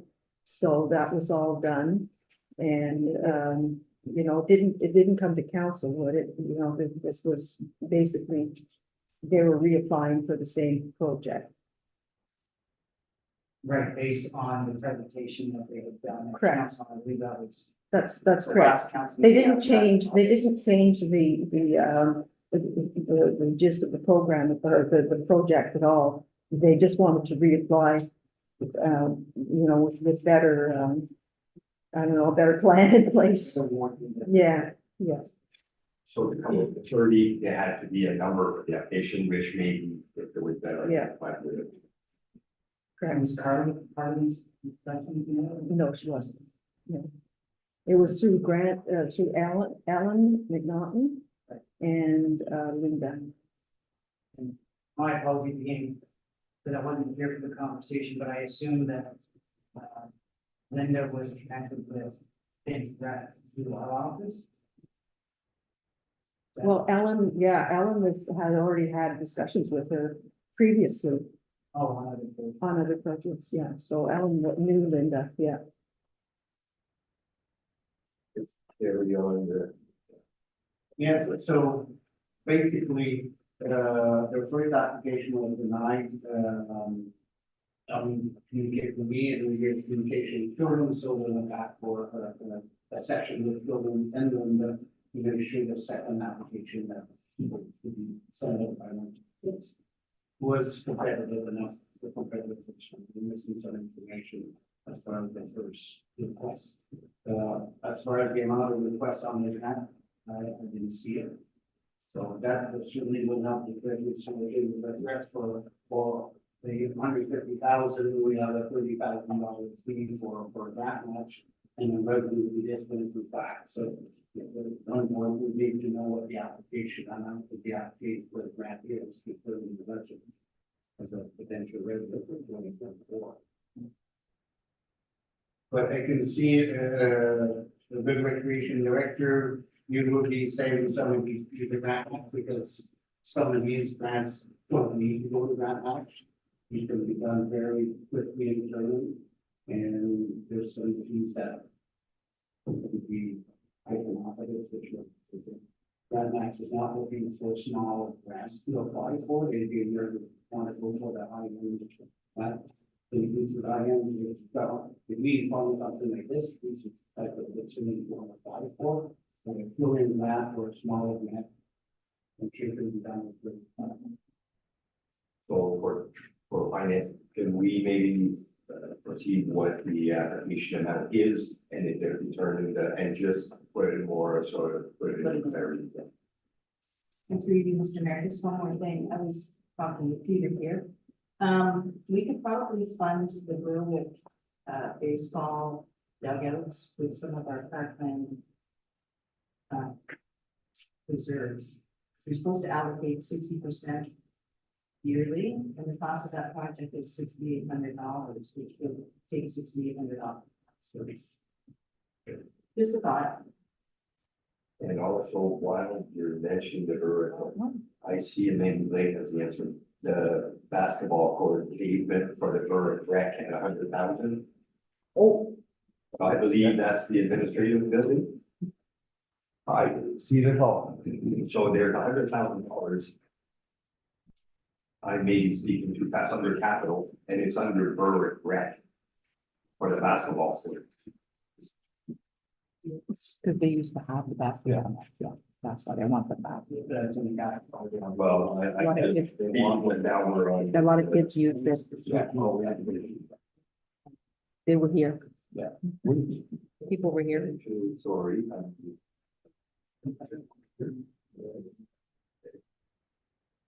Oh, yeah, so it's in the notes, you know, at the beginning, there's a note, but is that they did the, I think so. Through the chair, we had gotten the submissions from ARC and all of the requests that have been, and administration along with consultation through finance have made some decisions on what we felt were appropriate to include in the budget. But we also wanted to make sure the council had access to all of these submissions, and that was a year's request as well. So that's why those are kind of embedded in that document. That's not necessarily for approval, that's just one of the requests. Yeah. Yeah, and I guess that's kind of my point. Like, if we're talking about a brand new basketball court, or even the other rink board, Still Avenue or something like that. According to our agreement, what we said, we will take on maintaining your building and paying your utilities, which actually cost down way more than we used to pay to the record. We're actually going to much heavier burden. What we said is these types of projects stay in house, so you raise your own funds and you stay. And this is the problem of, I guess, cognitive dissonance I'm dealing with now, where we're saying most of these projects, but we're saying this at the finish. You know, it's from my perspective, it's just next year, we will be hearing if we pay for finish, but let's make it really, really clear that this is an exception. Next year, we're going to hear, well, you paid for finish last year. How come you're not paying for us this year? Again, they've always been falling back on the fact that we haven't agreed. This is how it's set up. So the way up to $600,000 for recreation, even that's even a bigger number since we're not taking the number. At some point, we have to decide what's the base amount of money that we think that the average rate there should be coming into rec. And then anybody else who wants services for more, let the services pay for themselves. So again, from my perspective, I think we've been really, really fair at rec. I love what the rec does. I love the volunteers, the anything that's there. But there has to be all of them, there needs to be clear thought on the Through the chair, what I requested this year for a part is a request for the first $5,000, which is maybe the EPR fund at 30,000. To be split up into the recreation, and I was a mandate of this is how much you can request. And then this company decided that council what this funding going to do with it. And then they had their wish list, so part of all this was part of the wish list, that put the 5,000 where they're going to request our funding. But the rest of the wish list, I put it there because this is what the wish list is.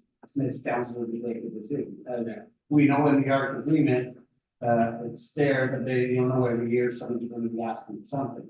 At some point, you can't deny they're not given their wish list because everyone's here because they've always made their cancer. But I think this is that way it's presented, is that we have a mandate 5,000, we couldn't go over it. So if the project was over, that's all we could for, and the rest is good wish. I thought that was clear to make it even, so everybody gets, what is, it's fixed recreation, $30,000, $5,000 each, if council wants to go this way. And this is what we got to work with, the rest of the wish list, so either go and find funding, do fundraising, whatever you want to do for your wish list. One last thing, and then, you know, so lots is going to get around. I will also point on this rec association list of the projects that were submitted. What you'll see is the prior is conspicuously absent from this because they bought into the model and they probably have more assets than anybody else. I'm not saying here's there, but if the people are bought, if the volunteers are bought in and they're prepared to support the community, they can have all the assets in the world. But if they're not bought in, the volunteers aren't there, and what's going to happen is eventually we can't afford it anymore. Volunteers will get discouraged when they're not going. And that's what my concern is that if we paint a picture that there's always going to be an exception, then the volunteers don't necessarily buy in and look at some volunteer groups that we pass. So I'm trying not to sound like a stooge here, but I just want to share that what we're doing is sustainable. And I hope you see how it is sustainable when certain volunteer groups take together. Okay, any other? Are we moving that 30,000? Well, the 30,000 that we're leaving is only pending funding for that. Now, we're going to need. But we are leaving it in, but it's an official aspect. I kind of agree that's where this is, it really just kind of slipped in. Where we had a delegation, we had a presentation, and now you see a line item in our budget, whether it's funded or not, it's there, within an official process. So I actually cancel it, that would put that. Jim Chadley, the director of public works, comment. Just going back to the basketball court, we did remove the basketball court that was in Berwick to do the parking lot for the new office. I know that once the request come in, I actually told her to forward to the committee, the recreation committee, or whatever, however she did it. But we did remove the court that was there.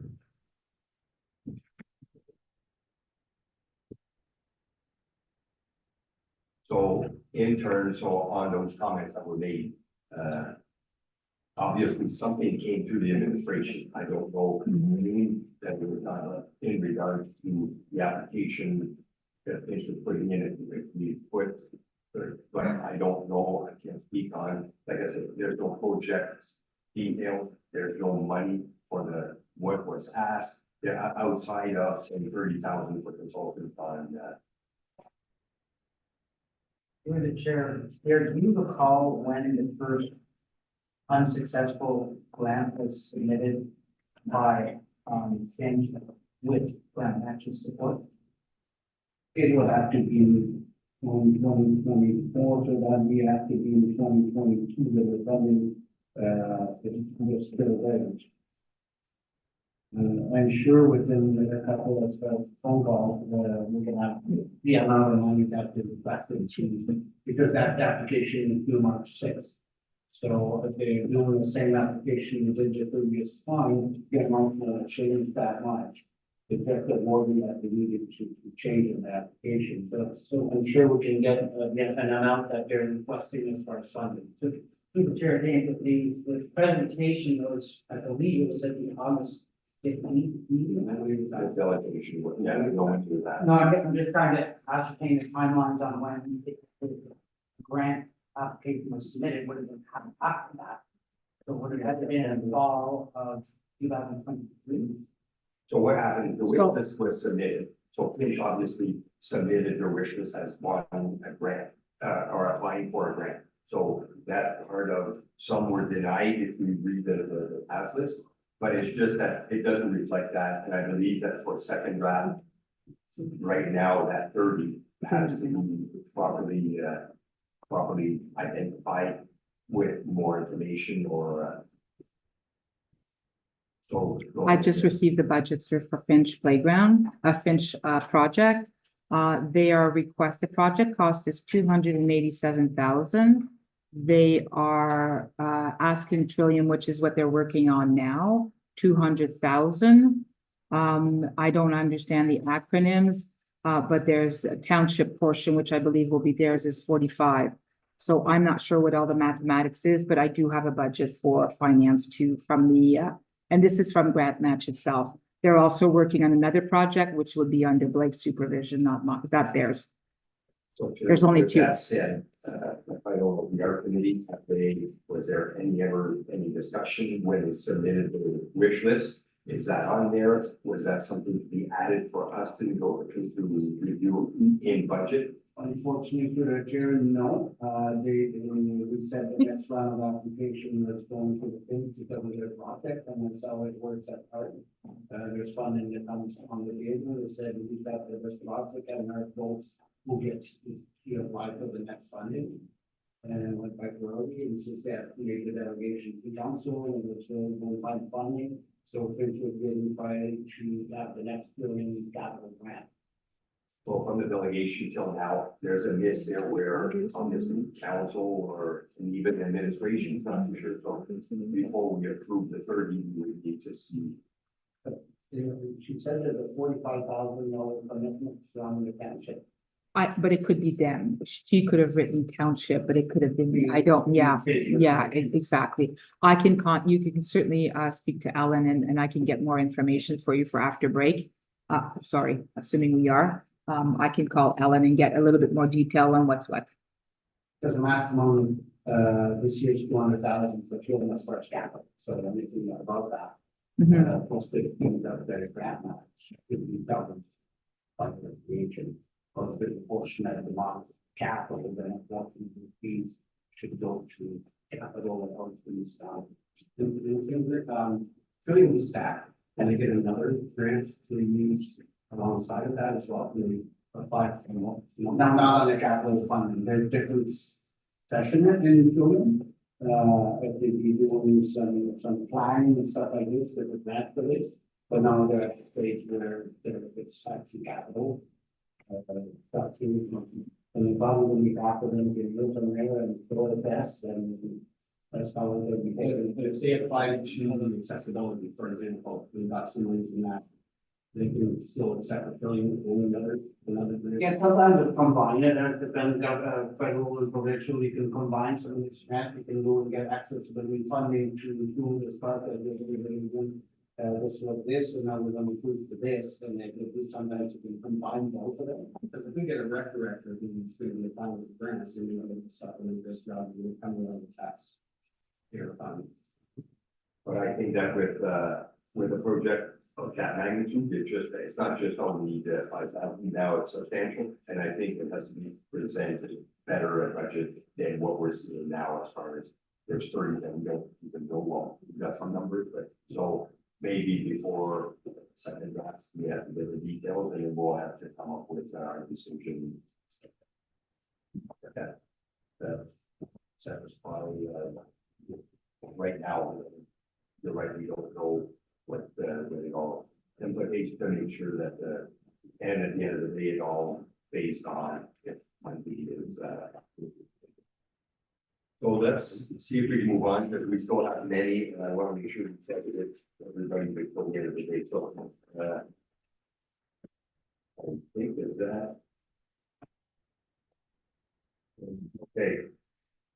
It's both here, but it's also on capital. We open the door for this discussion that I did, but then she left. So, first of all, just before we go to capital, what is Any other discussions in regards to rent? Well, there'll be a change for the chair, there'll be a change that we into monthly, 2024. As we do, the all proposed. So it's going to be a decision that first fund being transferred or the direction. So because we obviously have a meeting of council is not proceed to the all and the everybody and keeping the inventory not and the inventory that has a fund date on it and then we will get them leave. Something will need to be discussed that you will want the coordinator to do a file. Let's be able to come up with a plan that everybody.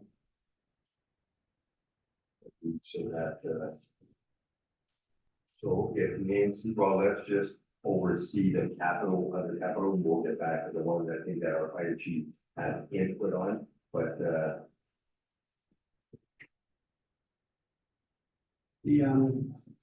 if I may, Mr. Mayor, so, second expense being, Avamore, guaranteed to $3,000. I think that's earmarked, and this is more, I guess, commentary for the new treasurer coming in. I know that each of the records will often raise money and have their own reserves for their own projects. And then we will have, we need to accumulate reserves for roof repairs and stuff like that are going to happen in the future. And it's just important that we keep them separate. Because we don't want necessarily to be dipping into funds that the records have created for special projects and valuable. I think this is just for roof, and it's not a rec. So, are there any things that are regulated, like this, the rec has asked money to be put into a special project reserve?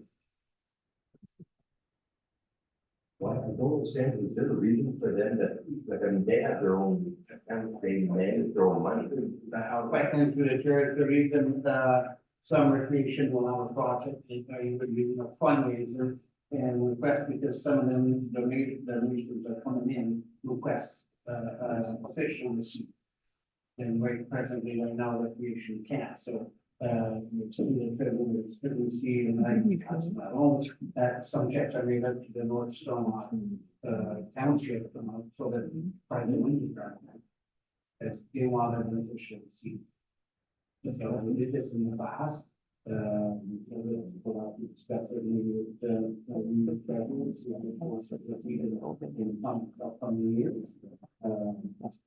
does take staff time to do this, so at least it's.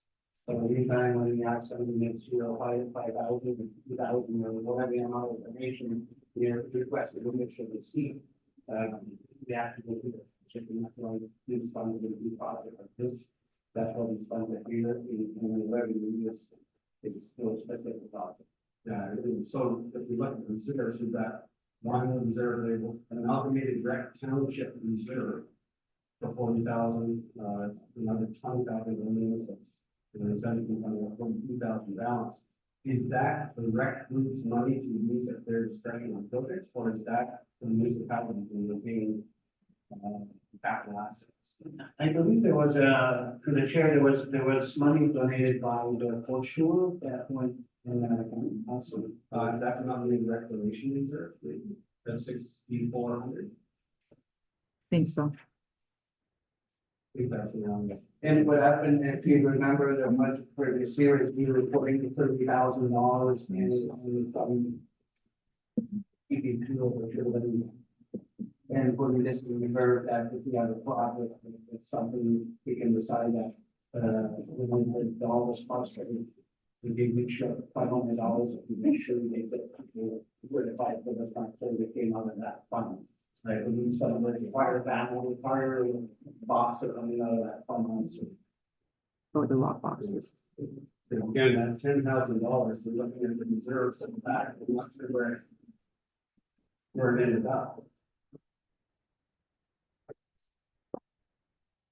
And therefore, we not manage that number, big shed housing. So on the page, well, 2/3 of the way down, it's $10,000, so transfer to reserve, adding more back. $10,000. Is it possible? March for the roof for North Belmont Place, that's 120. But then I'm looking at the reserves at the back, and I don't see 10,000 items, we grouped into another one. Through you, Mr. Mayor, it's the 20,000 that's, is the amalgamated rec township reserve. So there's 10,000 for, Avonmore for their roof, and then 10,000 for Moose Creek for the filter replacement. So that makes up that 20,000 on the schedule. That's not accessible to the records used for. We're allocated after one award. Perfect. So let's quickly jump into capital expenses. So first you have the other benches and dugouts. And now I believe, given that I had mentioned that essentially we could make 60 of that, that would Oh, sorry. Through you, Mr. Mayor, we could take the 6,800 for that project from the park and reserve. That'll be the allocation for the year and not take that off our tax bills. If you would. And I would like to ask your opinion on this as to whether or not that's considered a maintenance issue, and therefore this is the municipality's responsibility, or is that considered a rec responsibility based on our agreement with the rec? the agreement with the rec group, you have to be careful. There's no venue in Starters, there's no venue in Berwick. Well, you know, we have an agreement with them, right? Because that's where and we have an agreement with modify some here, because getting here and on, done so much work getting these things working together. I don't want to fall back into them competing against each other. But also Berwick Rec gave $100,000 when they drove their hall towards Fair enough. and that's like, I'm just going, there's a lot that. Yeah, don't get me wrong, I'm not saying no, I just want to be clear, I just want to be clear, so. And through the chair, the other option is the agreement is, there's funds. Personally, I think whatever you guys decide as far as council, what we are through the project, that should be brought back to our. And say, okay, this is the funding we got, which between president, which you think is the most important one that needs to be done. And that's why we wanted Art to get involved in this is, if this decision is all taken here and where the funding is gonna go, we don't need an Art anymore. Yeah, right, and they don't have their input, they don't have they guess they always got a wish list, but at one point we did, not give it more authority of, okay, based on the vote. We decided it's, yes, we're gonna move forward with the Berwick project because we think we need this. And it's voted by the whole group, so this way everybody's working together. You know, this is important, this is a perfect example where whatever the council decided as far as the project, it should be brought back to Art and then presented back to council so that they are decided, yes, this was gonna be, and maybe this is not gonna happen because we figured this project was more important to the community compared to another. But that won't take away the fact that we're discussing where, is it damn dirty or is it, so I look at a baseball diamond in Berwick's case, is their infrastructure. It's not, so this is, they don't have all, it's their infrastructure, so they're input 10,000 into their dugout. I see for them to say, no, you got it, you're on your own, Well, I think I agree with you, Jared. Let them take it back to Art and let Art build that case rather than us making a decision here.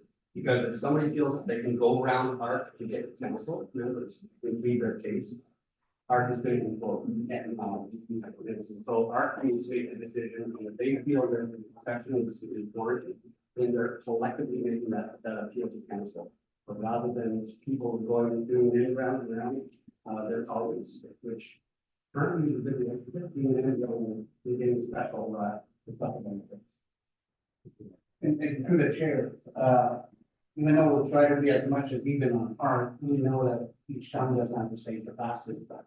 Right, some of them smaller towns that have much need than a larger town, but maybe not as many, but they all got the same needs. So no matter if it's Berwick or Finch or Avonmore or Monkland, everyone's got the same needs, it's just a different capacity of the needs that they have, but certainly one point. We have to take this into consideration, and especially us when we're sitting at the table is, yes, but they have nothing in their town, so they become priority to at least they have something. And that's how we kind of do our artists. What's this missing, is this more important than having another stuff? Sometimes it is. It is because what they have available in the community compared to another community that we don't have an extra swing to still have kids to leave and play anyway. And so that's why we think that. I will then hear that second, we have to move, we won't get into it. So right now, have more roof is an no-brainer, so that's the road reserve. Moose Street parking lot is carried forward, so that's, I think, everybody's on the page. Now the fencing, is that fencing around? No, there's a former fencing that was along, so I guess the parking lot and the ball diamond, I guess, no one I can describe it.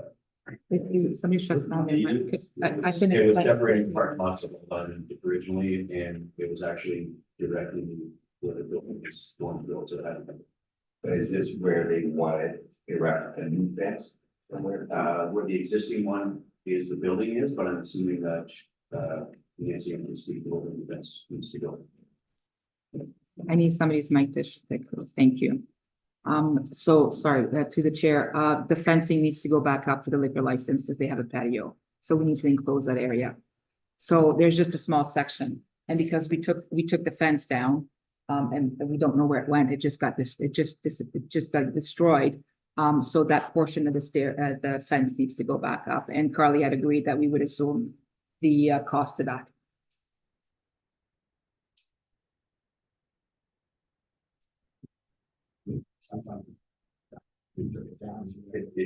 Also, I have an answer from Finch It's Playground. reinstating what was existing, it just wasn't the spot, but it's still. It's just a short distance. Through the chair, the treasurer does have some opportunity or suggestion.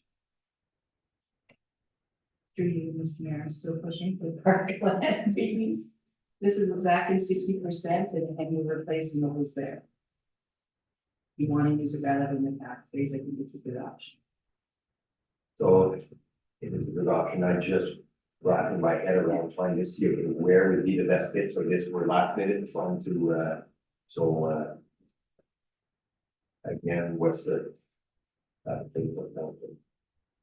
The only suggestion I have for part-time fees, if I know you're saying cost to be spent, it's just allocated, but I've always considered us able to be required for a lot of long, it's like, remember eventually, so thoughtful consideration of maybe allocate money into an acquisition fund. So that people see us, this opportunity to build on plans, looking at those plans, below the dam, and then operating high connect trails. That may require funds someday, and part of an acquisition and funding is for part of it. But I still think that use is appropriate. I would just be sad if we missed out on a bigger potential opportunity. The river is a really unique feature that we have, and I think we need to make sure the public has access to water. It's a big passion. To the chair also, I have an update from the Finch Playground if you require one. That again, will be. Yep. Your second draft needs to be worked. Okay, so let's just finish off with one particular I want to discuss. So transfer again to reserve is with Moose Street. Fire alarm in private, please tell me next. So, what is the total cost to put this alarm system in percent? So we're going in a two-phase program. So this would be the actual building. We've discovered that there is actual no fire alarm system. They have a liquor license that's over 150 people. And by the building code and the fire code, No fire alarm system. we have no fire alarm system. They have a fire monitoring system, but it's not a fire alarm system. It's a different thing. So we are, again, we were going to use some of this. We were going to propose the CBO and I the previous last year when the funds became, or the potential funding became available through land sale, and that fell through to this year. So we couldn't get a cost from engineering or get a proper quote. We are anticipating the engineering cost and the cost of the install to be approximately 100,000. The group is also going to be asking that the dome maintains its license as well on an occasional basis. So they're going to be requesting that a system be put in that second building as well. Because it's not being used on a regular basis, Andre and I discussed it and we're okay with it going on and then we'll put a fire watch when they have big events because they happen infrequently. But this is going against the building code and the fire code. So this is not a choice, sir. I'm sorry to say. So where does every, I'd say, thousands of community centers in Ontario are, like I can see a new building, which we has it, having more at the B has it. But how can you justify putting in $200,000 invested in Frankfurt or don't really understand the common sense in what you're saying? Because if you walk into the Frankfurt Hall, is it identified where the fire is? It's an early warning signal, yes, and it's a requirement because of the liquor license. So we can always, and I don't mean this in a very derogatory way or a condescending way, the other option is to reduce the liquor license to 150 people. So that's the occupancy problem, yeah. There is no, like I've talked to our NPP already, but it doesn't make any sense to invest that kind of money in a community center that's been in existence for 50 years. We did the same thing for Finch. And at a cost of 100,000. So It was almost 80,000, yes. so like now if Moncton was still in operation, we would have to do Moncton. No, Moncton is under 150, sir. We did, the Moose Creek Rec has a full system. Avonmore has a full system. Finch now has a full system. And I'm sorry to say, the rec group, will be required. Any comments from just why is it so expensive? And again, I don't know, we were gonna have to have the cost engine, the hall engineered, I mean, we can't do. So there's a cost to have that, we're anticipating $25,000, this is conversations that we've had in past history. With the current projects that we've had, Andre and I sort of sat down and looked at the, and that would include the engineering, they have to come in and do that. And then once that's designed, we're going with what was designed for the, Finch Arena, which was anticipated to be 40,000. That was done 3 years ago. We're anticipating the cost to be higher. And I'm hoping that it will be within the 70,000. Andre and I are hoping that it'll be within the 70,000. So if you're looking at both projects, like both costs, you're looking at 95 to 100,000. And I hope to say that it will be less, but I'm not the expert. I'm not the RFQ, and we couldn't bring it forward last year so that we were hoping to get the engineer to get the RFQ to get a pricing. But that fell through for us. Just the main community center or the coverall as well? The group would like the coverall to be done as well. So that would be a second phase. And what we've done is because they want the coverall to be done and because it's only occasionally used, they've agreed to put a fire watch on, which means people will be walking around and making basically a fire watch while there's events over 150 people. Anything under 150, we've made the arrangements with the group. Anything above 150, they will need to have a fire watch, and that'll be up to them. Are there traditional grants available for this type of work or? We can verify, sir. I certainly, we can leave it to I can go into this different software, Trillium and all that to look. I haven't seen anything yet. I tend to go on a bi-weekly basis into these systems to see what's coming up. And Andre and I have worked up and down the building code and up and down, and sadly, that's where we're at. And if we want to reduce it, because I don't know how fast at the rate the engineerings are going right now, I don't know if we're going to get the whole project done by the end of the year. But definitely things are going to have to be amended while we get this project done. And the group is firmly aware of what's upcoming, but we can't put a fire watch. It's going to have to be made. But like I said, this is the cost that we're anticipating because of the Finch Arena that we've done. And the engineering cost was about 20,000. Through the chair, forgive my ignorance, Nancy, if the Chrysler Rec group, I understand the number of events with 150 people is minimal, or how many we can predict from the calendar year, where we have like over 100 people? Just out of curiosity, We'll just take this weekend, for example. not this weekend, it's a Carnival weekend. So if it's over 150 people, that's why we require The liquor license as well as comes into play. The occupancy itself comes into play, sir. So if, and that's fine, I'm just wondering, so if there's 200 people in an event, can Chrysler Rec not put a fire watch on for those other events in the rec hall?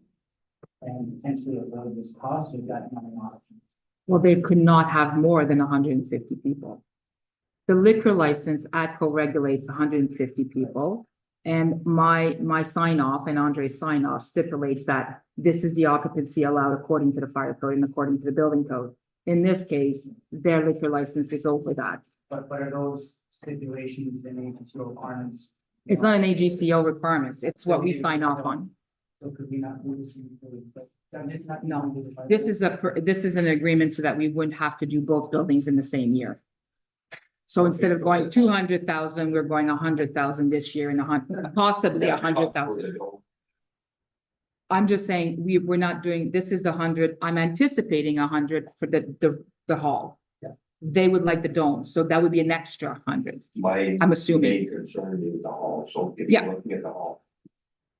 Can we say 50 this year, 50 next February, and implement that with the engineering stuff in March? What are the timelines? Well, the timeline is, this is where it gets problematic for both Andre and I.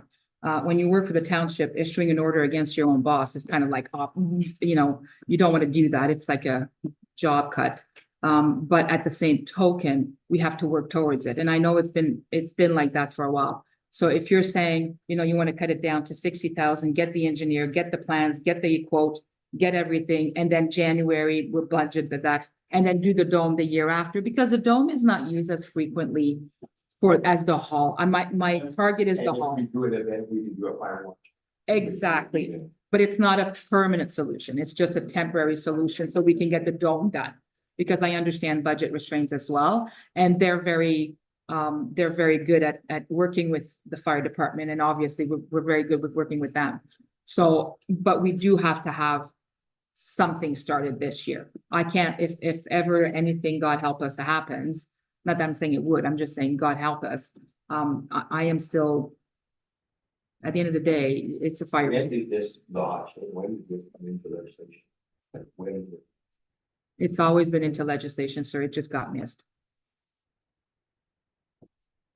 So my question is, can we allocate 50,000 now that we'll get the engineering as far as that, and we can kind of get moving? Well, at the rate we're going with the engineering and the time they take in, yes. Yeah. And then I will work with Pierre to, Next year's budget, in the earlier budget than what we're now, Mhm. and so that possibly by March, we would be prepared to put it in, but it would give us a head start for this year, and then I can work with the group as to putting other implementation like the fire watch and stuff like that till then. Like I said, I know that they're very cautious. We've worked with weddings and setup, and we've been very, they've been very, good. No, there's that figure, I think that's so. Can we remove, bring it down to 50 and earmark that we will look at finalizing for the hall by next 2025. and hopefully we'll have an RFQ and get a better number.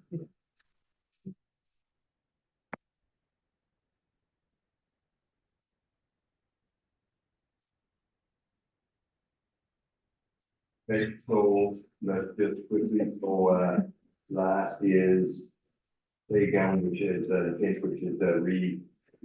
carry forward.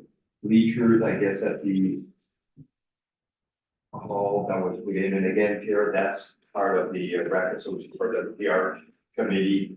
Applying this, so there was approval to request for 15 bleachers, is that?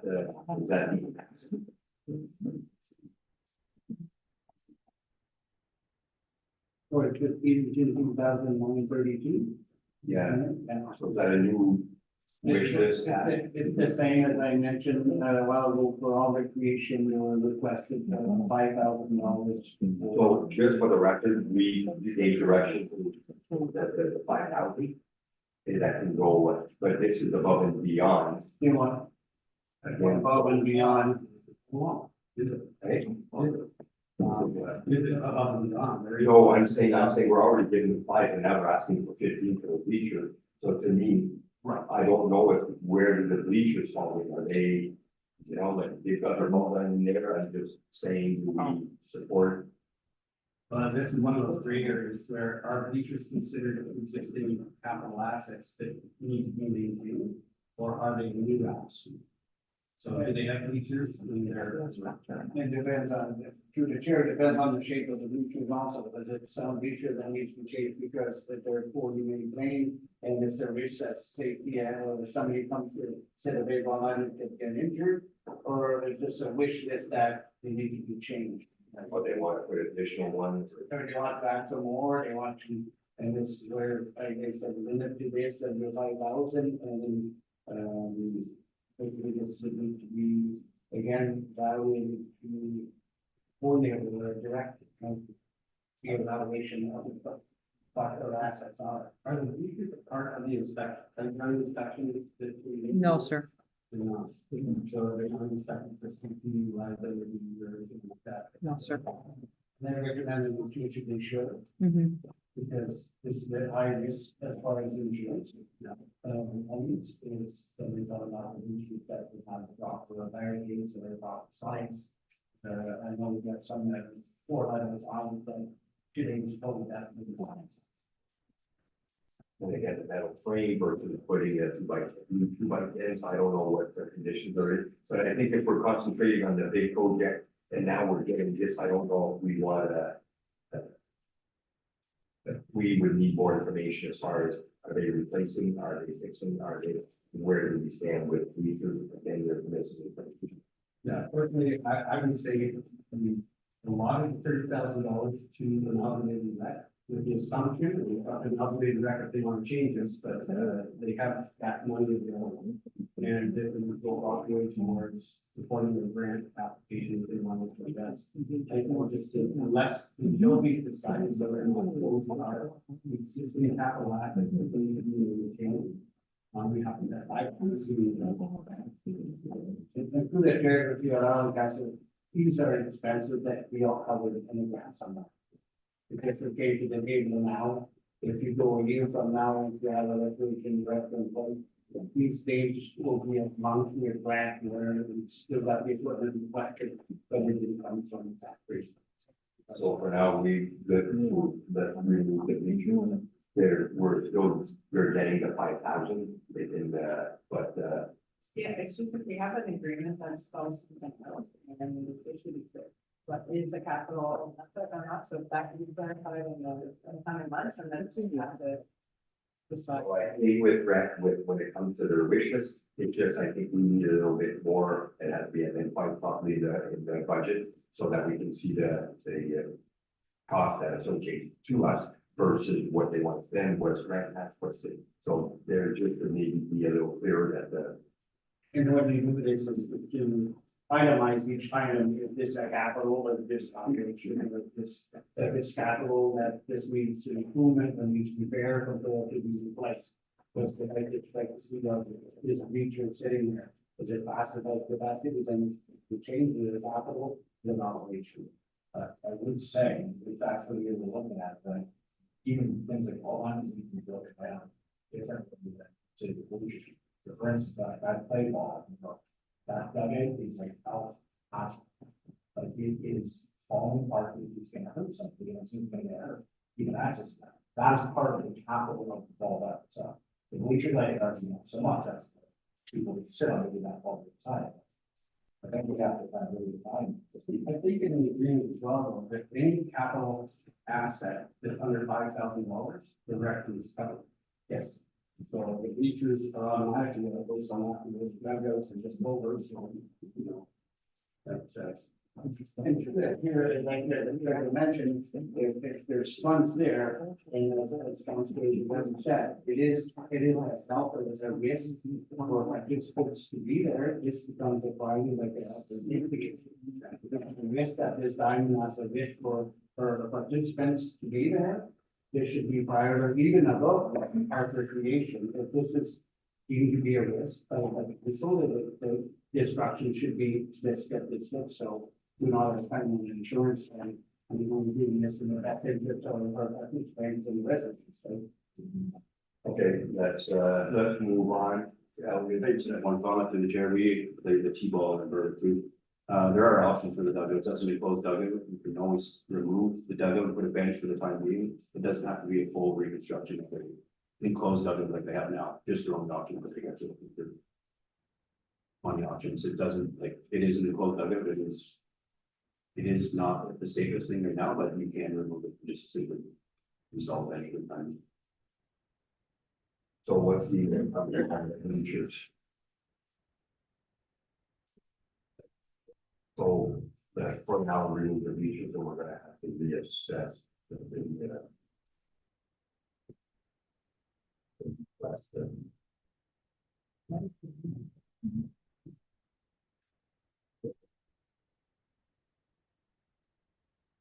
well, that's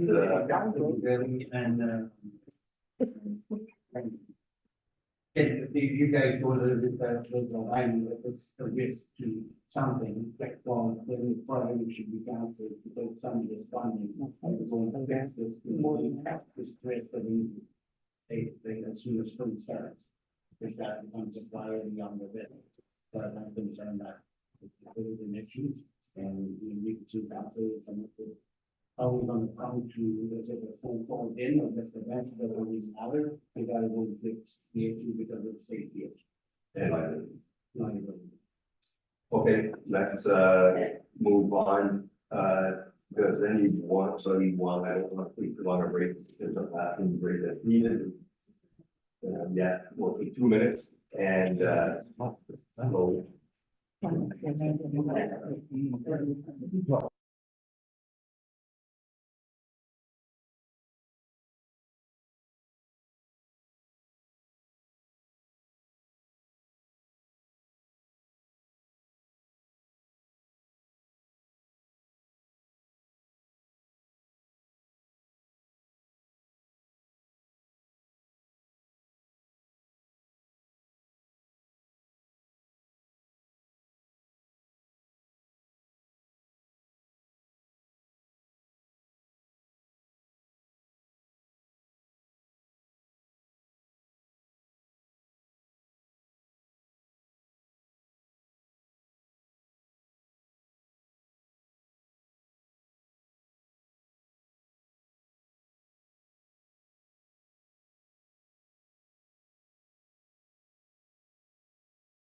Go ahead, Mr. Mayor.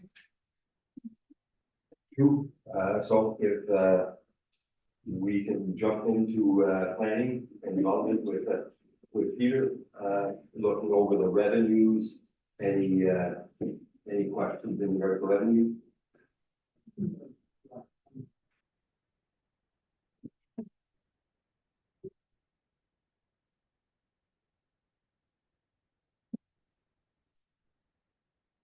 I was just wondering if that, this plan amendment for reviewing visions, when do you think, I'm just wondering if we'll have more sentences. And if that might be, that's, there's maybe any financial impact from that, probably not, but. Probably in this summer, I'd say, once we do the public meetings and about 29. At the last meeting, there was looking at reviewing the southern policy, maybe a lot more development, especially for much on that. One of the issues is that, next level back in Canadian and how many sentences property on that. But I don't know what we're serving the severances, but it takes kind of a while for that to edit. So we didn't budget anything extra. It's actually slightly down for some of them just because our about 80% of last year of the reports. Forecast, but hopefully have one.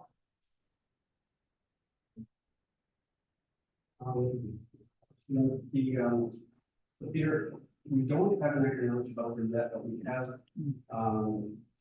put some wages in there for hopefully hiring, regional developer. Do you know whether or not, we also have to put in a CIP, expense and some, but are there grants out there for CIP right now in general for community efforts? Are other, I mean, there are other municipalities or which are the CIPs typically that's coming from local tax dollars. I know sometimes they're developing the plan and things off. You might go through RED or CFPC, things like that. I know like the deadlines, that's the action. There's a few other ones that are there, but typically, I know in this area and other CIPs in Melbourne, you would fund that with their local. last time we did like but So I know at first, when we first started, that's when there's an opportunity to give you that. Okay, so jumping into expenses. Question for you in regards to. Okay, so one, maybe we review from this, elaborate for the, not including myself and the public, in regards to all these municipal drains, charges and how there's, so we're looking at, on the second page, as far as maintenance. What, how exactly, or is it maybe finance that can, elaborate on that?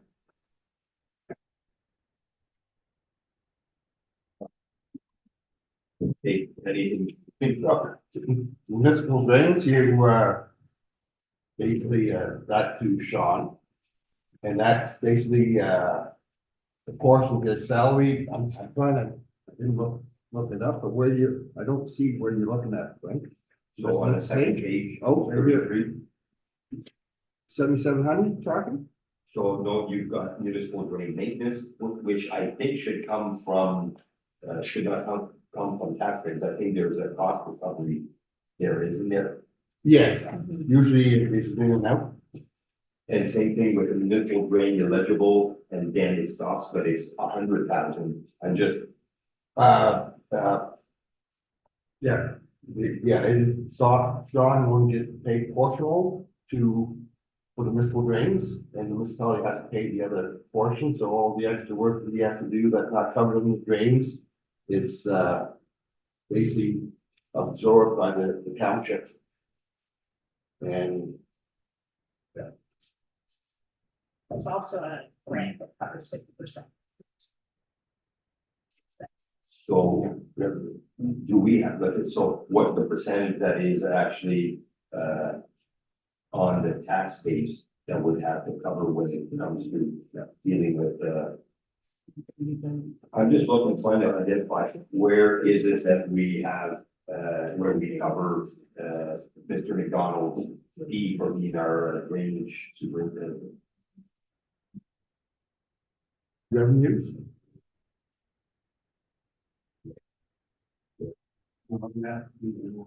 So there's a grant which is 50,000, which covers about half of the 92,000. So it's about 44, I got. That makes sense. Okay. 50,000, which feeds into about 184,000. Overall. That's, Yeah. Okay. Thank you. So now in that, so, or can you maybe elaborate, as far as the wages for planning? And then we got all for the consultant, the contracted services, which I believe comes in with the county. So I'll just let you go over some of our investments. Yes, thank you, Mayor. You'll notice some discrepancy between the actual budgeted and the 2024 budget as well, primarily just due to vacancies. And then you'll see our contracted services were over budgeted last year, as we filled in for when the junior planners position wasn't available. Or wasn't filled.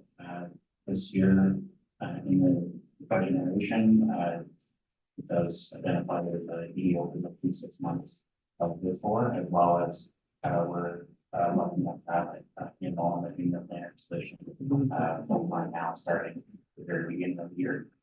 So those wages are included in the budget. In terms of the contracted services, I did combine a couple of you can see there's a few different lines for consultants. I just put them into the 135,000 item, and primarily that's us doing some training and support for the junior planner position, plus the public urban is still involved in the VFL site plan and zoning files. And we anticipate receiving the site team application anyway. So that'll be a big project as well. And one other project that will be part of this year is the zoning bylaw review, which will include some open houses and public consultation. We do have a preliminary draft that we've received. For families, but then it will be myself and inviting some of the staff of the events to the open houses and working with public bylaw, which reflects all the spots, some of the main projects and differences. Mr. Hicks is still involved to a certain extent, or is that now? That's the GFL site project. That's the only one that they're involved. Just the day of the launch with the township on that the file. It's just written down now the things that details. that is is that cost recovery? This year, not sure there's no law. You need to see one. Traditionally, it should be, if that happens. So we just have to, we've got found one of them,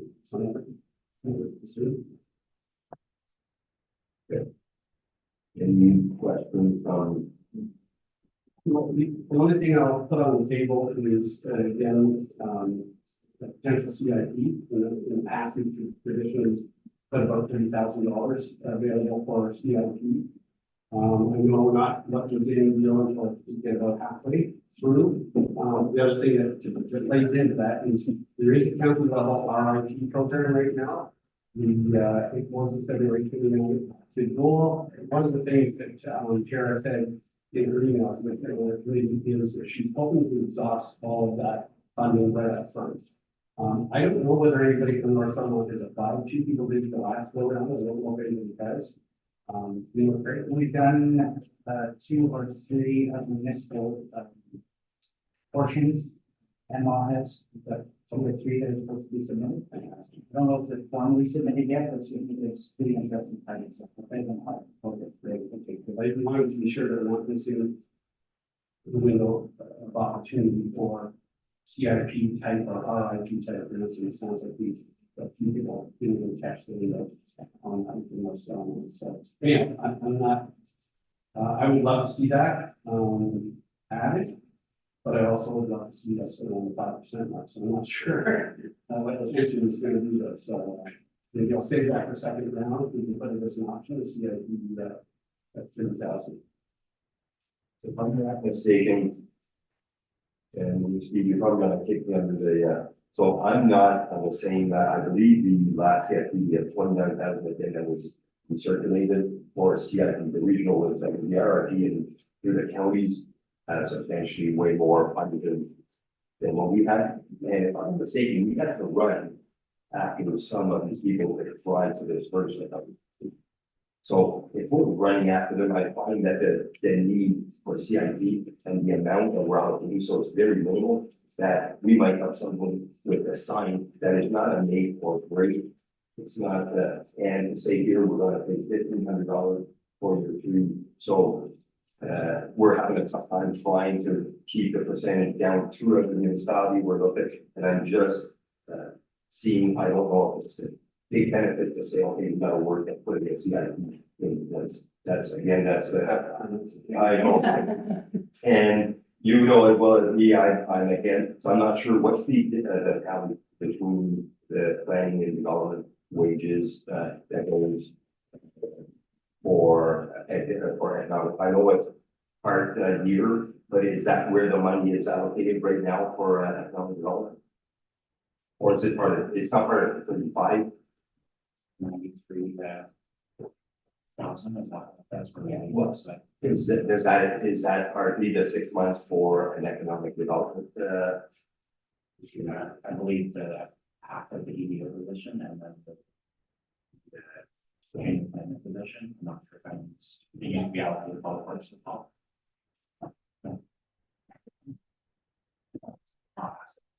Should be the 33,000, which for 50% of the entry level. Again, and that's a.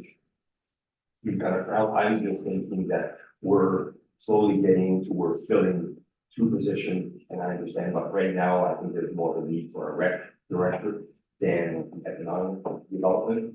There was comments made by our previous one, that departed, stating that he didn't know if there was enough work in North Vermont to sustain it full time, and I'd like to go ahead and see the role of having an extra staff in the rec position, and then complementing the administration, complementing everything, see where we go, and then 2025, and then finally say, okay, yes, we need, again, that's one of the 4 solid opinions here, but it's just that I don't know, I don't know enough as a vision to identify and see, oh, you know what, that's really gonna get it home, and then I'd like to have, see, I know you're, Yeah, and again, I don't disagree with the spirit of what you're saying. You know, we don't have any EO because they can recommendation at this point, so that's a straight against them. I'm supporting this. I also think that there's actually more than enough work for an economic developer, as long as they're customizing their efforts to North Stonewall. So there's a lot of stuff that needs to get done in North Stonewall, and many employees, Nancy is a good example, wear multiple hats in our municipality and actually play many different roles. There's lots of things that we felt pressure on. The report on sewers and the water.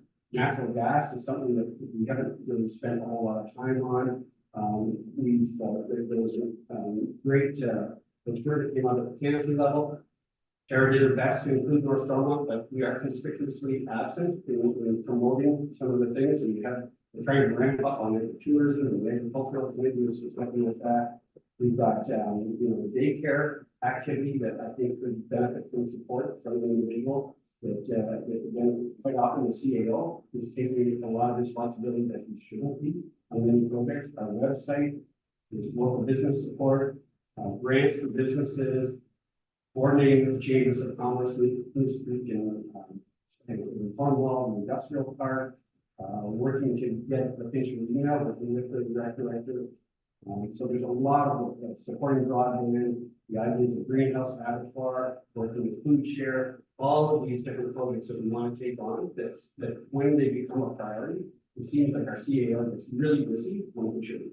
So again, in terms of spending the 30,000, I'll say the same thing I said last year, I'd love to see it, but I'm gonna hold it to you next year. We're able to do it next year, but everything's get this year anyway, so, but like I say, I think we need to recognize that the EDO for North Stonewall needs to be different than, or needs to be enhanced to focus on EDR. And it's not just not just necessarily a traditional future type, position, that's like. Leave it to the council to, the board to. I think all the projects that were just identified as really important, was speaking of Stephen, was previously written. Don't know if the title works for me, like achieving all those priorities are economic and socially important, right? Some of it is social development, things like economic development. I would just like to see if there is a position created or brought on that it strategically assists with important projects, assist the CAO. Sounds like some of these things to me, their planning, their administration, a bit of everything too. I don't know what the title is. I think there's a lot of that. I want to be present as well, and I appreciate you for always reminding us of the agreement that we want to grow and we want to be present. I just want to make sure if we call it an economic development officer, whatever you call it, doesn't matter, but that the job description and the person that's hired is to be focused on the strategic project, assisting the CAO, assisting whoever, but the traditional way I think of an EDO is more fluffy, and I just don't have as much of a good connotation with that title and that. But everything you've said for projects, our CAO needs assistance to advance this, and I think it's too much for what. So I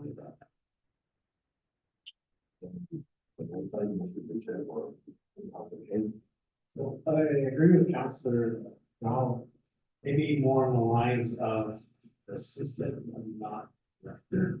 Possibly because there's some work with counties, both of them, several that I've seen that your desk was brought up, really possibly taken over by the director, be bringing down what that position would take. Maybe not so much into that. That's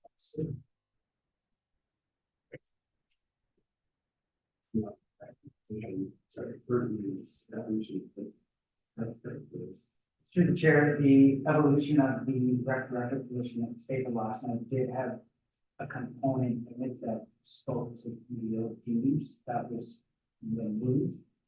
But that can certainly be a topic of discussion in terms of the appropriate to let that back in the job description, but. You know, that was the question that the EDO is not the director position. Right.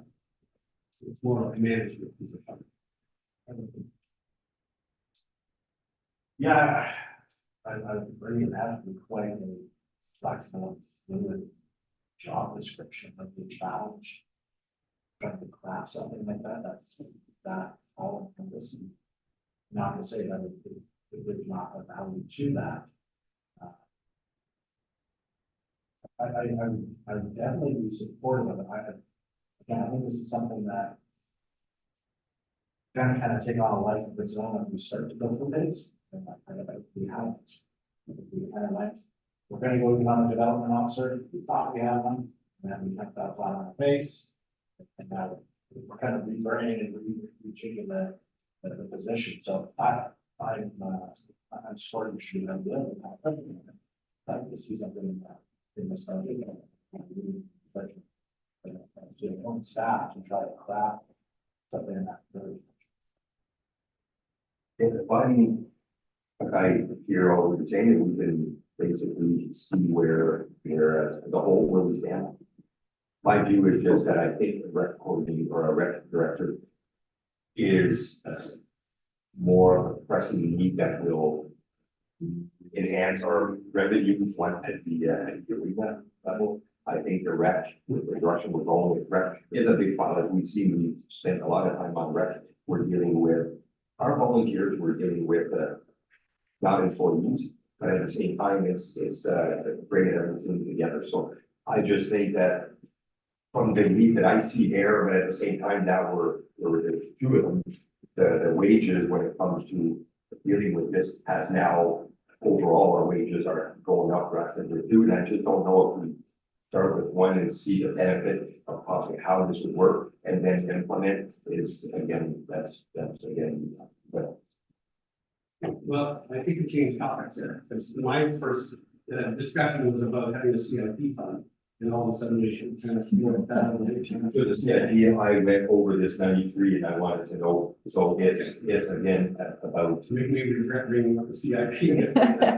I guess my bottom line question is, are we growing economically? There's no response. And I just feel like we're somewhat sick, but what I also hear is we want to grow, we want to increase the population, we want to get and so I just want to be sure that we're equipped to do that well. You know, we kind of stop short, and that was my statement last term as well. If we as a council want to be a sleepy, small, rural community, we just sort of stabilize who we are, and that's who council decides who we are. We don't need that much development, but if we want to grow, we need somebody who can make that. And it can't be the CEO, because he's mostly, it just feels like every time we come up, we still come up with the programs along the road.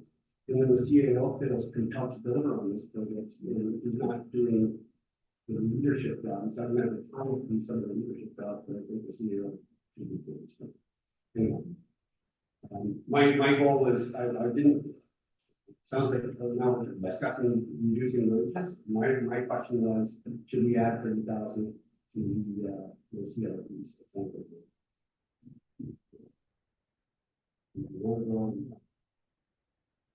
Again, no, my view is on the same statement that you're saying about, so going in at what we're allocating for is the junior position. So if you think a junior position from the goal would be to make it, would be the base of economics throughout the year, throughout a lot. Good start. I think this is the challenge I've had ever since last term, is I've had to step by step either take on my own projects to prove that they make a difference, like the launch of the Facebook through North Star Shop Local. It helped many of the businesses through the pandemic, and we continue to grow and still do that, but I do it far less than I do, because I'm not sure there's a commitment here for us to do it. And I don't want to do that with developer, but I get the fact that sometimes you need to prove something to people so they can see the value of it. And that would be my hope. I agree with you. I think that we probably undervalue what a real economic developer is worth here. But I'm prepared to take this role to actually prove the difference that having even 80% or 75% of an economic developer will actually create some momentum, that we can actually see the growth and say, you know what, we need to continue to invest in this role. That's my approach. So at the end of the day, so we gotta finalize this, so where does council stand, how do we, so the CIP is not on here, so that's just basically an asking, but at the end of the day, there's two things here, but the CIP was brought forward if we feel like we wanna add something to the CIP, and what's everybody's thoughts on the role of our so-called economic development commission. So do we do status quo and look at adding a CIP? Do we leave the status quo and not put in a CIP? I think we should leave it in the 3-year higher for the 6 months. Try to see how much of that feels with the proposed. I think I've added things for the function, but yeah, I think that's, and I think we held home in on exactly what we see as our deliverables and things like that. I wouldn't take it out. I would give it a try. I think the whole traditional debt, I'm not here to us. He said that wasn't the role we're looking for. So we've just got to find our fit and satisfy our businesses and whatnot. So, but honestly, yeah, I would just try to catch it on the rip from there. I next year, so we can build something that, you have to build the right program, right? If you just put a side program, like you said, if someone makes $300 for this, like, I love North Glengarry's when we did the beautiful signage they did on the main street with like the thistles and stuff like. It was so tailored to North Glengarry, it's such a beautiful example of what we can do with money locally, it changed that town. And, so let's do something like that, but I don't feel like I know what that is. Don't sign it up, it's not private. Yeah, it even was on private, they did a lot of private stuff, frontages on Main Street, but it was a choice about Main Street. And it made their Main Street way more approachable and so. But that's like, I thought that it was a great example. Anyways. So are you guys comfortable leaving the, that in and not including the CIP?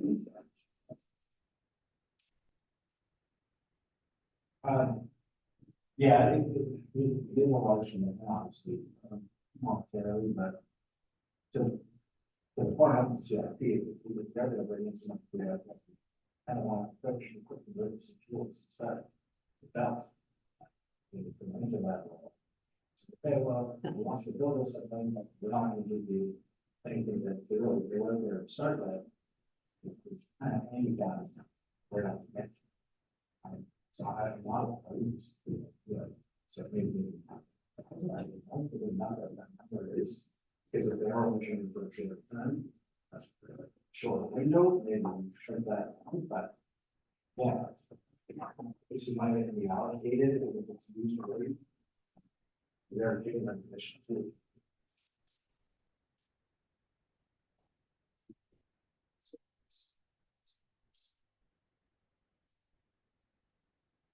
I think for the 6 months, if I see that there's an RFP to be promoted now for second, I guess. Well, that's what they were trying not to have, technically, they were hoping to exhaust the whole amount of the first meeting, right?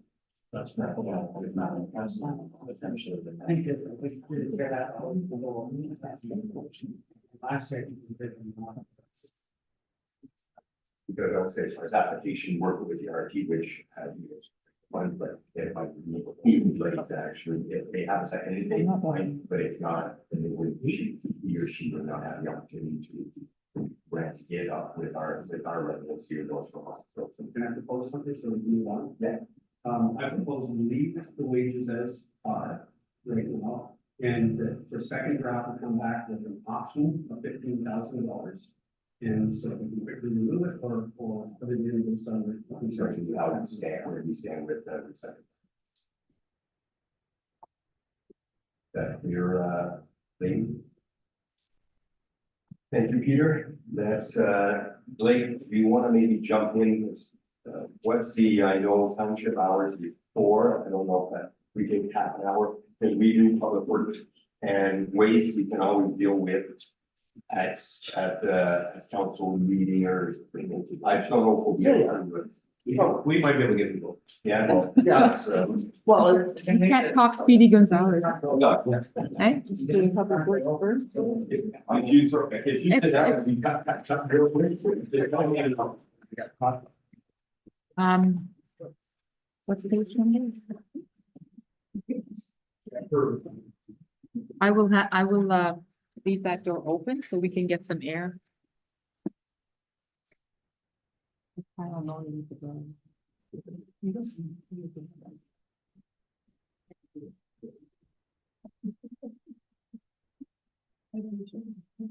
So did you want to start with the regular phone?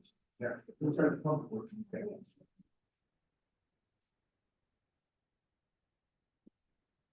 So is the annual or EHP, I see 284 there where it's 270.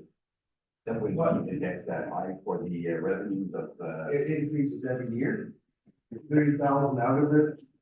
It might She left. The 30,000 out of it, that takes it down to 284. So 300,000 is actually now. higher. So just put 30,000 on, and that's what we get the EDP. And quickly, the 345 aggregate resource. Does that relate back to the 417 project that it would be so high compared to? No, the annual, percentage fee has gone up. You can't go by the 2023, I think it's some financing, that will, It's not done. not done right. No, it's not complete. That's Yeah. So, but I did talk to, Fort, and that is roughly what we're going to get this year for last year's volume. That's all I had. Any questions?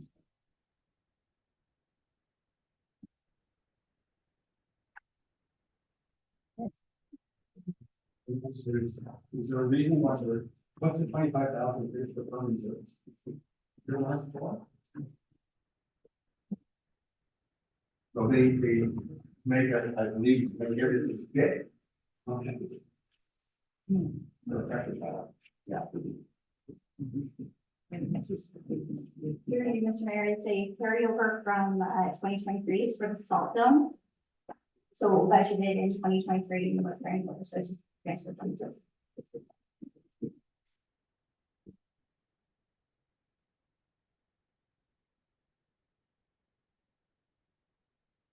So moving on to wages,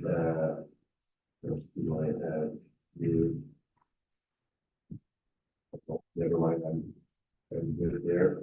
You know, anything on first page with regards to we've done the expense, or the revenues, expenses, anything on page one that's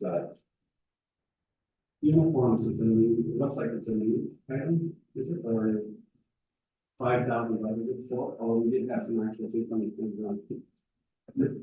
Yeah, but it's a, I believe it's a new policy that came into effect for Not new. Mary, Nancy Ann.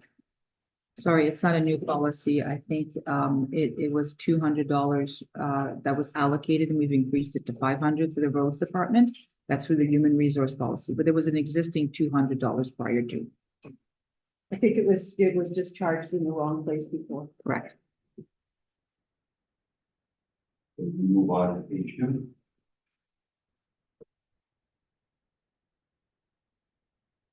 So the long-term debt payments, Sarah, of 78,000, is that incorporate the plows and the vehicles, the stuff that's dimensioned? That's the Mr. That's correct, that's for existing. Any questions in regard to second page? So as often we see amounts that increase in 2023 just keeps. So we've always kind of, so there's a lot here where not so much what we get where nothing was done. And I just want to identify with public roads. So especially this year with capital projects we've got lots on our face this year. And I'm just worried you put whether it's shouldering or ditching or cleaning to something that, so a lot of it you'll see where it's basically 0, 0, 0, so we didn't get to it. But if you add the amounts of still, 0 up 2,000 split there, 8,000 split here, 10,000 split there, where there was nothing, so maybe Like I explained before, the public works department is the biggest department. If we don't have to spend the money, we don't spend it. But if we have a item in a certain category that we have to do some maintenance, if we don't have the money, where do we actually get the money from? I just want to reassure us, and again, with these surplus and stuff, is that if it's not done, the money's captured properly, and maybe that's where finance can help me. I've struggled over the years where I find, okay, that big event, that big event, if you sit there and start adding, okay, it's like, okay, well, I should have them. Well, in certain items, we won't break it down, but say, the sidewalk repair. What, 35 to 5. So, basically, we'll maybe just patch it, or if we have a damaged thing that we have to get a contract and we have to replace a chunk of sidewalk. Basically, we have to have the funds available if something goes on in the winter, the summer, the fall of that year. But what we try to do is maintain what we have and get best value for the dollar. If we have to replace a section of sidewalk where per meter is a lot cheaper than having a sidewalk crew come in to do 5 meters. So if we can maintain that and we can turn around and say we want to do 50 meters, replace this as deteriorating, but still meet the standards, meet the liability, we won't spend money on it, but sometimes things happen where a contractor rips it out, we don't have any way to get back at them, and we have to provide that sidewalk to the public. So then we have to spend that kind of money, but we try to make it the most feasible for the dollar value on our infrastructure. Yeah, I guess from my perspective, is there a logical way to group some of these, or we can do a subtotal and say, within this category, there's a little bit of what and take, so that, but ultimately, this is how we're trying to balance this group of items that are being maintained. Good evening, Mr. Mayor. I just want to bring your attention to the last page. Bottom line right now is 2.4 million actuals. But there's some unrecorded revenues, so that'll come in probably at about 2.1, which is within the budget, and he's asking for 2.1 for the next year. So I don't think the ask is unreasonable for 2024. It's just where it hits. Is that with 1.1 million from the Yeah.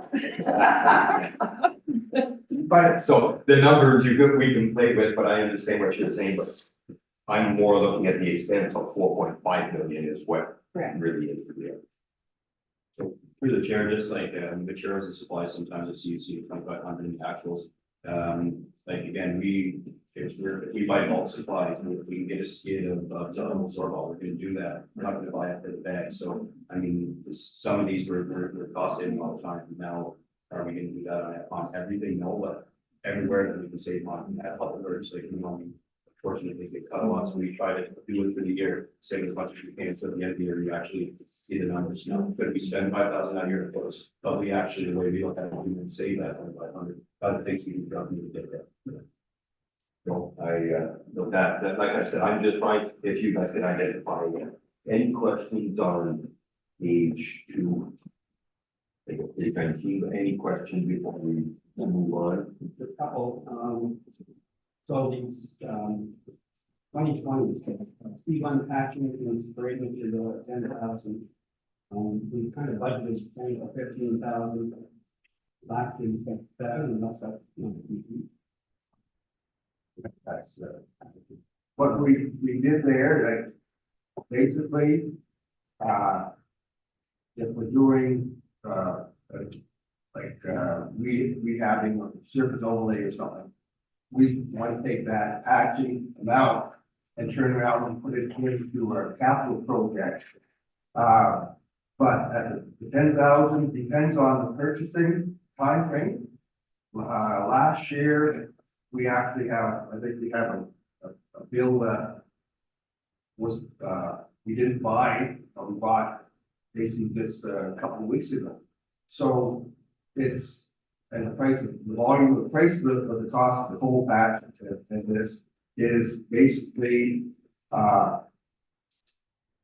if we work like, again, I gotta say maintenance. If we have something destroyed where we gotta do a lot more patching, if I don't have money allotted to it, then I gotta go back and say, well, now you're over by $5,000 next year. Because I've cut the 5,000 this year. It's the way we've been doing this for years is we have to have a maintenance budget that we actually buy product to maintain the public works department. So we don't try to spend it, we try to absorb it, and like I said, those sidewalks, we try to look at maintaining the overall system the cheapest way we can. And that would be, don't let the road deteriorate where I'm spending $15,000 a year and have manpower out there for so many weeks patching the same old road over and over again. where we do a cycle of maintaining that top surface. And that's where you can save in the long run by maintaining your roads in good condition instead of investing in other projects and letting your certain projects deteriorate and it's costing more maintenance money than what you realize you're actually spending. No, I get it, I think it plays back to the same thing, it's really difficult for us to comment on this because you don't know what the permitted one, because we may need it, we may not, or we supplement it from this category or not supplement it, and that's where it's really challenging. And if you want, if you want to compare other municipalities, the same amount of roads and the products they have, and look at their budget, and then come back and look at your budget. I had other municipalities say, how can you maintain the roads with that kind of? So we understand, it's just as a council, you're looking into your sweep, flush, clean, where again, nothing last year, you're putting 10 again, so it's just, we're just trying to identify. So again, on here, it's all stuff that you know what you're doing as far as making your road, and we're trying to identify if there's any cost savings there. I'll let Kim just, We can segment this or subtotal it for next year's budget, so you can see what the budget is for sidewalks and what the actuals are and things like that. That's easier for you to digest. I'll move into page 3. I don't know if there are questions left or. Just the, one thing, we had what I thought was a positive delegation on dust control. Have you allotted money for the dust control over there? And are we assuming we're going to get any provincial support for the dust control on the Alair Road? You're talking, Fraser Road? Yeah. We won't, as you guys had a delegation in Toronto, won't have a meeting until springtime, most likely June, or, it all depends on what their schedule's like. So we basically, we won't know if we're going to get anything from them, but what happened last year, and this is another concern, we've been pulling the prices on our dust control. We researched so many roads, depends on the year, and I've done it a lot of years, depends on the weather. Last spring, we did our dust control, we had heavy rains. Heavy rain deteriorates the coat of the dust. And we had in April, August, we had roads that were showing white down the center line. So when that goes white, there's no actually dust control on it to save the ground. So you get deterioration, you get loss of product. So back on, that's 101. Back on the dollar figures, I believe from the delegation that they confirmed the maintenance on, as far as housing. There was more acts, I don't know where that's gonna go, but I mean, I think they will come good on making sure that the dust control is taken care of this year. So we haven't allotted extra money for the added traffic that was the question. So, yeah, okay. But in here, we added more dust control on the overall roads that we resurfaced with gravel, so we don't lose that. Not that specifically. Yes. Adding more, because last year was bad, your calcium. One other question, is back to revenue. We did Fairview Drive, and we repaved that. Was there any revenue settlement money on this? Actually, we have a court date on March the 3rd for this, that Fairview Drive. Okay, but we haven't anticipated receiving any revenue. Well, that what the court date is going to decide if she has to compensate the municipality. Okay, moving on to maybe hopefully a bigger item. So this year's winter has been, I think, better than so as far as having salt or stuff in the sheds. I see we're basically having the same amount for sand and salt in our road. Can we not see a small reduction? Yes, we, I discussed it with the CEO, Craig, and about maybe allotting that to another project. Now that we see, because this was put in, whenever we put this in, basically we went on we don't know what would happen from November Yeah. to now. So basically, yes, we could reduce most likely the, yes, but I'm saying, I'm sure we can compensate 50% on our products. So if you say 50, if we allocate, Say 25, 75,000. I was looking at reinstalling the bridge on section 34 road. Like I said before, all the work that they had to do, the medical meeting, I didn't bother to bring that up to the finance, but so right now, never mind what to do, if we were to remove 25 and bring you down to 75. Would that still work with the, well, I think we can take 25 off the stone dust and let's see, 25, 45, make it 70. 25, 40, 25 off the salt, no, 25 off the stone dust. And stone dust is 6230, salt is 6300. And drop that 50 off the salt. That makes so right now you had 175, 155, yeah, and you can drop it 75. so basically then you keep 80 and we take 75, or you take 75 and keep 80. At this point, it's 55, so let's say, we can put 75, you keep the 80. Yeah. For year two, you can let, finance know where you want to put more salt or more stone dust. But, 75, and we can see about where we're gonna reallocate it to, but at least it's given us the opportunity to, that's.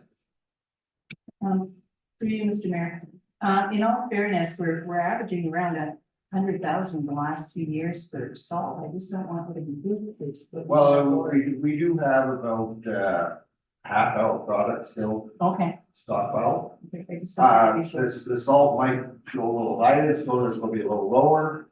And usually, the salt budget is really consumed January 1st to March 15th. So ways looking, next 2 weeks plus temperatures, we haven't used a lot so far. I don't have the actual year to date as of now. But In November, December, I would like to augment, even if it's just the reserves, it's there, and that way I think, and we'll see that as far as if you're bringing up something else.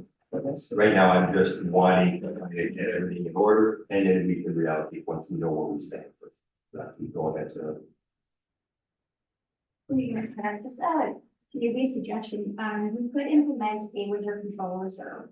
So if you keep, say, your budget the same, year over year, anything that, Additional work. yeah, you could put it into your winter control reserve, so then if you're over another year to help offset those And fluctuations. if you're way under, again, you can just resupplement that reserve and have it for, that's, is that.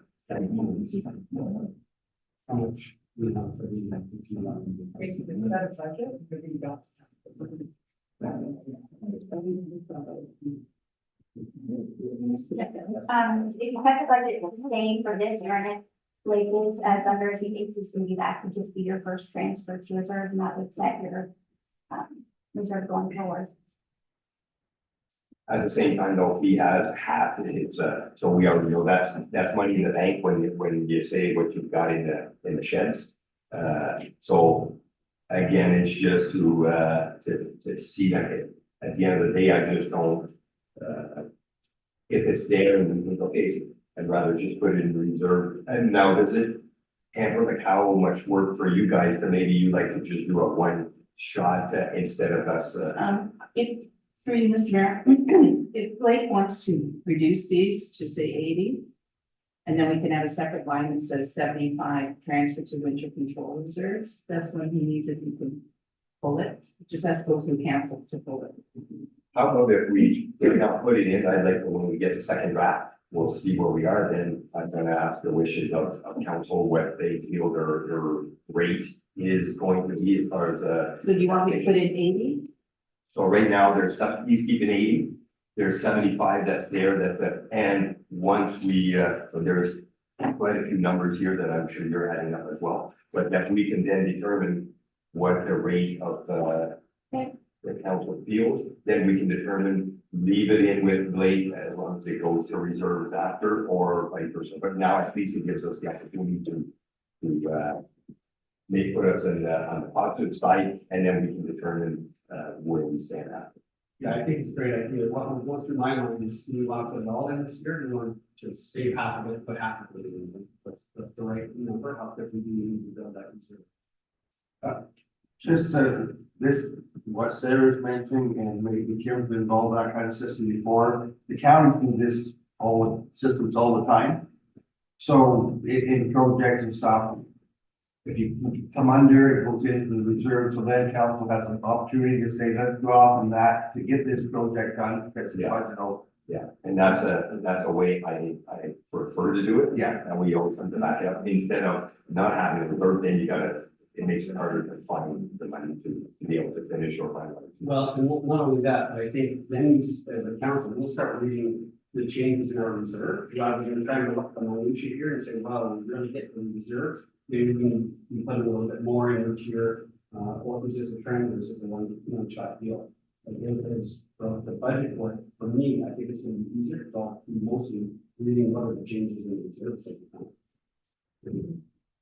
Okay, so is that clear right now for, like, it's just basically right now surplus, and then we'll identify everything once we come with it. So on the page 20, I have where it's overhead training, I think I'm uncomfortable, it's all basically, operation. Does anybody have, so the page 20, anybody have The software and computer purchases, 3,600, was that what we approved? A few meetings ago? 14,000. What's the, so at 14, 3,500? 81, 3,500? Yeah. Yes, that would be our, DICAN system, GeoTab is what it is. Basically, we can track all, like, we're the last municipality to really get into it because of liability lawsuits, to have a lot more background information on exactly what we did, when we did it, exactly, and I have a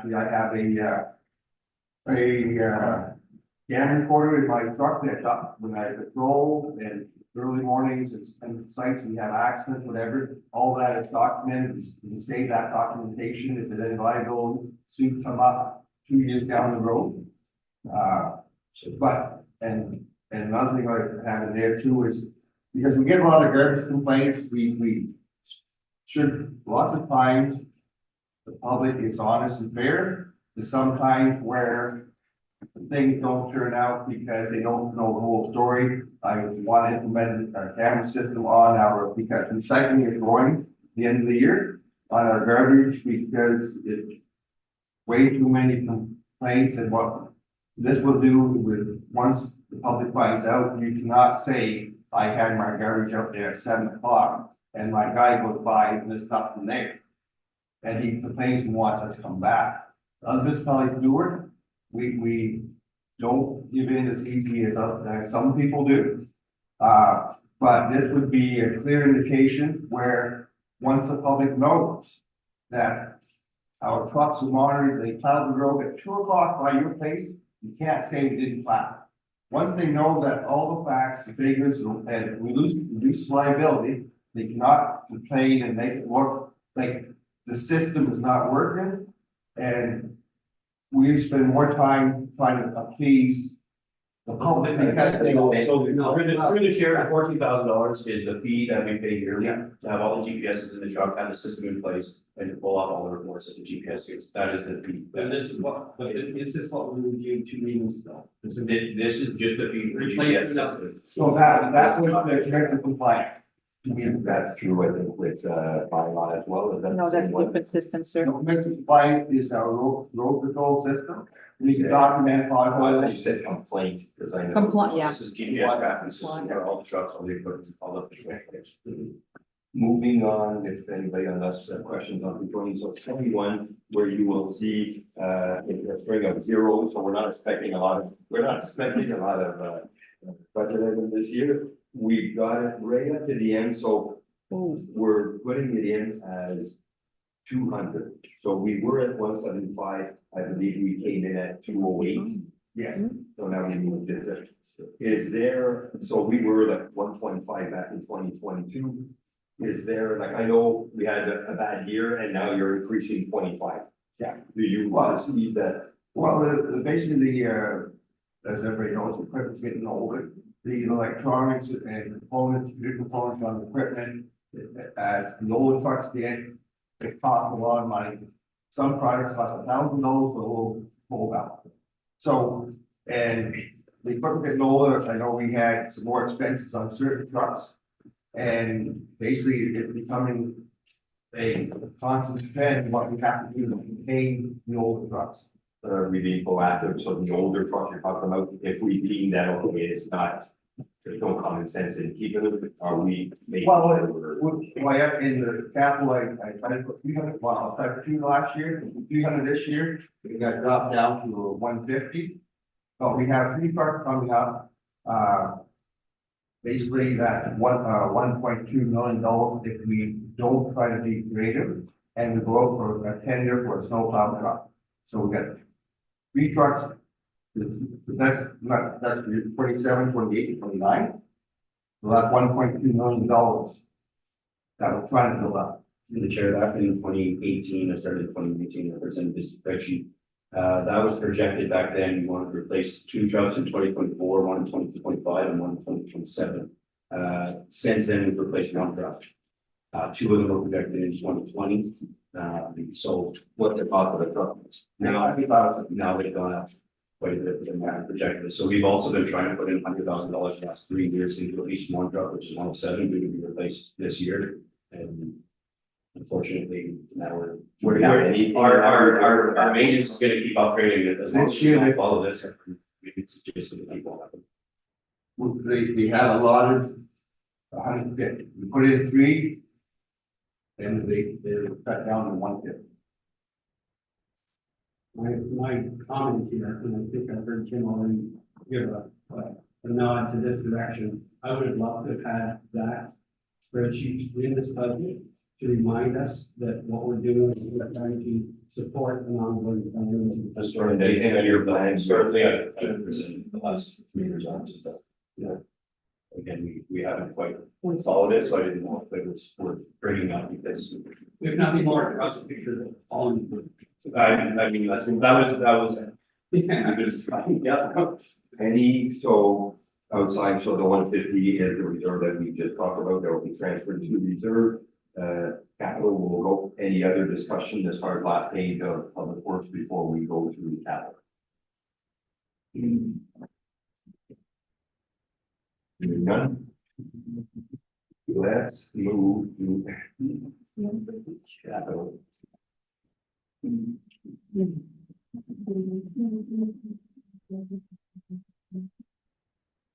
Through the chair, I'm just asking for clarification on Mike's response. So where did he have transfer to the reserves from 300 to 1? No, I put in 300.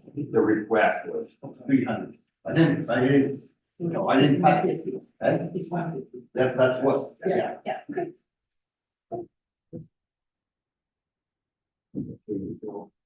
Let's maybe I'll have you guys just kind of relate, well, although maybe start with identifying sort of the public, or not the public, but EDP reserve, which is carried from non-taxation, is itemized in, can you help me there? There you go. So am I safe to say you've got salt dome improvement at 118 is out of the EDP reserve? I believe that was for concession on all of bridge 33 was 118, concession 3-4 overlay was 119 out of EP reserves, concession 1-2 overlay. So was that cross pipe not done last year and now we're Well, I was wondering, the end of the year when I had this was in the reserve. There is other pipes on that road. And I didn't bother to take it back to finance. If all the EDP projects, what we got, like the million something, I can't remember exactly what that means. $1,113,000. Yeah. So if the way the document is going, if our costing comes in higher, we have the EDP money there to actually do the project, and if it doesn't, it goes right back into the EDP fund we can save on the projects. Okay, but where you're saying about the replacement front line, is that additional? Because I know the big one was done, correct? Yeah, we did 2 in this project. There's actually 3 more drains on that road further down close to the west end. That So it wouldn't be the box culvert, that's small pipes in the road. we did. It says one box goal. culvert slash, cross pipes, but we replaced the box culvert and some cross pipes that are that made it. So the salt dome is on its own, I believe it's to be financed at 25,000, which again, that's a carry forward. Okay. The overlay of 3 and 4, was that a carryover or is that a new one that we're putting on? That's a new one. That's actually, it's actually in that description. It's actually a box culvert, not classed as a bridge. It's on the gravel section from Goldfield 1112. The road was a main EDP road. We want to actually widen it out, give it a good gravel surface, not just a general gravel overlay, widen it out to the standard for a road is 20 feet with shoulders on it. And that way, it's a high maintenance road because some trucks use it and all Is that Goldfield to kind of go? 11. Hey, I'm going 11. Oh, that's No, he's speaking of the overlay on 3, 4. 1, 2. You're talking after 1, 2. No, I was at the 3, 4. You're talking 1, 2, he's actually about the overlay on 3, 4. Oh, is that Well, yes. Yes. It was done in 2015 at the plow actually. Full reconstruction that was on budget last year, we postponed it to this year. Has the number, was that not the same number as last year? Is there a chance that we're going to be looking at an increase? I verified again this spring, the asphalt, the cement is kind of stable compared to the last price from last year. Yeah, so it should be able to do it in what the estimate was last year. Okay, and then 1, 2 overlay again, that was with the reserve. Move on, I'll let you explain me, just quickly go through Norman Drive down to Okay, Norman Drive, basically, it's actually Valley Street, Norman Drive, from the 8th road to 138. This muck operation removal on that road, we have truck traffic that use that road, the 8th crossing. And it's a high maintenance road. We have to do extra calcium, we have to do extra grading.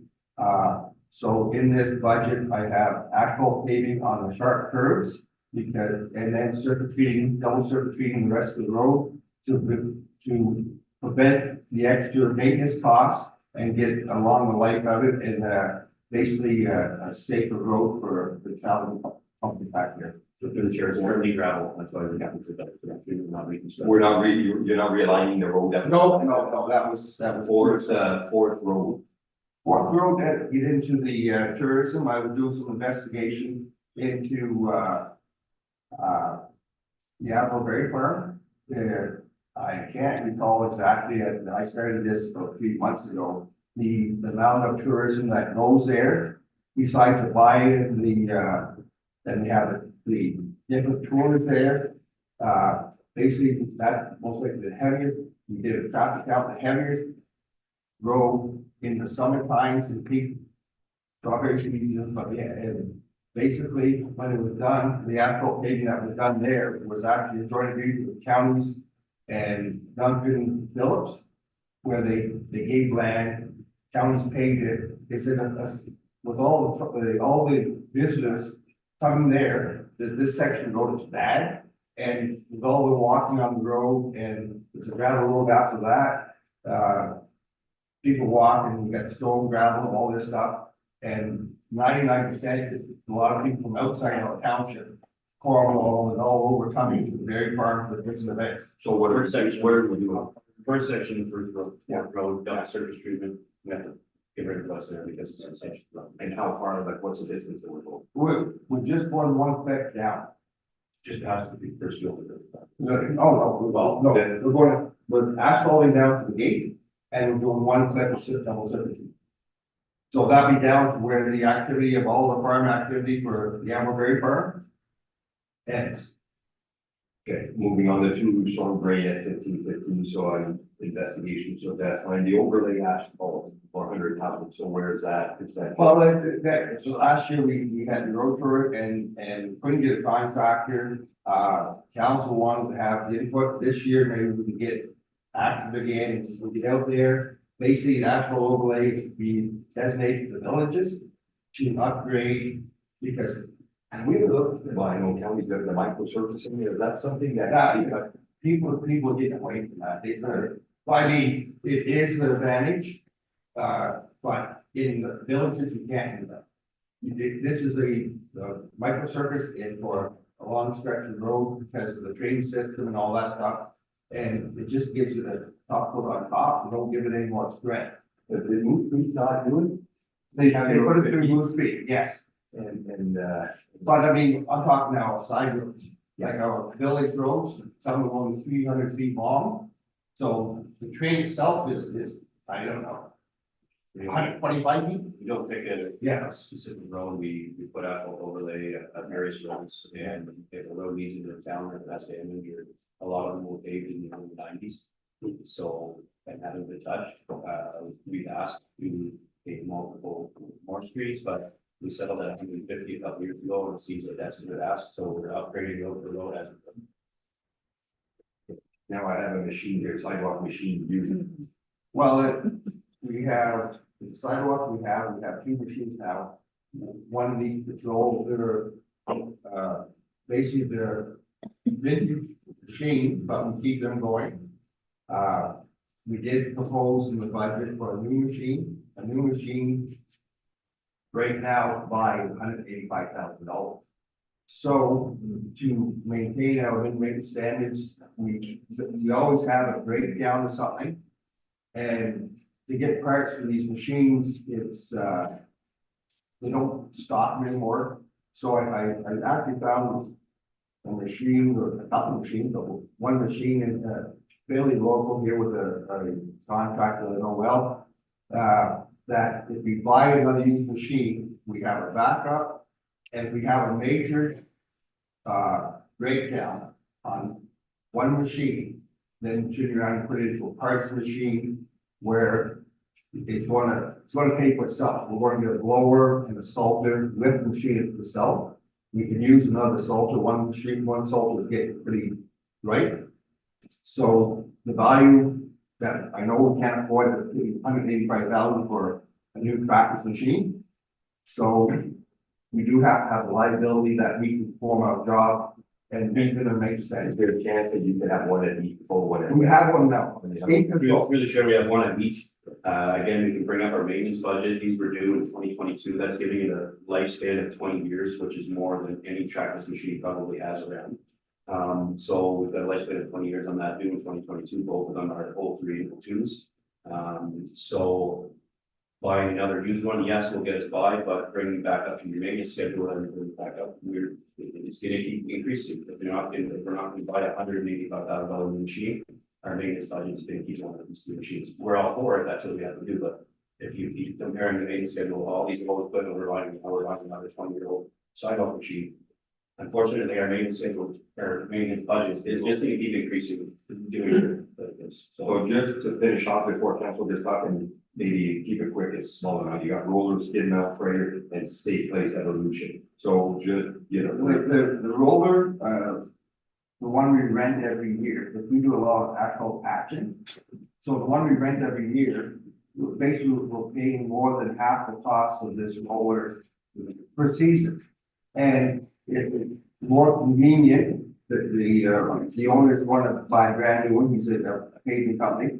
More convenient for us to actually buy it. You then move on to the skid mount sprayer, I think, And the skid mount sprayer, we do have two operators now that are basically licensed, they got to get refit. They're reclassified for a different license. What I'm seeing is we do a lot of work and costs onto roadside safety improvements, maintenance and all this. Where we contracting out and I don't think we're getting as, I shouldn't say as good a service. We can do I believe we can do a better job at the same cost with in-house and maintain and not have to go back and re-clean fence lines and all this stuff. If we do it with proper time of frame in the springtime. I have seen contractors spraying in the rain. And that's, that kind of, to sort of topic, comments or from council as far as if they have their thoughts on any of the, capital with, I'm okay, but I think, again, just to reinforce, it sounds like communities, phone, change your plan on equipment, I think that's what I'm hearing. I'm all for that, but we need plans to see we do have an OD study, it's all in that plan, and we tried to get going last year on breaking it down, and you requested us to kind of break it down. It's a book that thick, and we just didn't have the direct mankind there to break it all down to make it, but all that is in the plan, the OD plan that we did use. Well, what we do at counties, and I think it would be wise to do it here, is maybe 1 or 2 or 3 meetings before budget. Take council through that, so the kinds of prep and prime for what the ask is going to be in terms of, you know, how we want to play out and balance towards properly maintained that. So, yeah. Well, we also, like, we run our equipment, we don't just use our loader to salt, it's at every pipe, it's at every project there. We have 2 shovels that go with our tandem, so just haul dust to put on the road, we're ditching with them, we're hauling graders with them. They run every single day, so our wear and tear on the trucks are captured in their maintenance because we work our trucks, you know, they don't just sit there and not used, right? okay. Any thoughts, are we comfortable with, so obviously anything that if does not get done, will just fall back, especially that will fall back onto the reserve automatically, so that's a given. I just, like I say, to take on sometimes too much, reassure that way it just gets fall back into the reserve. Any other comments? Don't see none. Good, I think it's late, so if 4:30, do we keep, we do waste quickly, or do we just? Okay. Yeah. How about, do I have 10 minutes of staff just to finish waste, because we're gonna, I don't think we're gonna have much to discuss, but, since we got the staff. I'm good. Okay. I just didn't answer, so. Kim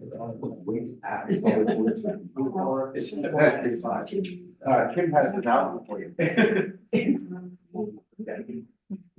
Through you, Mr. Mayor, it's $6 less than last year. I'm sorry, I was, what's that? The waste management budget is $6 less than last year. Okay, so quickly, as far as the revenue, I see that, so when you follow your diversion program where, has increased by 40,000. Where are we talking about here? Well, we get reimbursed with, they keep changing the name, but reimbursed by RIPRA for our program.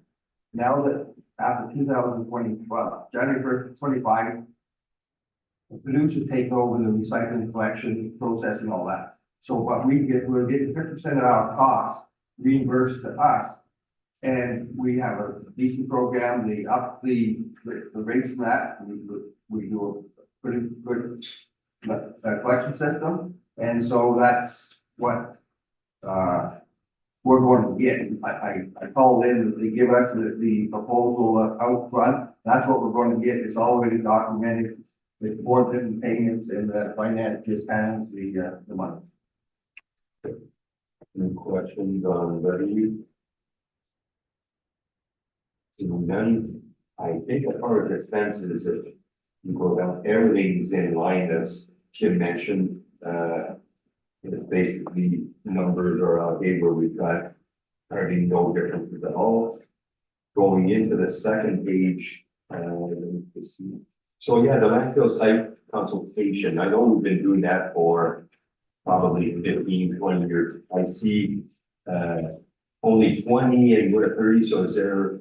Well, we do have basically, we do have a contract. Now it's a company got Goldie got bought out by WSP. I believe we're in the last year of this contract. Yep. And so we do have a yearly rate. What they charge is what they could charge, but they haven't charged. I think they delayed the charge that we're going to get maybe a little extra this year. Because I believe I just signed a bill for a report from. You're covering Well, yeah, and it's a little extra there, whenever the ministry comes in and says, well, I want you to rehab this well. So for example, we still monitor our two landfill sites, the one on Berkeley, the dump road and. That's what I know. So, that's all, it is moving to, you've got 5,000 in regards to advertising with recycling, is that just because of the changes coming in 2025? I have that in there for the option for council to maybe be more aggressive in delaying the new program coming out with contractors collecting our recycling to make sure they know. The working group all putting in 1,000, so we have to have 4,000 more council workers to be more aggressive to make sure that our taxpayers know and the program, what it is. And that's basically just a safeguard that you have the ability to say, well, I want to make sure they know schedule, they can do everything. Is the switch happening on January 1st? January 1st. And as far as the repair, I'm seeing a trend, then you had 34,000, we had 14,000. Are you comfortable? I'm not talking about actual. Are you comfortable sticking to 10 on this? Well, that's asked. But anyway, no, we've been having good luck lately. Oh, that's a bad, Jesus. So, I mean, it's unpredictable, the old equipment is unpredictable. We had a tough couple of years with because all the computer systems on it and that, but we haven't had any problem in the last little while. And so, I mean, all you can do is say, well, if you need to cut some money, we might not spend it, but if it breaks down, we have to fix it. We've got more experienced drivers, we're hoping our repair goods can any go ahead. We don't, so we don't have any reserve for waste. Have we had any surplus? No, deficit, we break even all the time. That's the risk, right? That is the risk, yeah. So at some point, yeah, we'll start letting them.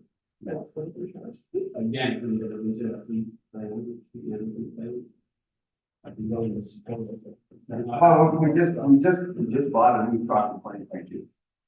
That's fine. And we're getting rid of recycling, so then we'll have another truck that's not going to go back up. So we have basically another truck that's a backup for a few trucks this and that. So, and also if I may add, so in regards to the snowplow, we're back on the public works, but we have one truck that's done this year. I believe the next one is done next year. Yeah. So two of these trucks that were on are finalizing the next. but back in that day, those trucks were running about 219 to buy plow and truck. Now they're running close to 400.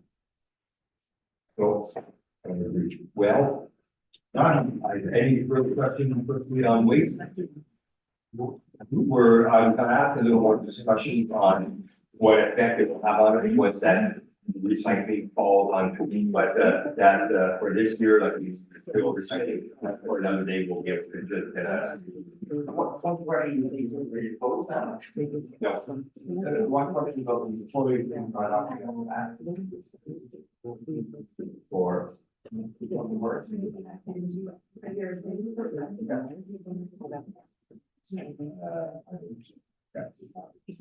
Through the chair, Sarah and Cameron indicating that they were provided a week, we could have the second draft, and then we could have a week for council consumption, and then yes, we have a meeting in 2 weeks.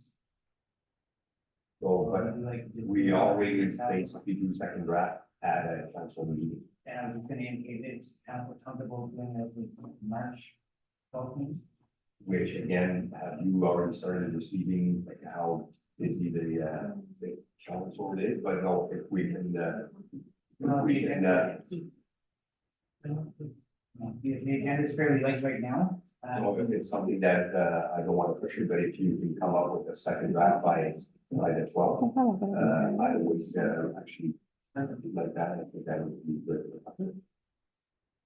So do you have any questions before we close, as far as the finance department in regards to the direction you received today, or are you? Oh, can I maybe, maybe we'll finish off the date, just going around and seeing if we, see where the council sits as far as where we want to go with, our rate. So as we all know, we came in today with a 5.9, so I'll just go around the table and, start to my right, and if you guys can give me a number what you're. We've come down from the 5.9 from the calculations. Through the chair, Kim is indicating we're at 4.3 right now. Really Through you, Mr. Mayor, through you, Mr. Mayor, that includes 15,000 for the CIP. It doesn't include any changes to the radios and pagers, and we have not touched the stone dust and salt. We basically left it at 80,000, but we put the other two reserves, so that could be an easy. That would be which. Yeah, but this, the 75 you're talking about is not, you're not playing those numbers in your. It's in there as a transfer to reserves, but that's what I'm saying. Council It's is not, no, but it's not in the rate when you're saying 4 point. Yeah, it is. It is. Everything is? It's because I've got like 4%, I've got a tally of 4%. I'm at 167,000. Well, I can go through my list. So this is for fire, property standards cleanup, $1,000. Fines and billing, $5,000. Automatic assistance, $5,000. Public education, $3,000. Then for council, we're adding $250 for mileage, $6,000 to functions. I think we're putting that to that. Where's it up to? Okay. Fix that. Meetings and conferences, adding 2,500. Adding $1,000 discretionary fund. Meeting and conferences, were we adding 6,000 for council and for general government, and 10,000 for general. Yeah. So, well, did she say 7,500? 2,500 for general government Yeah. and 6,000 for council. Yeah. And then Chrysler fire alarm, 50,000. And then Finch bleachers, 15,932, and then $15,000 add for CIP program. So that tallies $54,682 cut from the budget. And what about the 75? It's still in there, which is subject to your cutting if you wish. If you wanted to remove the 75,000, it would bring you down to 2.23%. Okay, I'm not so much looking at the percentage, I'm looking at the, so what, if you have a 75, what are you at? Of 129,682. Which I haven't added yet, which I'm still, so as far as the removal, I have them usually 5, 5, 3, 50, 75, 16, and 13. That aligned with you? Yeah. So the 75 is Blake Salt and Sand. The 16 is the bleachers. Yeah, 15, whatever, yeah. 50 is the Chrysler Yeah. Hall split, 3,000 public ed, 5,000 for fines, 5,000 for mutual aid, Yes, and then we had 1,300, no, sorry, 13,000. You have the 13 or maybe like 12 something, or do you have, I didn't write the side, I just wrote it, so you don't have a 13, there was a 13,000 that we thought of.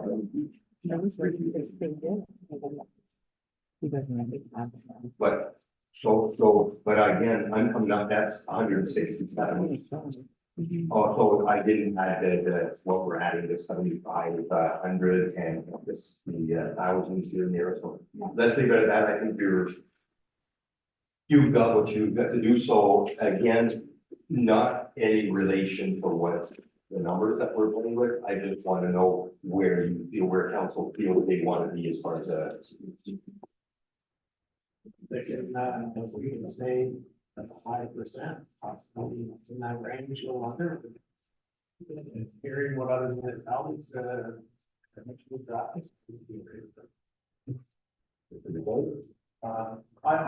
good coming where the actual is that I don't want to false.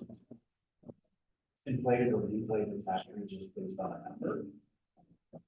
I've seen a municipality that's what she said. Like I'd like us to be somewhere in the middle. But I don't want to artificially make it low just for the purpose of saying the lowest actually. We do need to obviously plan for the future. I'm okay with 300 or something. If they say it's 4.5, if they say it's 5, I'm good with that. Yeah, the number I had in my head was 5, so if we're coming in at or under 5. I think I'm comfortable with last go to the vote.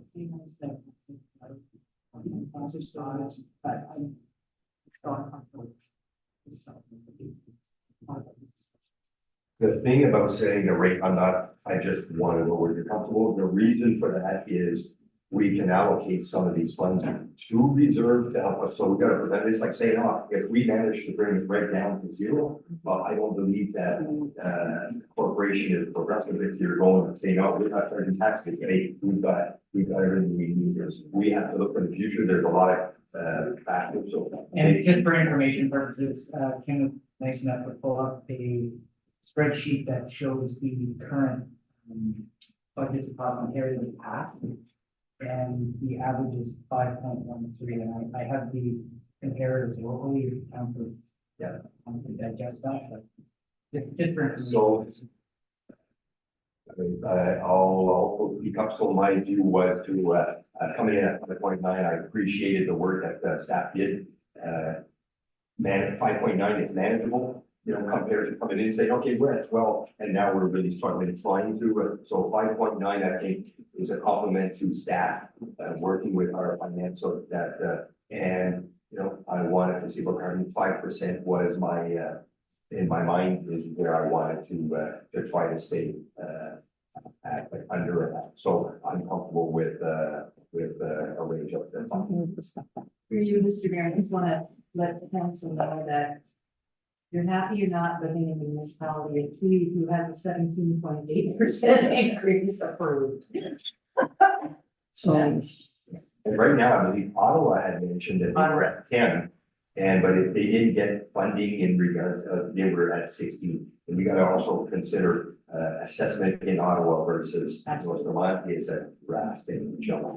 So again, it's always not pleasant when you're raising taxes, but we have to look at and everything the cost of we see in our RFP, any kind of work we get done is now buying a snowplow, which was something a few years ago is now 400. That's what we're facing with, and that's what we have to be knowledgeable or cognizant of staying on top. And we can just be thankful that we have additional funding coming in regards to some of our local in the agreements that we have is also a big benefit. Again, I'm apologizing for the time I was kind of hoping for our 4 o'clock. I appreciate staff who stuck around, and we'll, look at the finances, second draft come up on the 12th. Well, good, thank you very much. I guess we'll just close the meeting. So, again, so our next special meeting will be March 12th, and we're hoping to have the second drafts. And the second meeting will be on March 26th, ratifying the component of our bylaw, so ahead, Madam Clerk. Be it resolved that bylaw number 18-2024, being a bylaw to adopt, confirm, and ratify council actions at a special meeting on February 21st, 2024. Read first, second, and third time, passed, signed, and sealed in open council this 26th day of February 2024. Moved by Council Videlli, seconded by Council Shan. All in favor? Motion carried, moving to the adjournment at 4:04. Be it resolved that this special meeting adjourn at 4:45 p.m. Moved by Council Shan, seconded by Council Videlli. All in favor? Motion is carried. Thank you very much. And,